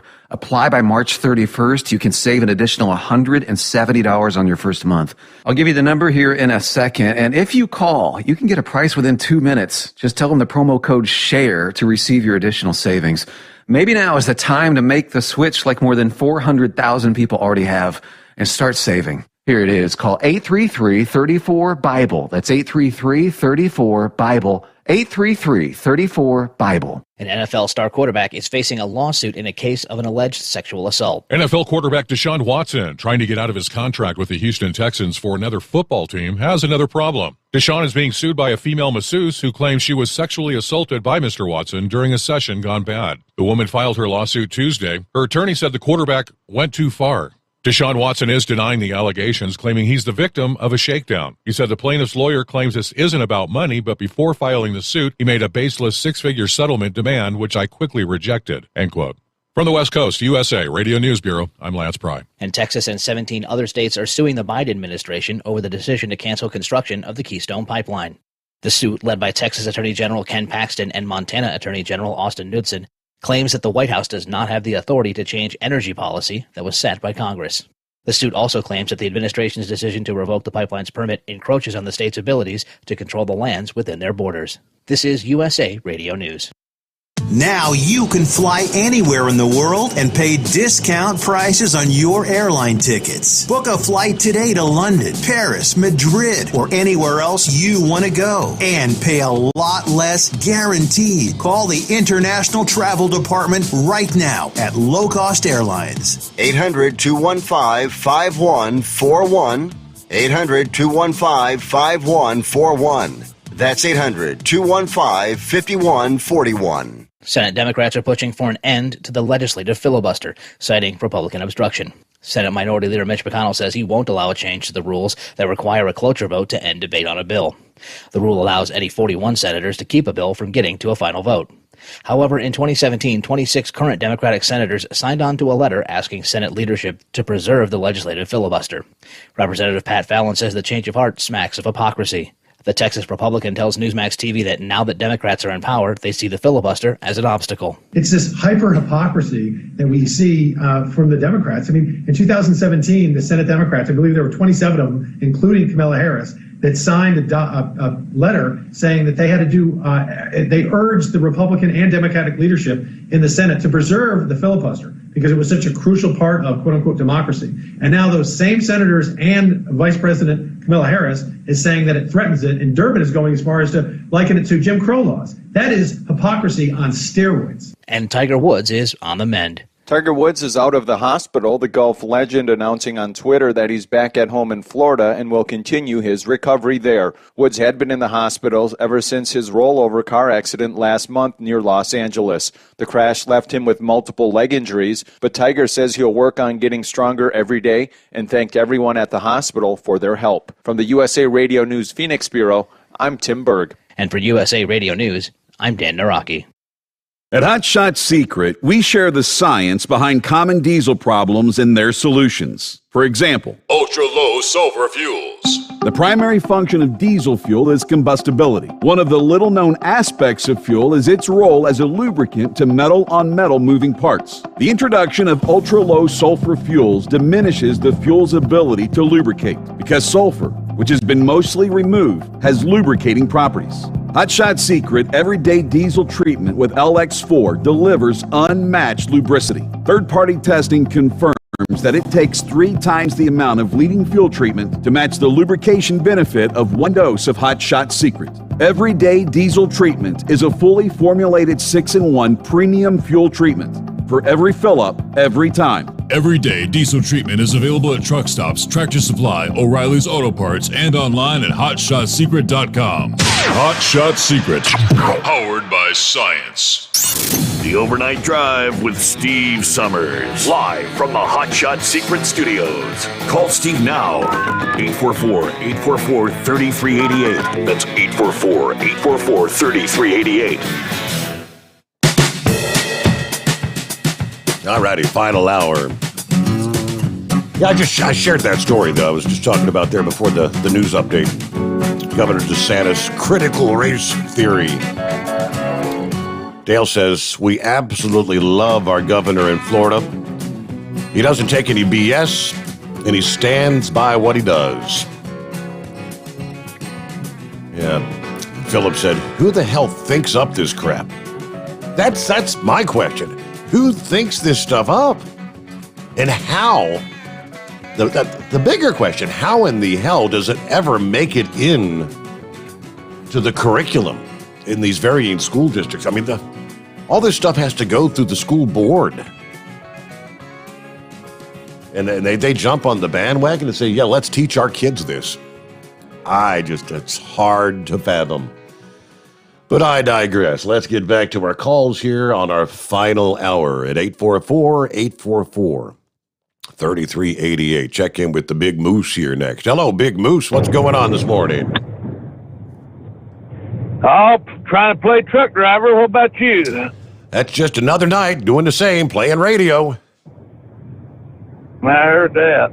No, I think it's time we stand up and demand for gender-neutral storm names. You know what? When I was reading that about how they go back and forth from male names to female names, I thought, how long is that going to last? They're going to have to cancel that. You can't have male and female storms. Right, yeah.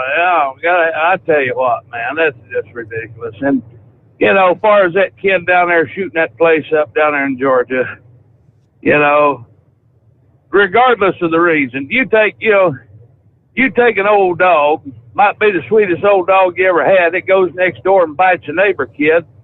Not only are you required to put that dog down, but in some cases you're required to cut his head off and send it in for a rabies test, right? So, why are we funding these people that we gotta help somebody? You take some old broad that run over a 6-year-old kid and throw his corpse in the river. I ain't interested in helping somebody like that. Open the damn dumpster, pop them once behind the ear and throw them in there. I mean, why are we going to have to, as taxpayers, going to have to pay to feed and clothe these people for the rest of their lives, Mm-hmm. It just, they talk about the justice system works. Did the justice system work for them 8 people down there? Did the justice system work for that 6-year-old boy still floating in a river somewhere that they ain't found? Where's the justice system working for them? Everybody wants to talk about how we need to pamper and take care of the offenders, but they don't want to have no justice for the victim. I don't know. You remember years ago? You remember that karate instructor abducted that little boy and took him off to, I think it was Florida or some damn place, and was raping him. They caught him and they brought him back, and that boy's daddy caught him in the airport, blowed his friggin' head off right in front of the dang news camera. That was the justice system working right there. They put him out for, I think he had to serve like 160 days of house arrest, and then was on parole for a year. Cloche, that was his name, But, yeah, all these panty waists want to, say, we need the cops are the mob, and the cops are the bad guy, and the cops are choking people out in the street and they do this. But every time something comes up, they want to dive behind one of them, I think it's time we got to stand up for ourselves and start throwing hands back. That's my point. I hear you. So, and anyway, what old redneck was saying there about his neighbor dying because yeah, the old lady got her moo-moo blowed up. Hey, buddy, I tell you what, this is a true story. This really happened. I was down there at the Pilot truck stop there in Pendleton, Kentucky, down there at exit 28 off I-71. There's this old gal down there, and she climbed out of this Chrysler minivan. One of them had that sliding door on the side, She climbed out of that thing, and when she did, you could hear the shock absorber sucking air when she climbed out of that thing. I think, man, that thing jumped up about 4 inches. She waddled her way about 20 foot across the parking lot and dropped her pocketbook. She bent down to get it. And that moo-moo thing blowed up, and son, it looked like 2 Duroc hogs fighting over a 5-gallon bucket of Arby's roast beef. I damn near barfed down my shirt. So I can understand how that can cause a cardiac episode. But anyway, I'll say keep it between the spotted and the solid. We'll be 10-10 till we do it again. All righty. There you go, the big moose. That's great. California versus Florida. How about that? That's pretty interesting numbers. Here we are nearly a year after Gavin Newsom ordered the nation's first statewide shutdown of the coronavirus. Masks are still mandated. Indoor dining and other activities are still significantly limited. As we know, Disneyland is still closed. By contrast, Florida has no statewide restrictions. Ron DeSantis has prohibited municipalities for fining people refusing to wear a mask. Disney World's been open since July. Despite the different approaches, California and Florida have experienced almost identical outcomes in COVID-19 case rates. How have two states that took such different tracks arrived at pretty much the same point? This is going to be an important question that we have to ask ourselves. What public health measures actually were more impactful? Which ones were negligible or even backfired by driving behavior underground, according to the scholar at Johns Hopkins Center of Health Security? Although research suggested that mask mandates and limits on group activities like indoor dining can help slow the spread, states that have greater government-imposed restrictions have not necessarily fared better than those without them. Here's the numbers. California and Florida both have a COVID-19 case rate around 8,900 per 100,000 residents since the pandemic started, according to the Centers for Disease Control. Both states rank in the middle among COVID-19 death rates. Florida was 27th as of Friday. California was 28th. Connecticut and South Dakota, their other examples, both rank among the 10 worst states for COVID-19 death rates. Yet Connecticut Governor Ned Lamont, the Democrat, imposed numerous statewide restrictions over the past year. South Dakota Governor Kristi Noem issued no mandates as virus deaths soared in the fall. While Lamont ordered quarantines for out-of-state visitors, Nome launched a $5 million tourism advertising campaign and welcomed people to the massive motorcycle rally.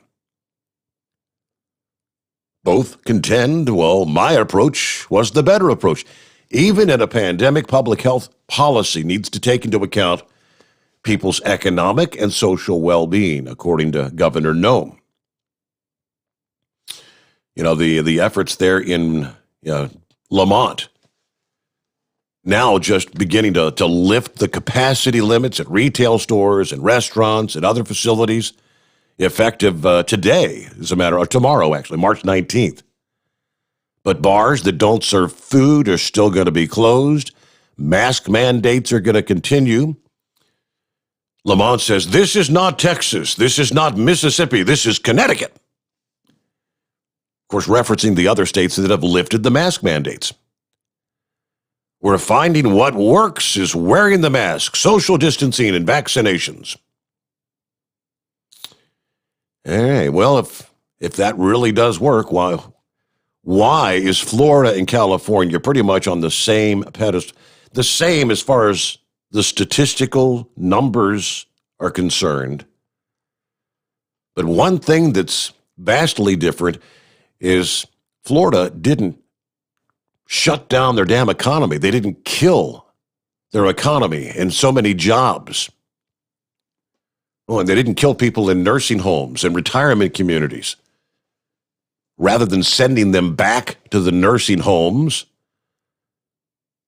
they set up special facilities where only people that were COVID-19 positive would go and quarantine until that time was up.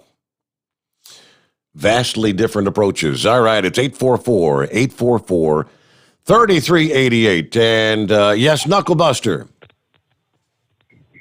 Oh, thanks for taking me back again, Mr. Steve Sommers. Everybody says thank God for Mississippi, and I do too, right? Boy, I tell you, I thought I was the worst redneck you had on your show, but that was pretty funny. He ain't a neighbor, but that was still hilarious there. Yes. I read on Fox News there that you could text Tom Brady, put his cell phone number out there, and I sure did. I sent him a text, Steve, and he responded back. His phone number was 415-612-1737.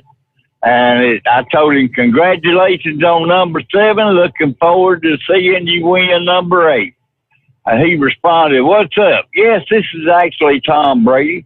This message is automated, but everything else will come directly from me on my phone. Click a link and add yourself to my contacts. I said, nah, I ain't touching that link. I ain't that dumb yet. Are you smarter than a fifth grader, Steve? So you think that was, because I shared that story last night. You think that's all a bunch of malarkey? You think that's just a... I don't know. I ain't brave enough to touch that link, right?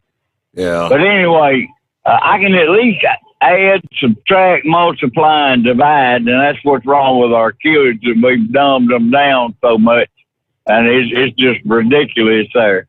Asking me to be less white, well, how about you be less black or less Mexican? That don't make a whole lot of sense to anybody there, right? No, it does not. Anyway, I don't know. It's all craziness. What's that, Steve? That's the world we live in today, Knucklebuster. That's we've gone insane. We've gone mad. Oh, absolutely. Well, I guess it's just part of a book that I've been reading all my life there. It's telling us it's going to get that way, right? Yes, sir. I don't know. Have a great day, Mr. Steve Sommers. That's a lot of big mess we got to deal with. Well, I guess we'll learn to deal with it, right? Yeah, well, one day at a time. We can only hope for the best. Thank you much, Knucklebuster. All right, lines wide open at 844-844-3388. So going back to the critical race theory, the curriculum. Looks like if you don't agree with them, they're gonna come after you. They're gonna try to cancel you. Just out of, Loudoun County, Virginia, a group of current and former teachers and others in that county compiled a lengthy list of parents suspected of disagreeing with their school system actions, including the teaching of their controversial racial concepts, with a stated purpose in part to, quote, infiltrate, use hackers to silence parents' communications and expose these people publicly. Members of a 624-member private Facebook group called Anti-Racist Parents of Loudoun County named parents and plotted fundraising and other offline work, some using pseudonyms, but the Daily Wire has identified them as a who's who of affluent jurisdiction outside of D.C., including school staff and elected officials.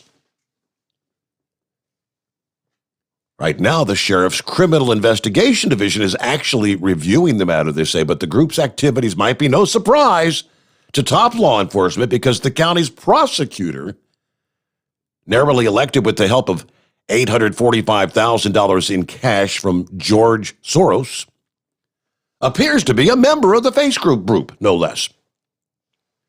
Secret communications reviewed by the Daily Wire do not offer any evidence of racism by the group's targets. Their opponents were actually those who objected to, wanted to debate, or were even simply neutral about critical race theory. The radical philosophy opposed by many liberals and conservatives, by it's increasingly being embraced by governments. In recent years, Loudoun's school system has flooded their curriculum and their policies with racial rhetoric, paying about $500,000 to one racial consulting company alone. They required all staff to undergo equity in the center training that promoted a sense of injustice and urgency. Now, as school-backed efforts to change the thinking of adults seemingly succeeded, the whole community's collapsed into acrimony. A criminal review has been opened. A school board member has been stripped of their duties. What follows is the story of the wealthiest county in America descending into a moral panic as a group of suburban white women egged each other on to extremes against the perceived evil, while the school system seemed to slide from serving the taxpayers to actually targeting the taxpayers. And there's more to the story, but wow. At the same time, other parents who believed that causing young children to focus too much on race might diminish tolerance and harmony rather than improve it. Groups called Virginia Project and Parents Against Critical Theory actually held a webinar called What is CRT and What is its Impact on Loudoun County Schools? They held that on March the 7th. Let's see. Bartz writes, I wanted to share that I'm very concerned that the anti-CRT movement, for the lack of a better word, is gaining support. Bartz wrote to the anti-racist Facebook group. She said she hoped to call out statements and actions that undermine our stated plan to end systemic racism. In response, one of the local mothers began what turned into a massive thread. This is a call for volunteers to combat the anti-CRT activities and looking for folks who were interested in volunteering to organize, lead, execute, and donate.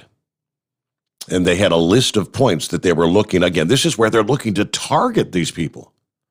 Gather information, mailing list of folks who are in charge of the anti-critical race theory movement. A list of local lawmakers, people in charge.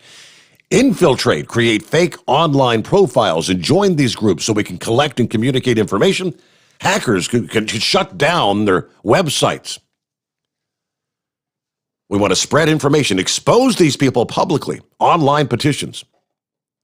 Find a way to gather donations for these efforts. Volunteering's great, but these activities can be costly, and not everyone has extra funds readily available. What's going on in this country? Okay, well, let me get back to the calls here at 844-3388. Steve's back with us on the critical race theory thing. Yeah, what about that? What the hell? Hey, Steve, I just wanted to comment on that story because here's what's going on. You know, you've got grandkids. We're probably going to be going to school in the next, 5, 6, 7 years. I've got a granddaughter that's in the 5th grade. My daughter-in-law is a teacher in a pretty affluent white neighborhood north of Chicago. She's afraid to step up and speak her mind. I talk to her about this all the time. What is our granddaughter learning in school? What are they teaching her? What's her curriculum? As parents, we're the ones that pay the salaries for these teachers as taxpayers. We have a right to speak up. Those parents in Virginia have a right to speak up and want to know what our children are being taught. That's why the Democrats are not for school choice. In these inner cities like Philly, Atlanta, Chicago, LA, they want this stuff taught in schools. And the reason it is, Steve, and I've heard this from a few other experts on the subject, this is a Marxist ideology, like neo-Marxist, like Nazi Germany. They pitted the people against the Jews during World War II. Before Hitler took power, they pitted the people against the Jews. And what did they do? They went out in the streets. They beat them. They silenced their speech. No one could think. No one could speak up. If you did, you got incarcerated or you got beaten. So the way to control a population is to put the people against the people. And that's what this is all about. Because if they make all white people racial, what does that do for a black person, how they look at us or how we look at them now? All it does is promote hate. That's all it does. So that's what they're trying to do. They're trying to divide this country, and that's how they're going to control the people, because they want to put one party against another. So the politicians can't do it. So what do? They have all their surrogates, these organizations that are fighting for this stuff, and that's how they want to control us. I mean, I've heard many, many people talk about this subject. It's pretty sickening.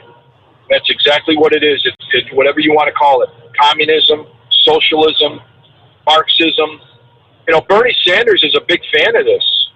Oh, no surprise. He's talked about it. No surprise. Yeah. So, anyway, I just wanted to throw my 2 cents in there because this is really frightening on what's happening in our country with our children. It really is. Why do you think they don't want to go put them back in school? Because parents can't monitor too much what's going on as far as, well, my kid's on the computer, he's doing his work. They have no clue what's going on.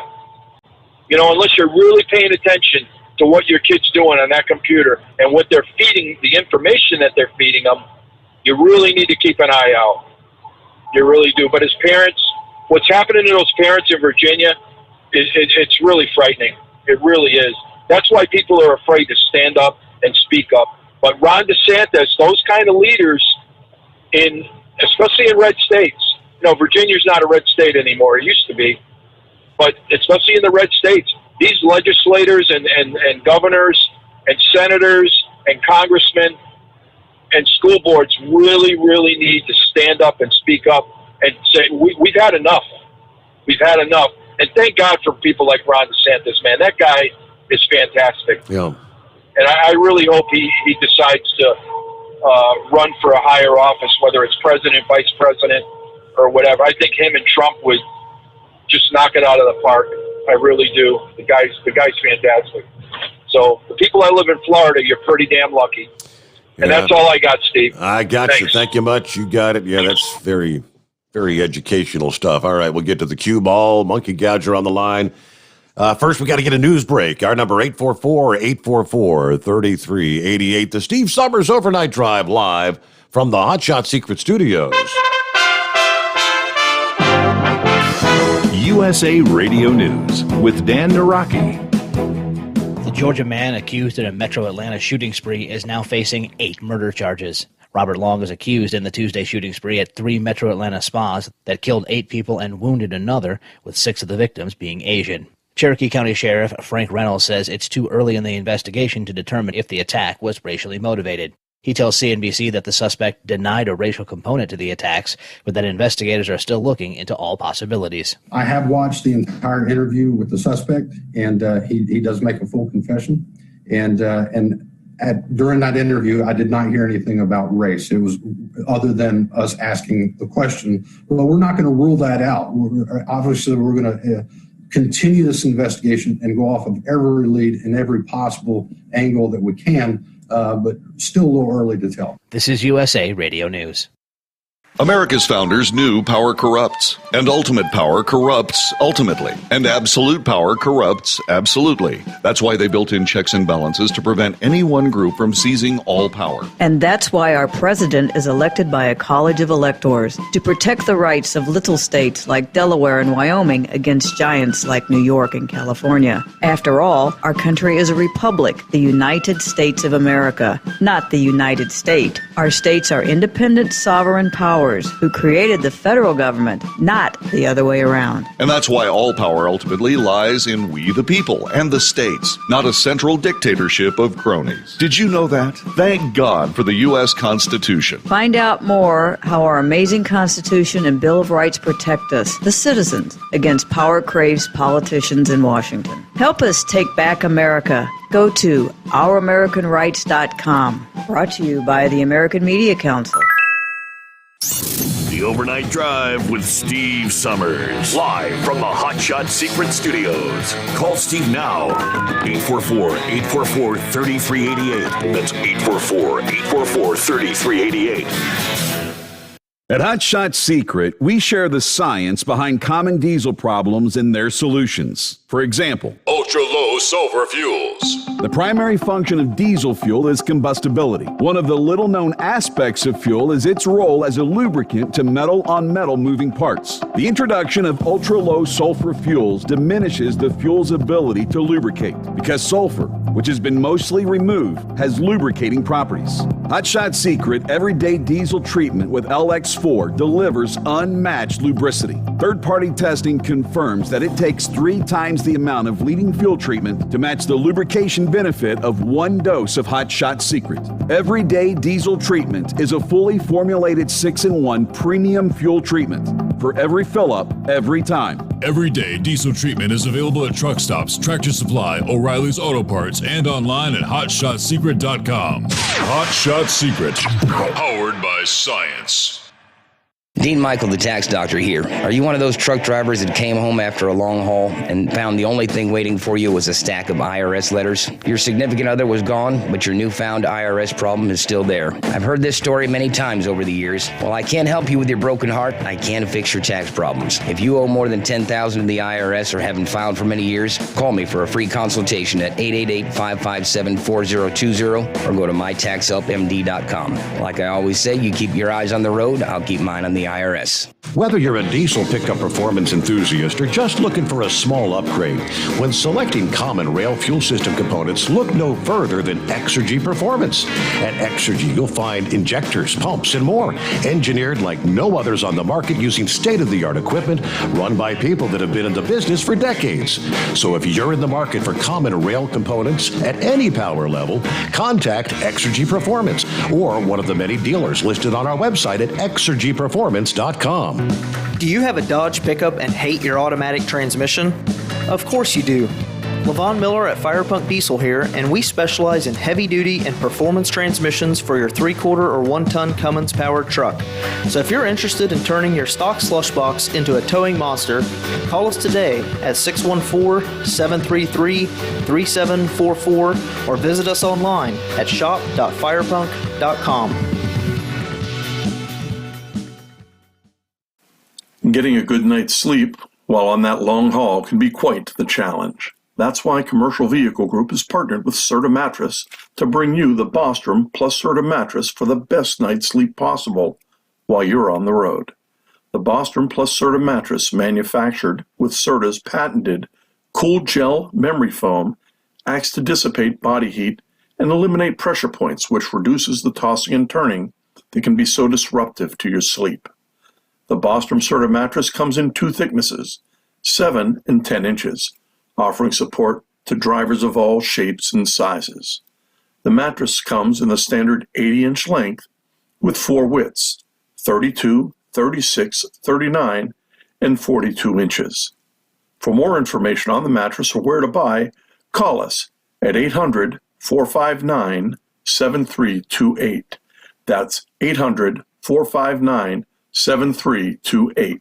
At Hot Shot Secret, we share the science behind common diesel problems and their solutions. For example, Hot Shot Secret Stiction Eliminator. Stiction, that sticky friction, undermines the performance of diesel engines and is difficult to remove from the oil system. Hot Shot Secret Stiction Eliminator is a powerful synthetic cleaner that targets stiction, contains no harmful solvents, and is formulated to be left in the engine to safely dissolve stiction for thousands of miles. It works as you drive. Our proprietary carbon nano lubricant is blended with Stiction Eliminator, filling in microscopic irregularities inside your engine, providing a smoother surface for enhanced lubricity, reducing friction and wear. Third-party ASTM testing verifies that Stiction Eliminator removes 2 times as much stiction than any alternative on the retail shelf. Use Stiction Eliminator to solve an existing problem or as a preventative maintenance. Hot Shot Secret Stiction Eliminator. Available at truck stops, Tractor Supply, O'Reilly's Auto Parts, and online at hotshotsecret.com. Hot Shot Secret. Powered by science. And now, back to the Steve Summers Overnight Drive.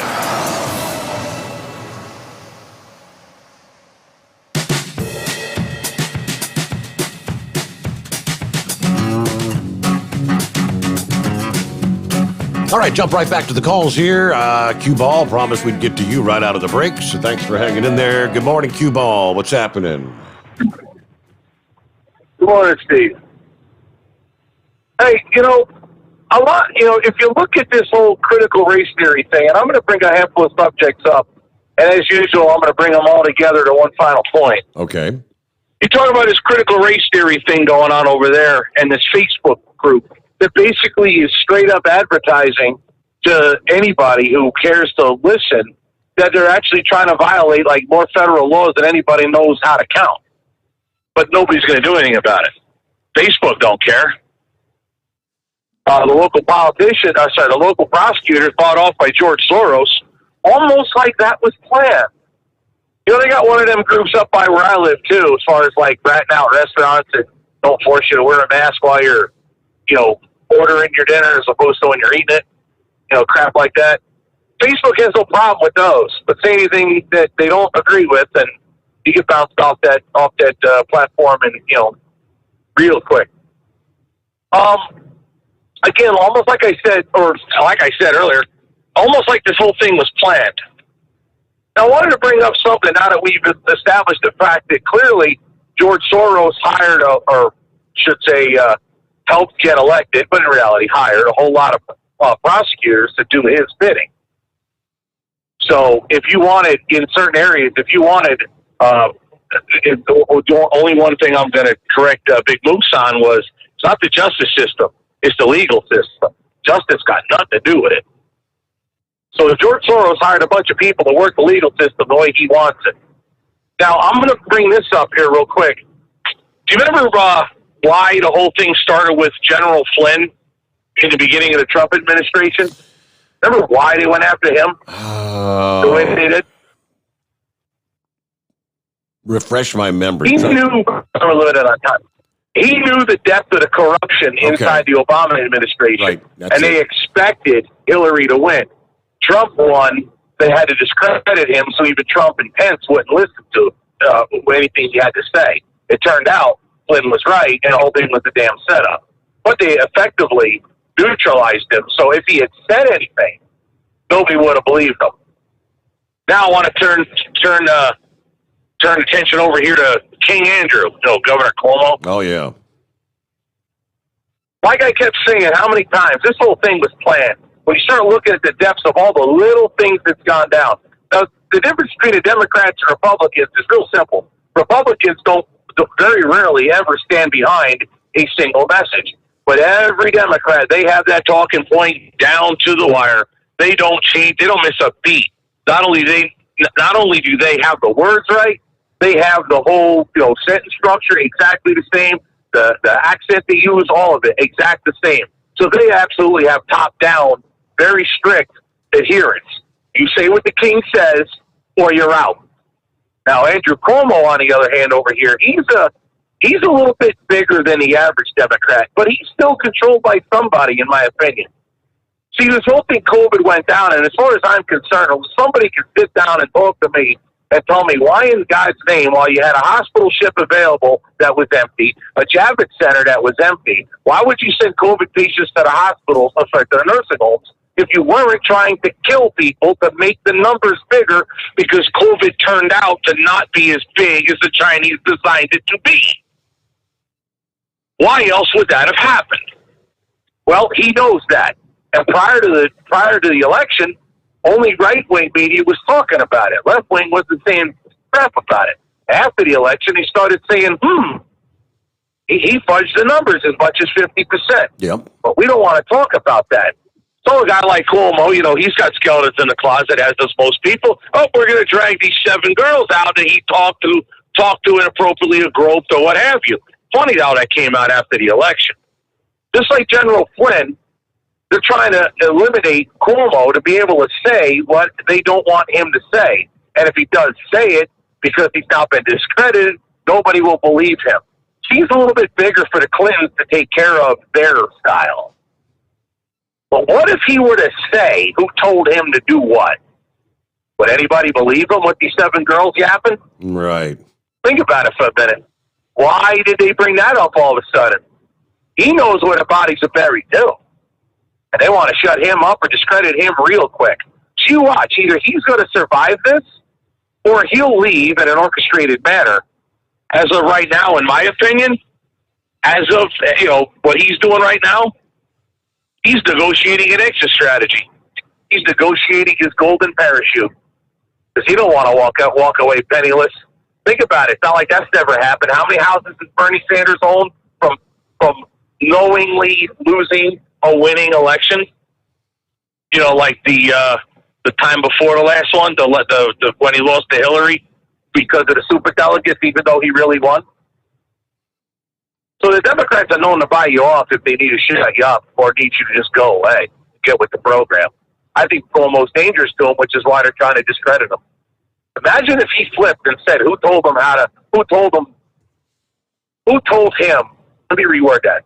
Imagine if he turned witness and told us who told him to kill that many people. Not like it hasn't been planned. Go talk to Loudoun County people. That prosecutor ain't going to touch nothing. They could damn near have them people killed, and the prosecutor won't do spit. I know you got a lot of calls at the end of the day. I'm going to let you ride. So you actually think it was intentional, knowing that he sent these people back to the nursing homes, that the death toll would be higher? Now, it was Gretchen Whitmer on the same page there in Michigan. Maybe just a little bit conspiratorial, but nothing would be out of the realm of possibility in this day and age. But yeah, Cuomo's standing firm.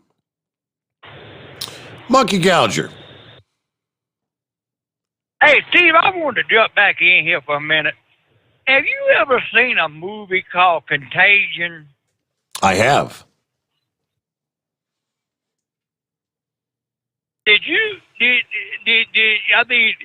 Did it give you goosebumps up the back of your neck when you got finished watching that thing and what was going on right now? You know, I pulled that movie out. It's in my DVD collection. I pulled that movie out early on when we first started shutting things down last year, March or April last year, and I put that in. Yeah, yes, it does give you goosebumps because the whole thing started over there with what was supposedly it started off with a bat that crapped on the pig or whatever, and the pig ended up passing it on, and yeah, it's very, very, very eerily close to what we kind of been dealing with over the last year. Hey, you know, that movie was filmed back in 2012, 2013. I'm not sure. Well, while I was off recovering from surgery, JJ come up to the house and he was saying, "You seen this movie yet?" I said, "I ain't seen that movie." He said, "Well, you need to watch it." Well, me and Debbie was sitting up one night about 1 o'clock in the morning, you know, just sitting around there talking, and I just watched this movie. And I'm tell you what, man, that day bothered me so bad. I said, I ain't telling nobody about this movie. But I mean, was it trying to prepare us? You know, you see things in Hollywood. You go back to when Buster Crab and the space people and the laser guns, and look at what we're going through right now. And you know, Steve, I remember back when I was little, 6, 7 years old, they were showing people talking on wristwatches and talking, you know, and look, it happened. And I was just wondering, you know, were they trying to prepare us for something then? It makes you kind of wonder, doesn't it? Yeah, I mean, it really, that movie, boy, I tell you what, it gave me the heebie-jeebies, boy, and if anybody ain't never seen it, you need to take this movie out and watch it. It's on Netflix. You can get it on Netflix for free. But I tell you what, Dave, I was going to ask you about that the other night if you'd seen it. I mean, it was, and what made it so realistic, it happened over there about where this thing happened in Japan. Yeah. And it just went on and on and on. I mean, the whole thing where the woman was traveling overseas, COVID started in China. And then, of course, it was people traveling that brought it back to here and brought it, to different countries. And yes, it was eerily reminiscent of real life, what we've been dealing with. And it's, you notice toward the end of the movie when they finally discovered like a vaccine or whatever, remember how they were lining people up and having to go by, birth dates or whatever, and who gets to get the shot first. And there were people that were actually trying to steal the vaccine, and some of the people, higher up in the government were actually illegally getting the vaccine behind the scenes before the rest of the people, and that seems kind of like some of what happened here, Well, Steve, we had this discussion today. A buddy of mine called me, and he was all fired up. He'd done ripped into somebody over there at some place he was delivering. It said, "Heroes work here." And I reckon it rubbed him the wrong way, and he called me blowing off. And he said, he said, if it wasn't for us truck drivers, y'all couldn't be heroes.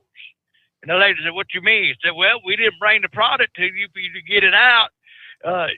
You wouldn't be nothing. Nobody know heroes worked here today." And I mean, he just went off. But I got to thinking about that thing after he hung up. And, Steve, we kept this country going. The American truck driver kept this country rolling. Along with the trains, they kept running, and there's people captains on ships and the airplanes or whatever. Everybody worked together to make, to keep this country afloat. But why were we the last one to receive the immunization?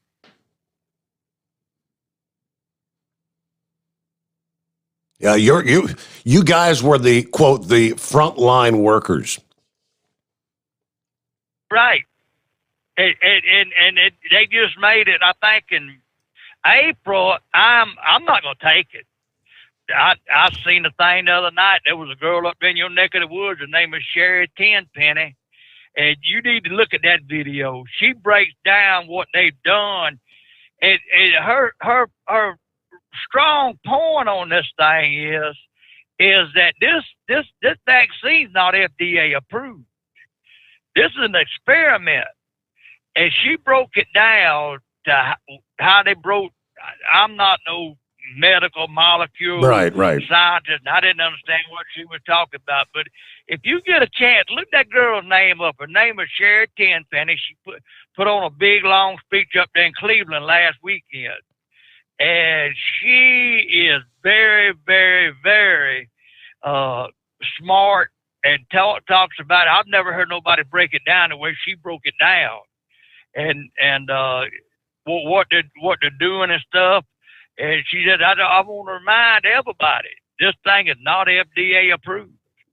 So they use the word. It's approved, what they call for emergency use. That's the kicker right there. Emergency use. It's approved for emergency use, and my understanding is that if you're volunteering to roll your sleeve up, that I think the like Pfizer and Moderna, these drug companies have kind of an amnesty thing. If something happens to an individual, you can't come back and sue them or whatever. I believe that's the case. All right, Monkey Gosh, I'll see if I can look that up. Check out what she had to say. But yeah, we're supposed to silence that kind of, you can't say those sort of things. All right? All right, one final note here, and this is another big concern. The only thing that's kind of comforting to me at this point is I don't think there is a chance, any chance, of getting 60 votes in the Senate for this bill that's in all likelihood going to pass in the House. They're going to be taking up probably the largest immigration bill in recent memory. Thinking we'd probably have to go back to, wasn't it the Kennedy-McCain immigration bill? How many years ago was that? Yeah, Ted Kennedy and John McCain. That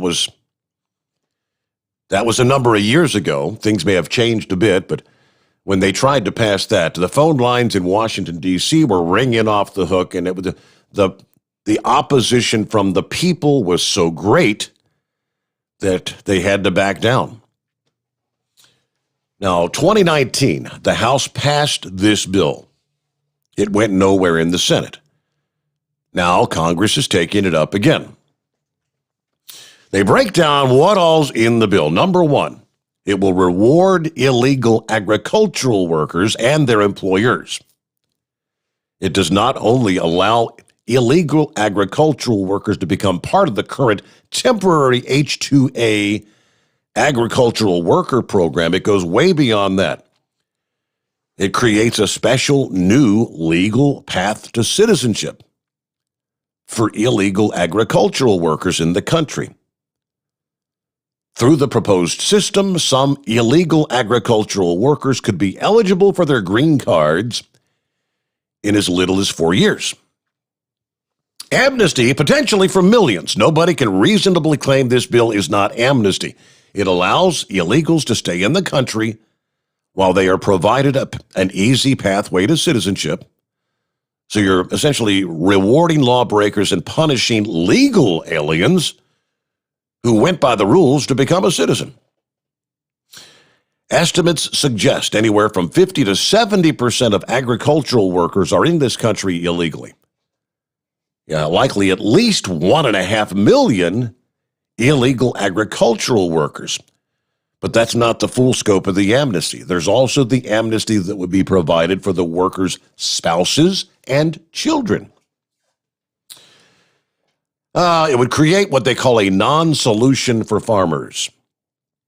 This amnesty presumably exists in large part to help farmers. But at best, it would provide a short-term benefit to farmers who have employed illegal workers.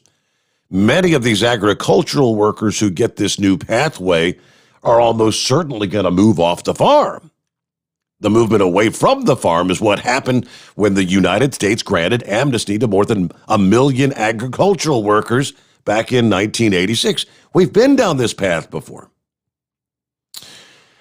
Next, it will undermine the legal immigration system. This amnesty bill would likely do major harm to the current legal immigration system's legitimacy. It really sends the message that the nation's immigration laws are no obstacle to illegally working in the country. It's one thing for Congress to reform legal pathways. It's another thing to reward illegal agricultural workers and the employers who've ignored the laws altogether. And lastly, it's going to ignore the pandemic and proper process. When the White House passed the amnesty bill in 2019, there was something consequential that did not exist at that point in time, something known as COVID-19. It was bad for the House to pass the bill then. It would be unconscionable to pass the law, especially without carefully considering the impact of the pandemic in connection with this amnesty.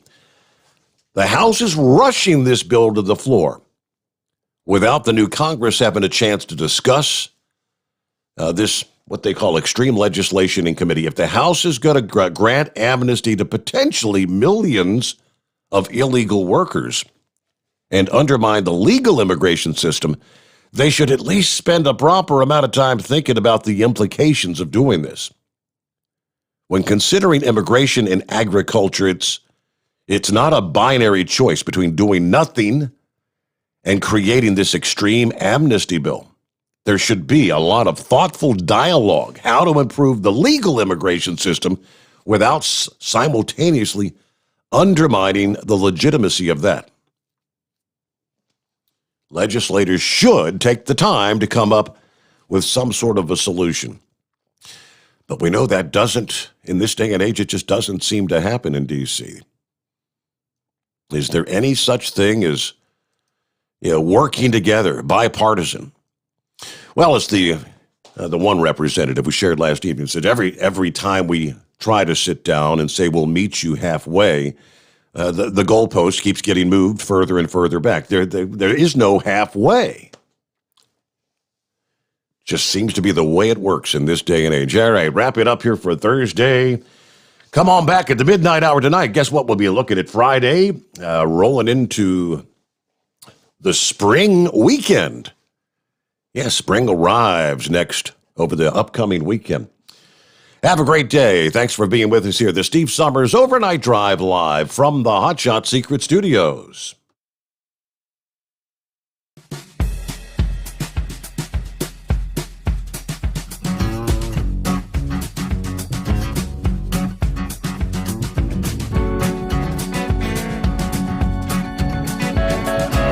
You'll never guess the places that I've been.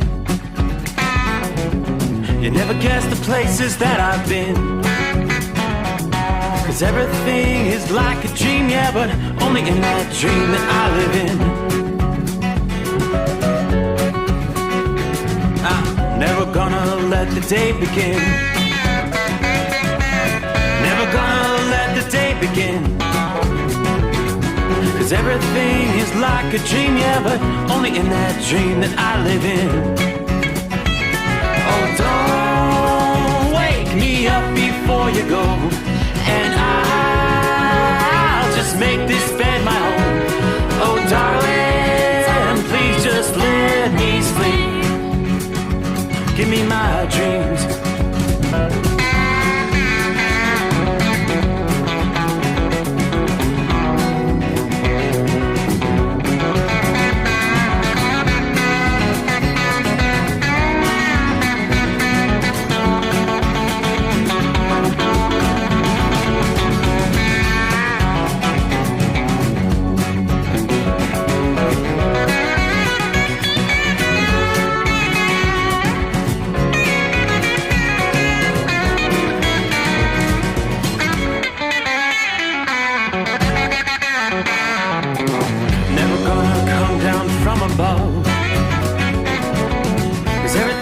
Better from above. Nothing's ever as it seems, yeah, except in that world that I dream of. Never gonna lose the ones I love. Never gonna lose the ones ones I love.